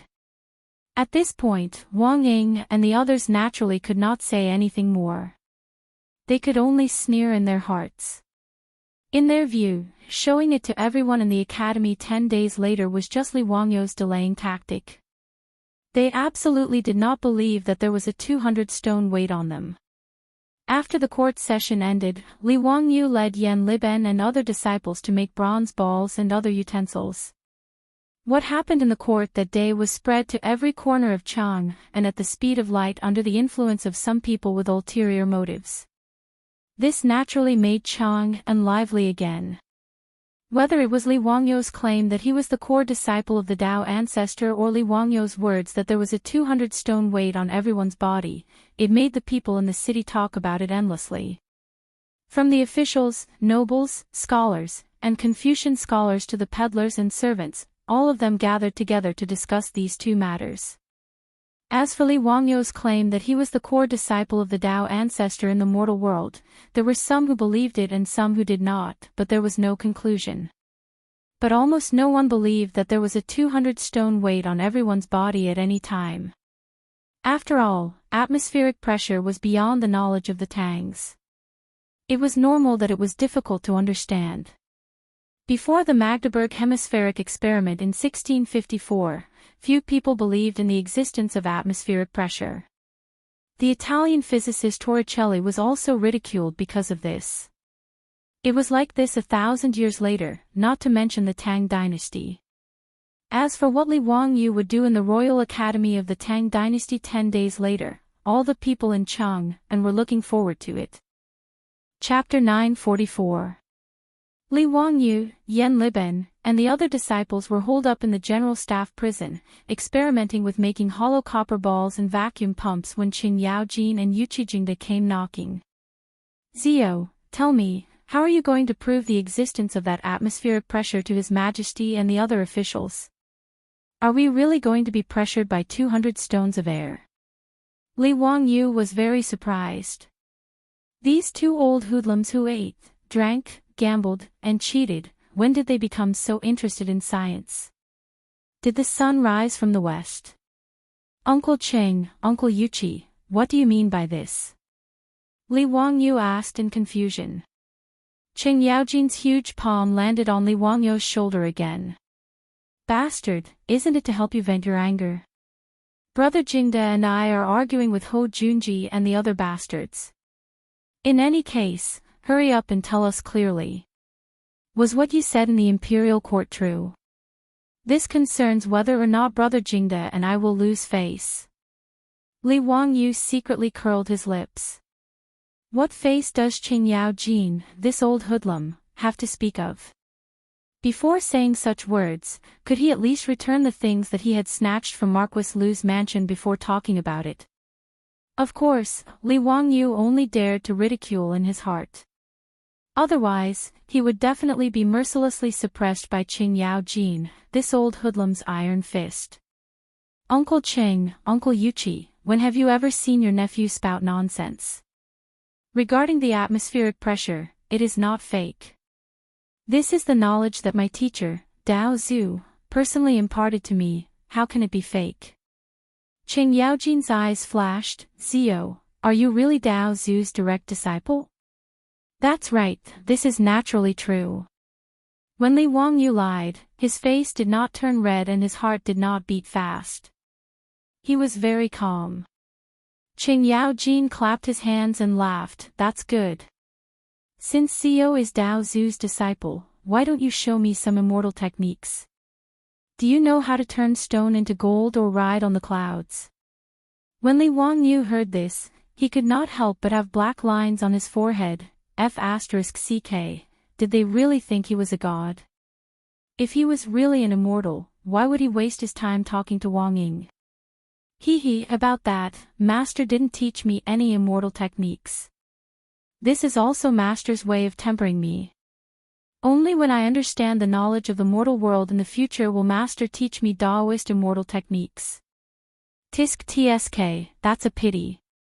Zio, you actually didn't learn anything useful from the Tao ancestor. Qin Yaojin shook his head with a look of regret. He looked at Li Wangyu as if he was looking at a fool. Li Wangyu could not help but feel his temples throbbing. If it wasn't for the fact that he really couldn't beat this old hooligan, he would have fought with him long ago. He was disinclined to continue entangling with Qin Yaojin on this topic, so he hurriedly changed the topic and asked, "Uncle Qing, Uncle Yuqi, and Duke Lu, what exactly happened? It's nothing. I merely made a bet with that tactless fellow. Qing Yaojin continued to slap Li Wangyu's shoulders.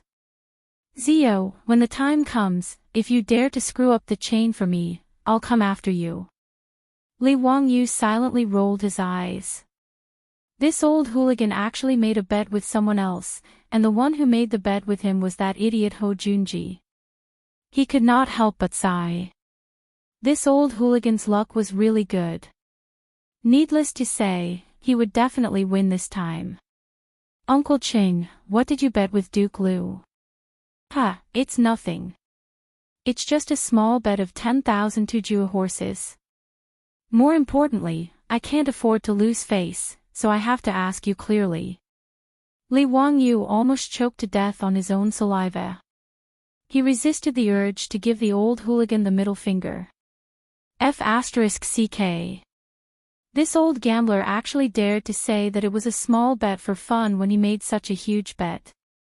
The price of the Tujua horses in Chang'an was not that high, but it was at least 10 strings of cash.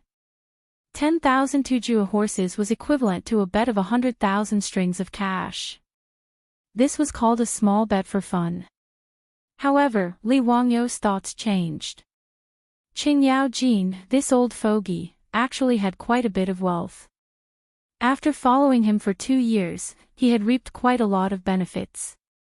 Just the few bets with the aristocratic families and the partnership with them to cheat the aristocratic families of their gold had already made Duke Lu's residence extremely rich.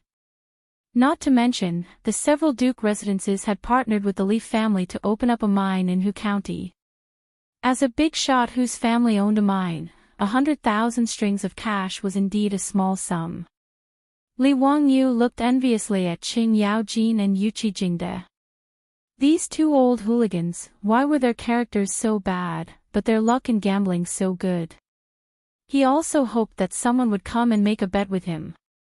Why didn't he have a chance to have someone give him money for free? Ever since Li Wangyu had led a group of Duke Lu bigwigs to win several 100,000 taels of gold from the gambling houses of the aristocratic families, no one in Chang'an had brought up the matter of making a bet with him for a very long time. Even when Li Wangyu proposed a bet, the other party would immediately act like they had been bitten in the tail and immediately refuse. This made Li Wangyu feel that his life had lost a great deal of happiness, and he was extremely unhappy. Thus, when he saw that Qing Yaojin and Yuqi Jingde were about to win money again, how could he be happy? Qing Yaojin and Yuqi Jingde had absolute trust in Li Wangyu. In truth, they didn't even understand what atmospheric pressure was, or why they couldn't feel the 200 stones of air pressing down on them. But since these words had come from Li Wangyu, they couldn't be wrong. After learning that they were about to make a large sum of money, Qing Yaojin became even more smug and began to shamelessly boast about himself. Through Qing Yaojin's words, Li Wangyu learned the reason for their bet with Ho Junji and the others. In the last few days, Li Wangyu's words had caused Chang'an to become very noisy. When people met, they couldn't avoid talking about this topic.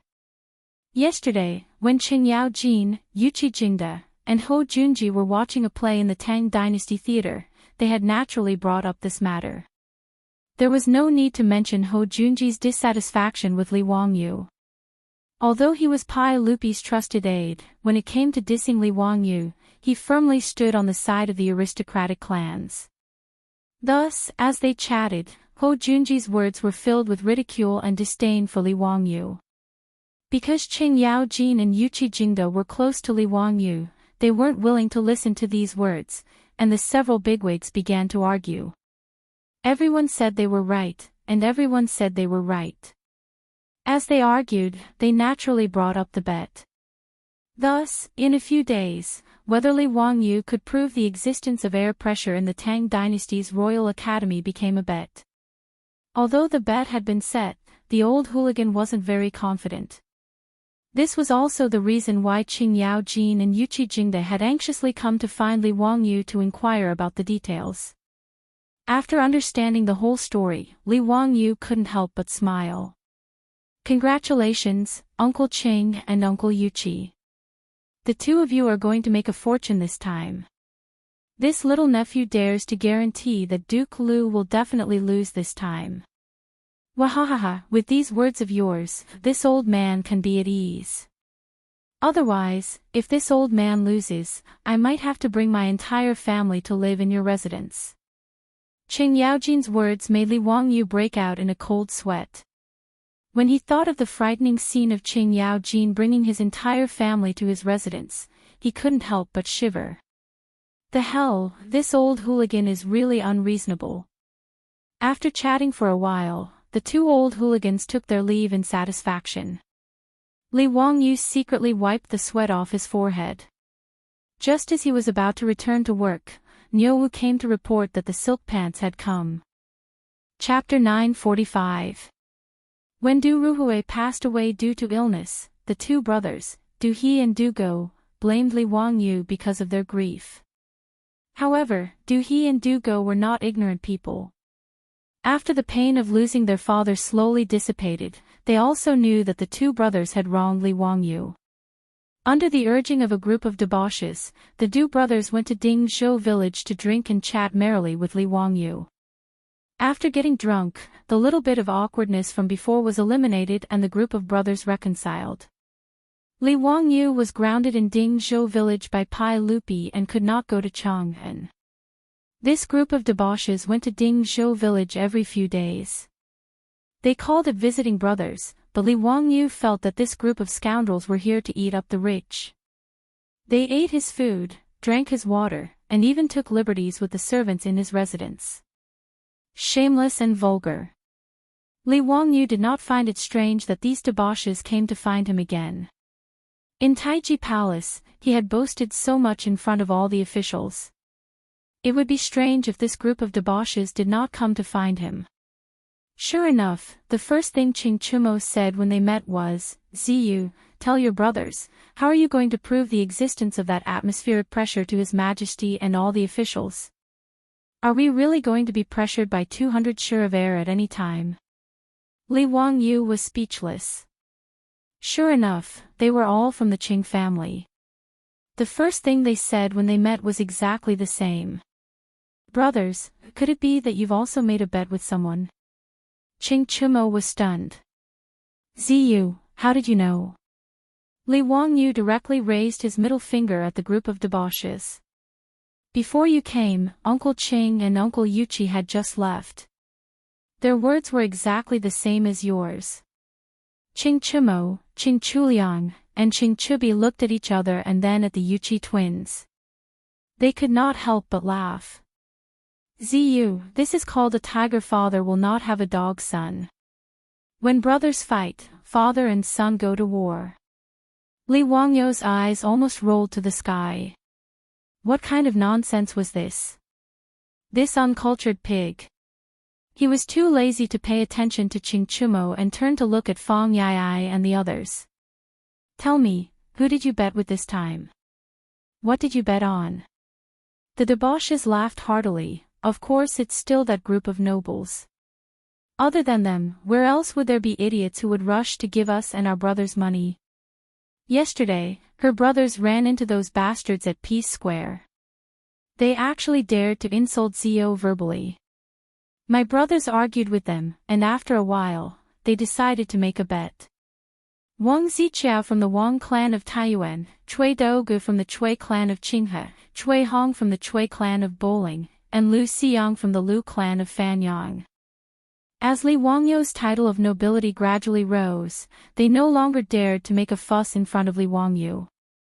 Last year, Pai Lupi used the case of missing gold as an excuse to drive out the heads of the 5 noble families from the imperial court. After that, the sons of the noble families lay low for a long time. However, the influence of the noble families in the imperial court was still enormous. Naturally, these sons of the noble families would not become obedient children because of this. Li Wangyu had long heard from the debauches that in Chang'an city, he still had a lot of friction with these sons of the noble families. "What did you bet on?" "Hee, we didn't bet on anything. You also know that our brothers are poor and can't take out much copper coins. Moreover, gambling is too vulgar, so we didn't bet on anything. Chingchumo laughed. Li Wangyu nodded, understanding that these debauches were also embarrassed about their lack of money. Although he, Li Wangyu, had made a fortune, and along the way, even the dukes close to him had all made a lot of money.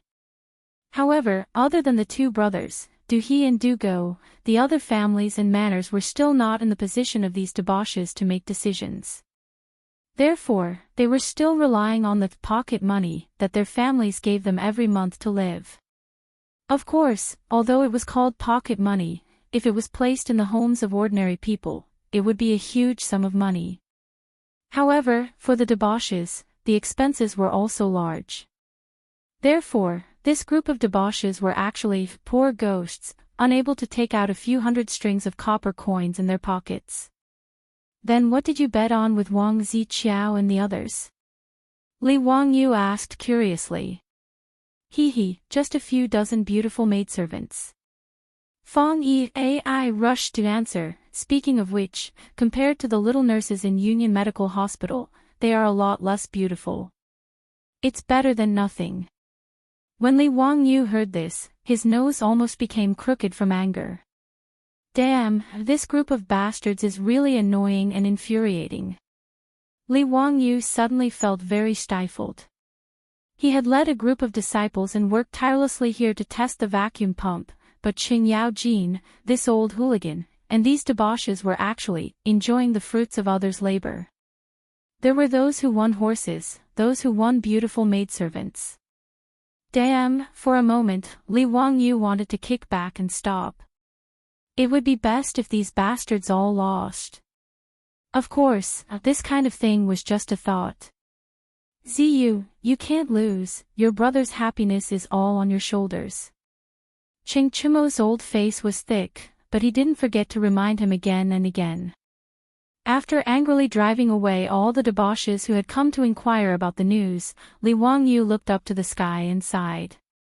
When heaven is about to give a great responsibility to a great man, it must first make his will suffer, and his muscles and bones toil. I really have a hard life. On the side, Niu Wu's face twitched a couple of times. In his heart, he was crazily complaining about his Langjun. With such a lazy temperament, how could he have the nerve to say such things? Li Wangyu sighed and turned his head to continue to study the vacuum pump with Yan Liben and the others. The hemispherical experiment at Magdeburg Castle was not difficult.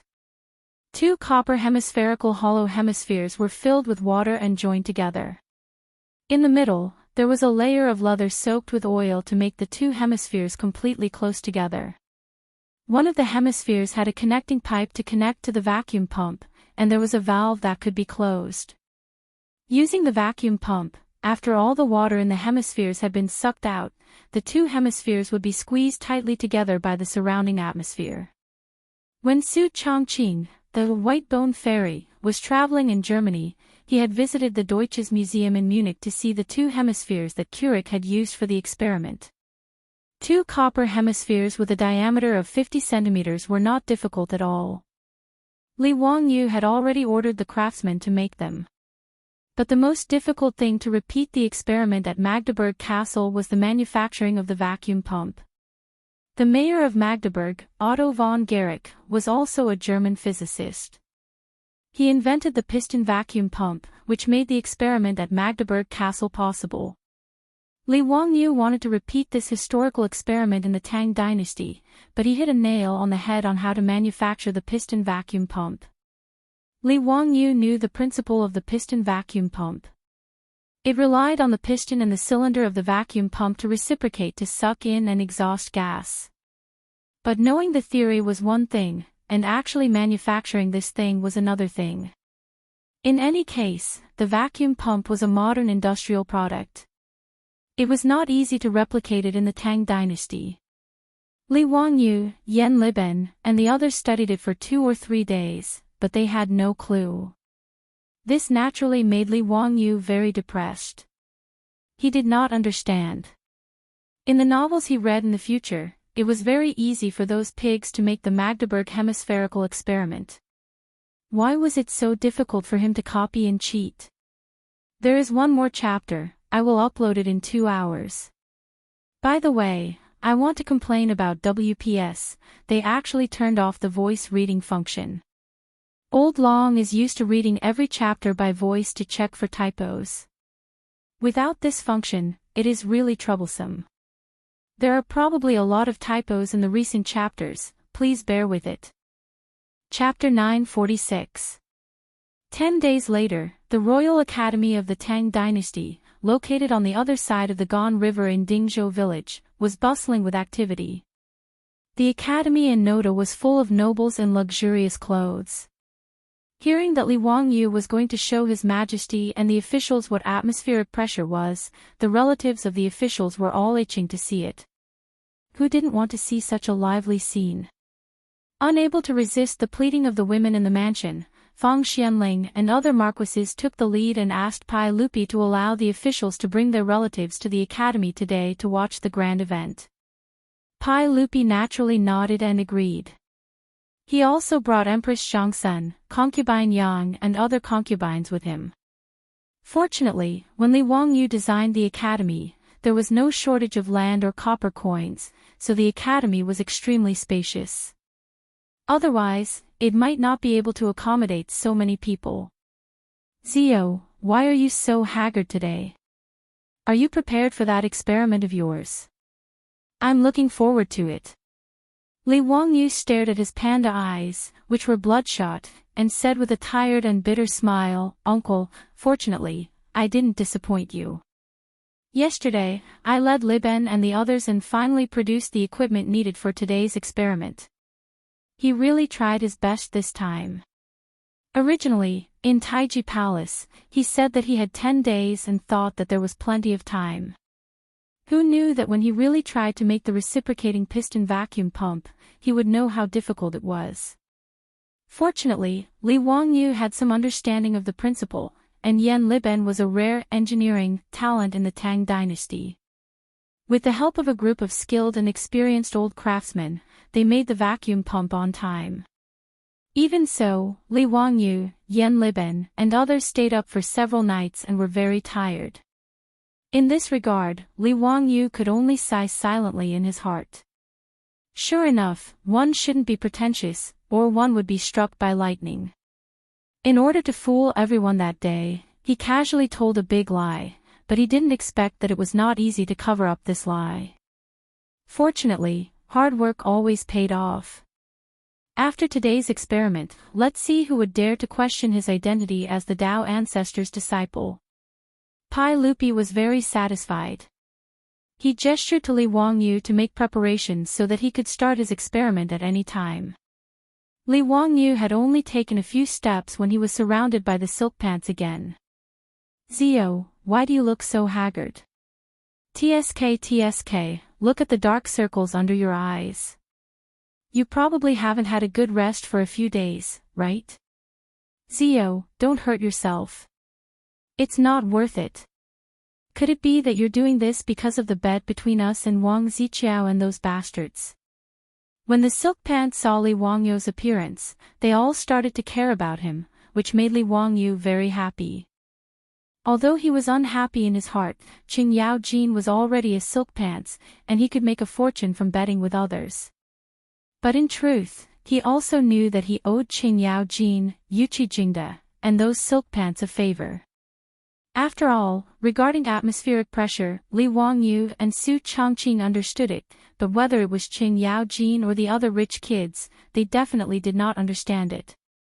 Li Wangyu could guess that those silk pants might not believe him when he said that each of them had a pressure of 200 stones on them. But the fact that they had dared to bet with Hou Junji and Wang Ziqiao on the basis of their trust in him naturally made Li Wangyu feel a little choked up. Brothers, be at ease. Your little brother is fine. It's good that you're fine. Wahahaha, today, your big brothers will wait to see how Zio will prove this atmospheric pressure and give those people who doubt you a few slaps. Let them know why the flowers are so red.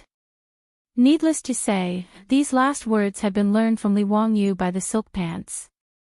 Li Wangyu firmly nodded. Just as he was about to say some heartwarming words, Chingchumo continued. It's a pity that Zio's Marquis Yanling won't allow it. Otherwise, we would have shared some of those beautiful maids with you. What a pity, wahahaha, Zio, you don't have this fortune. Brother Chumo's words are reasonable. Zio is good at everything, but he's henpecked. TSK, speaking of which, Zio, you don't have a noble title anymore, but your Lady Sue is Marquis Yanling. Does Zio still have any status in the residence? I heard that the Ministry of Works is preparing to tear down the Hing Gate in your residence. Is this true? The excited Li Wangyu's face instantly darkened. He couldn't even be bothered to say anything to those silk pants and turned to leave. This bunch of bastards. I knew that I couldn't be nice to them. Pay. That feeling just now was all an illusion. Li Wangyu angrily left, leaving the silk pants behind him in bursts of laughter. When most of the people had arrived, Li Wangyu asked for instructions from Pai Lupi and led the crowd to a spacious lawn in the academy. The crowd was bustling with activity and it was extremely noisy. Li Wangyu was very satisfied with this. After today, the Magdeburg hemispherical experiment in history could be removed. It would be replaced by the Royal Academy's hemispherical experiment. Li Wangyu shamelessly fantasized in his heart for a while before walking to the center of the lawn and started to speak to the crowd. Your Majesty, everyone, today I would like to show all of you what atmospheric pressure is. This is also the knowledge that my master, the Tao ancestor, imparted to me. Just like what I said 10 days ago in the Taiji Palace, every one of us, at any time and place, carries the weight of 200 stones of air on our backs. But why can't we feel it? It's very simple, because there are all kinds of pressures in our bodies. For example, blood has blood pressure, and there is air in the stomach and lungs. This makes the pressure inside the human body equal to the atmospheric pressure outside. Therefore, we can't feel the existence of atmospheric pressure. But just because we can't feel it doesn't mean that atmospheric pressure doesn't exist. Today, I will prove this point to all of you. As Li Wangyu spoke, he motioned for Ma Zhou and Yan Liben to come forward and present the two hollow copper hemispherical balls. Everyone, these two hollow hemispherical balls, when put together, form a complete copper ball. As Li Wangyu spoke, he motioned for Ma Zhou and Yan Liben to put the hemispherical balls together. These two hemispherical balls don't have any mechanisms in between. Therefore, when they are put together, there is no need to use force and they can be easily separated. Li Wangyu motioned for Ma Zhou and Yan Liben to separate the copper balls again. Pai Lupi, the officials, and Empress Zhangsun were all confused by Li Wangyu's actions. Li Wangyu didn't explain. He only had Ma Zhou and Yan Liben bring the two hemispherical balls to Pai Lupi and the officials so that they could inspect them, indicating that there were no mechanisms in them. After carefully inspecting the two hemispherical balls several times, Wang Ying and Ho Junji were finally convinced that Li Wangyu was speaking the truth. These two hemispherical balls were just hollow copper hemispherical balls. There were no mechanisms in them. Zio, what do you mean by this? Don't keep us in suspense. Hurry up and get that air pressure out. Qing Yaojin impatiently shouted. Li Wangyu silently rolled his eyes. He was too lazy to pay attention to this uncultured old hooligan. He began to command Ma Zhou and Yan Liben to fill the copper ball with water and then connect it to the piston vacuum pump for pumping water. He also summoned Niu Wu and the other officials from his residence and began to pull on the pistons, slowly extracting the water from the copper balls. As the water was slowly extracted, the pistons became more and more difficult to pull. In the end, when 3 or 4 muscular men were no longer able to pull on the pistons, Li Wangyu finally had Ma Zhou close the valve on the copper balls. Everyone, now is the time to witness a miracle.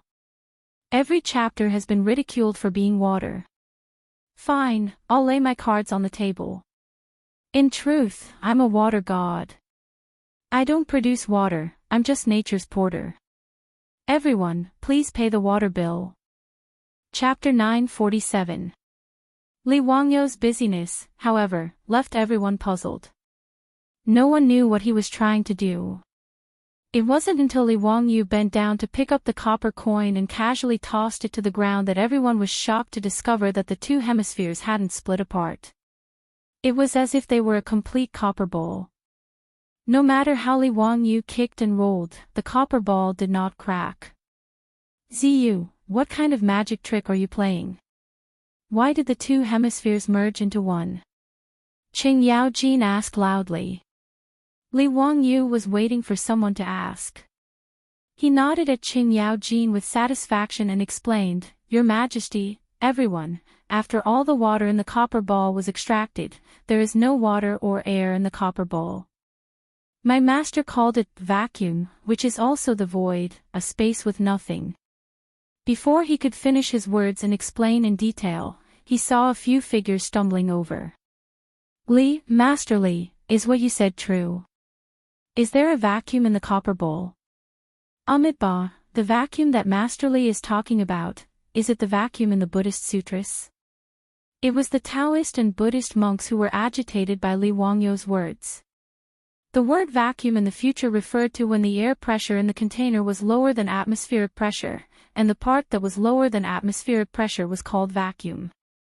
However, there was a word vacuum in Huaxia since ancient times. It referred to nothingness, which was the nothingness of Taoism. The emptiness of Buddhism was also borrowed from this concept.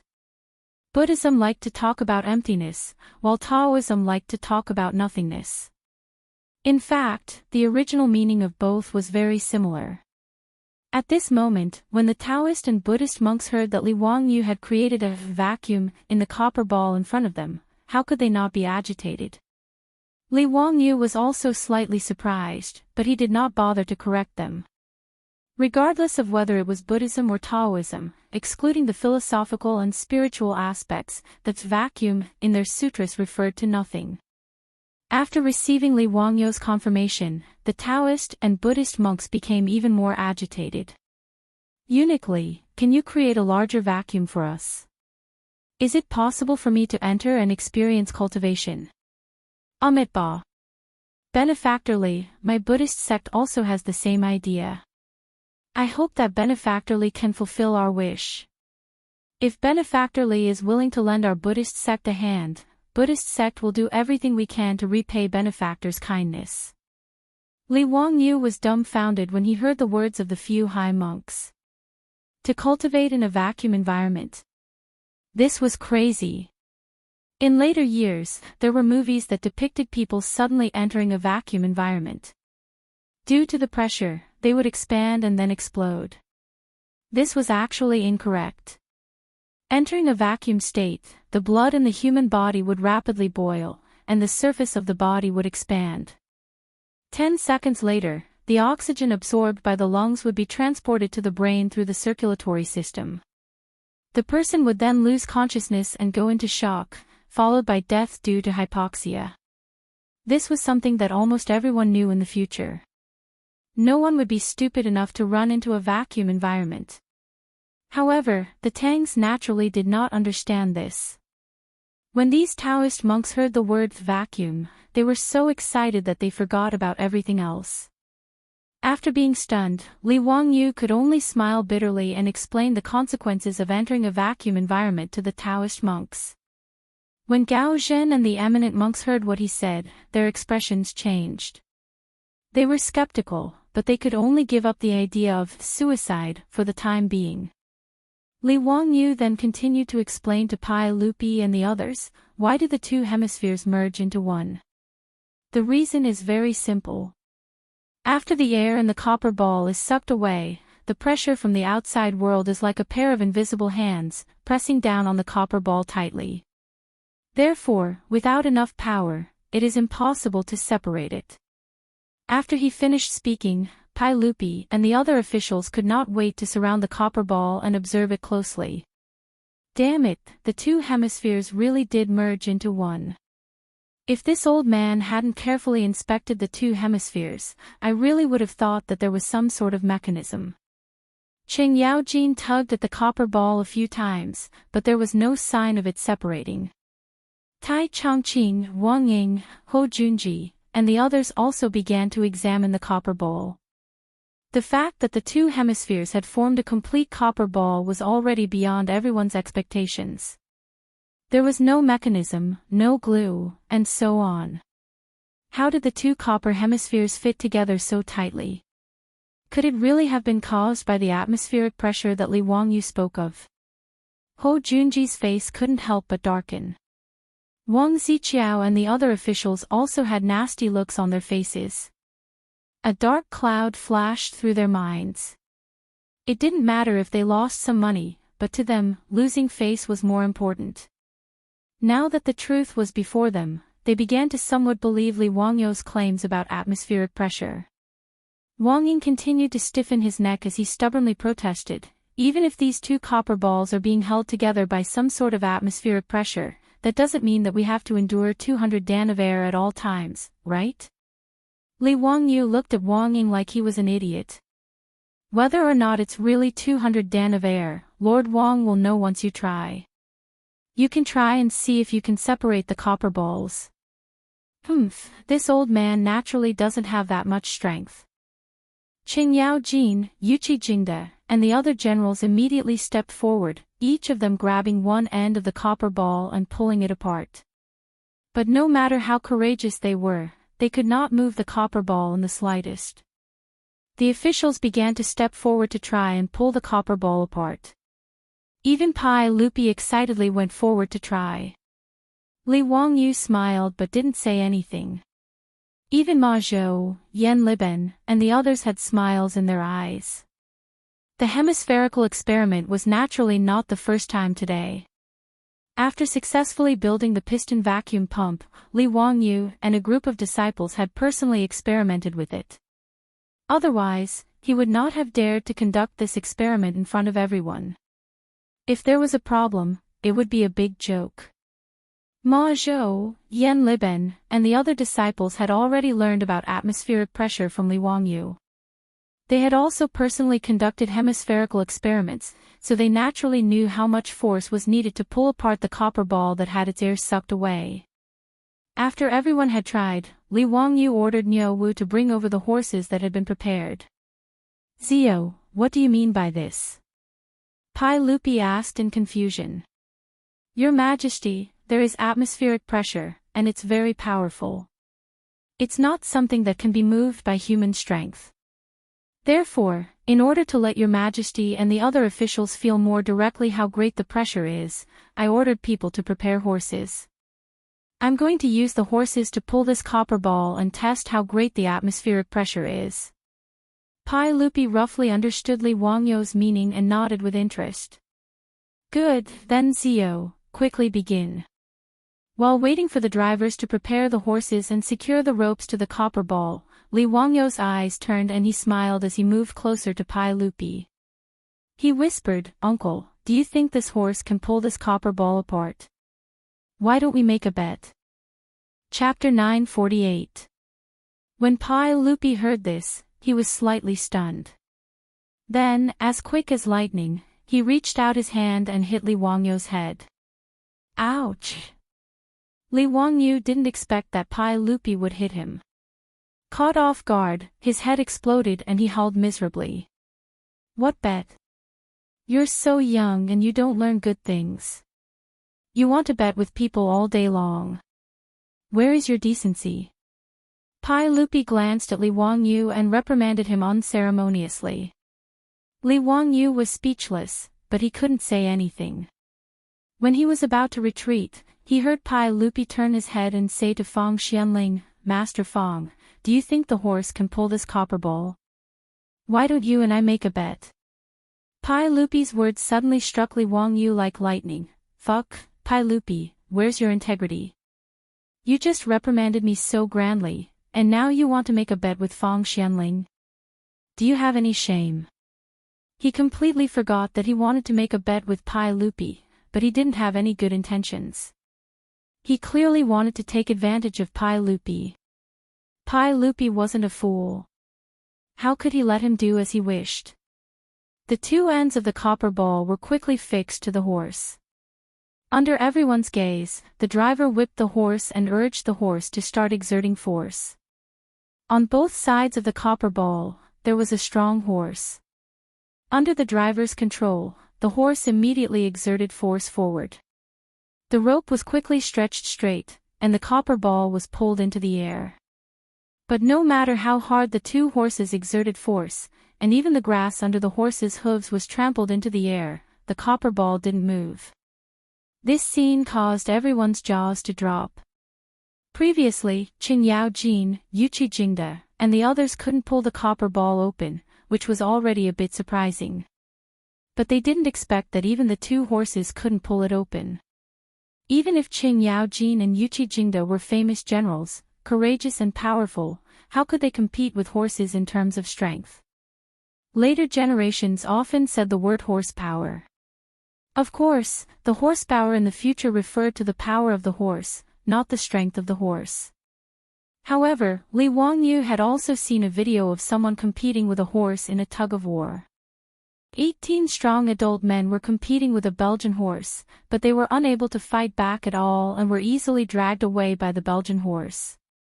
Although the horse Li Wangyu found was not as strong as the Belgian horse, its strength was at least equivalent to 6 or 7 adult men. Ho Junji and the others grimaced even more when they saw that the two horses were unable to move the copper ball. The onlookers discussed animatedly, feeling that the scene in front of them was unbelievable. Li Wangyu satisfyingly called the coachman to stop. He then snapped his finger, signaling Miao Wu to bring 2 more horses over. For horses were naturally unable to move the copper ball, but the eyes of Pai Lupi and the others were about to pop out of their sockets. When the number of horses increased to 8 and there was still no reaction, they even began to suspect that Li Wangyu had switched out the copper ball with the one that had given up hope. Under the urging of the coachman, the horses pulling the copper ball began to gasp for breath, their bodies drenched in sweat. By the time Li Wangyu had the horses and coachman stopped to drink water and rest, everyone was already numb to the situation. Zio, tell us the truth. Did you really not tamper with the copper ball? Pai Lupi also began to suspect that the copper ball had been switched out. He called Li Wangyu to his side and softly asked. Li Wangyu chuckled and replied, "Uncle, calm down. This copper ball will definitely be separated. I said before that the atmospheric pressure is very great, but it also has its limits.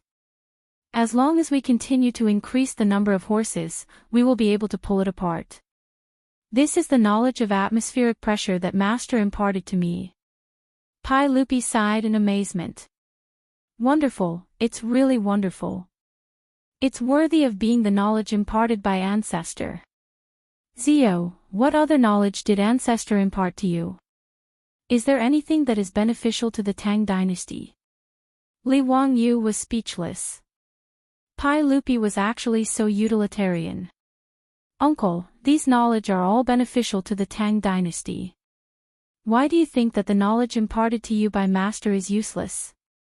Pai Lupi hurriedly explained in a low voice, "No, that's not what I mean.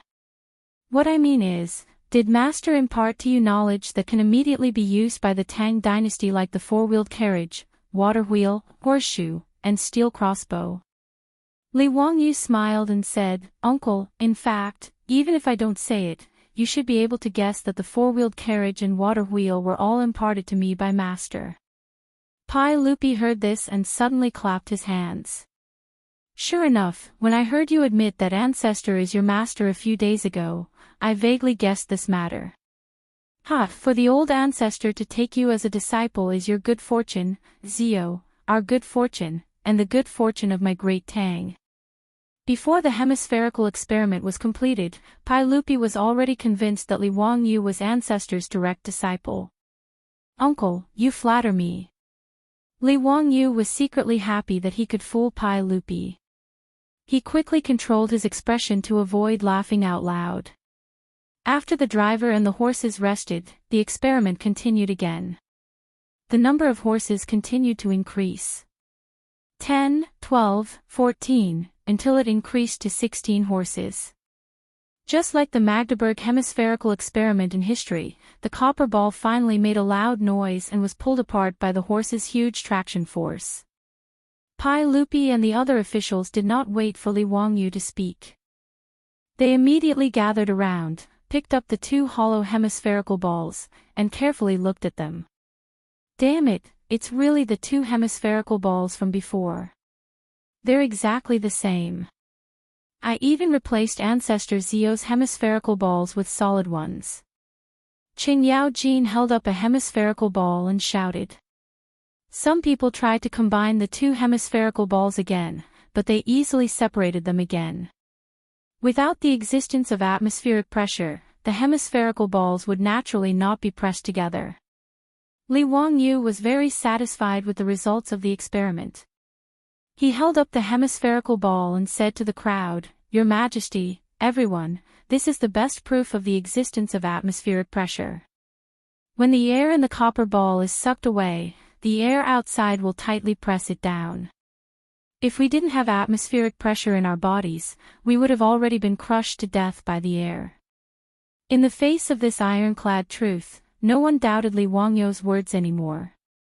There were even quite a few people who fearfully reached out to touch the air above their heads as if worried that one day, they would be crushed to death by the air descending from the heavens. Pai Lupi, on the other hand, was very interested.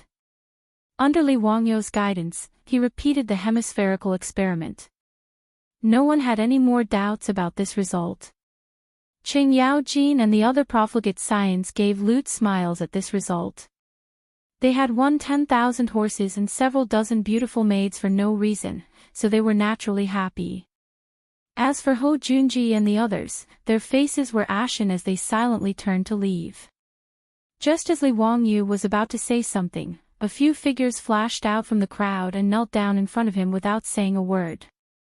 Disciple pays respects to Grandmaster. Chapter 949.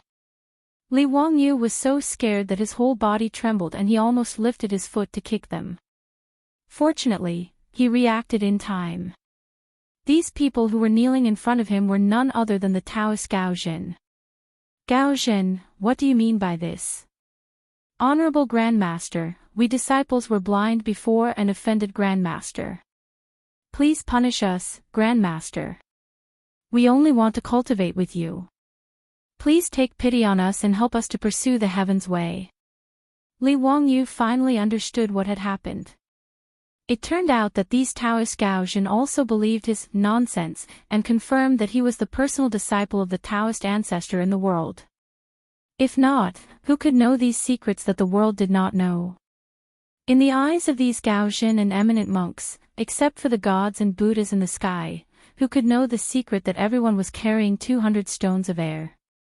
Fortunately, those eminent monks were all Buddhist disciples. Otherwise, they might have to kneel in front of Li Wangyu at this moment. After figuring out the purpose of these white-bearded Gao Zhen, Li Wangyu did not know whether to laugh or cry. His so-called identity as the disciple of the Taoist ancestor was just a boast.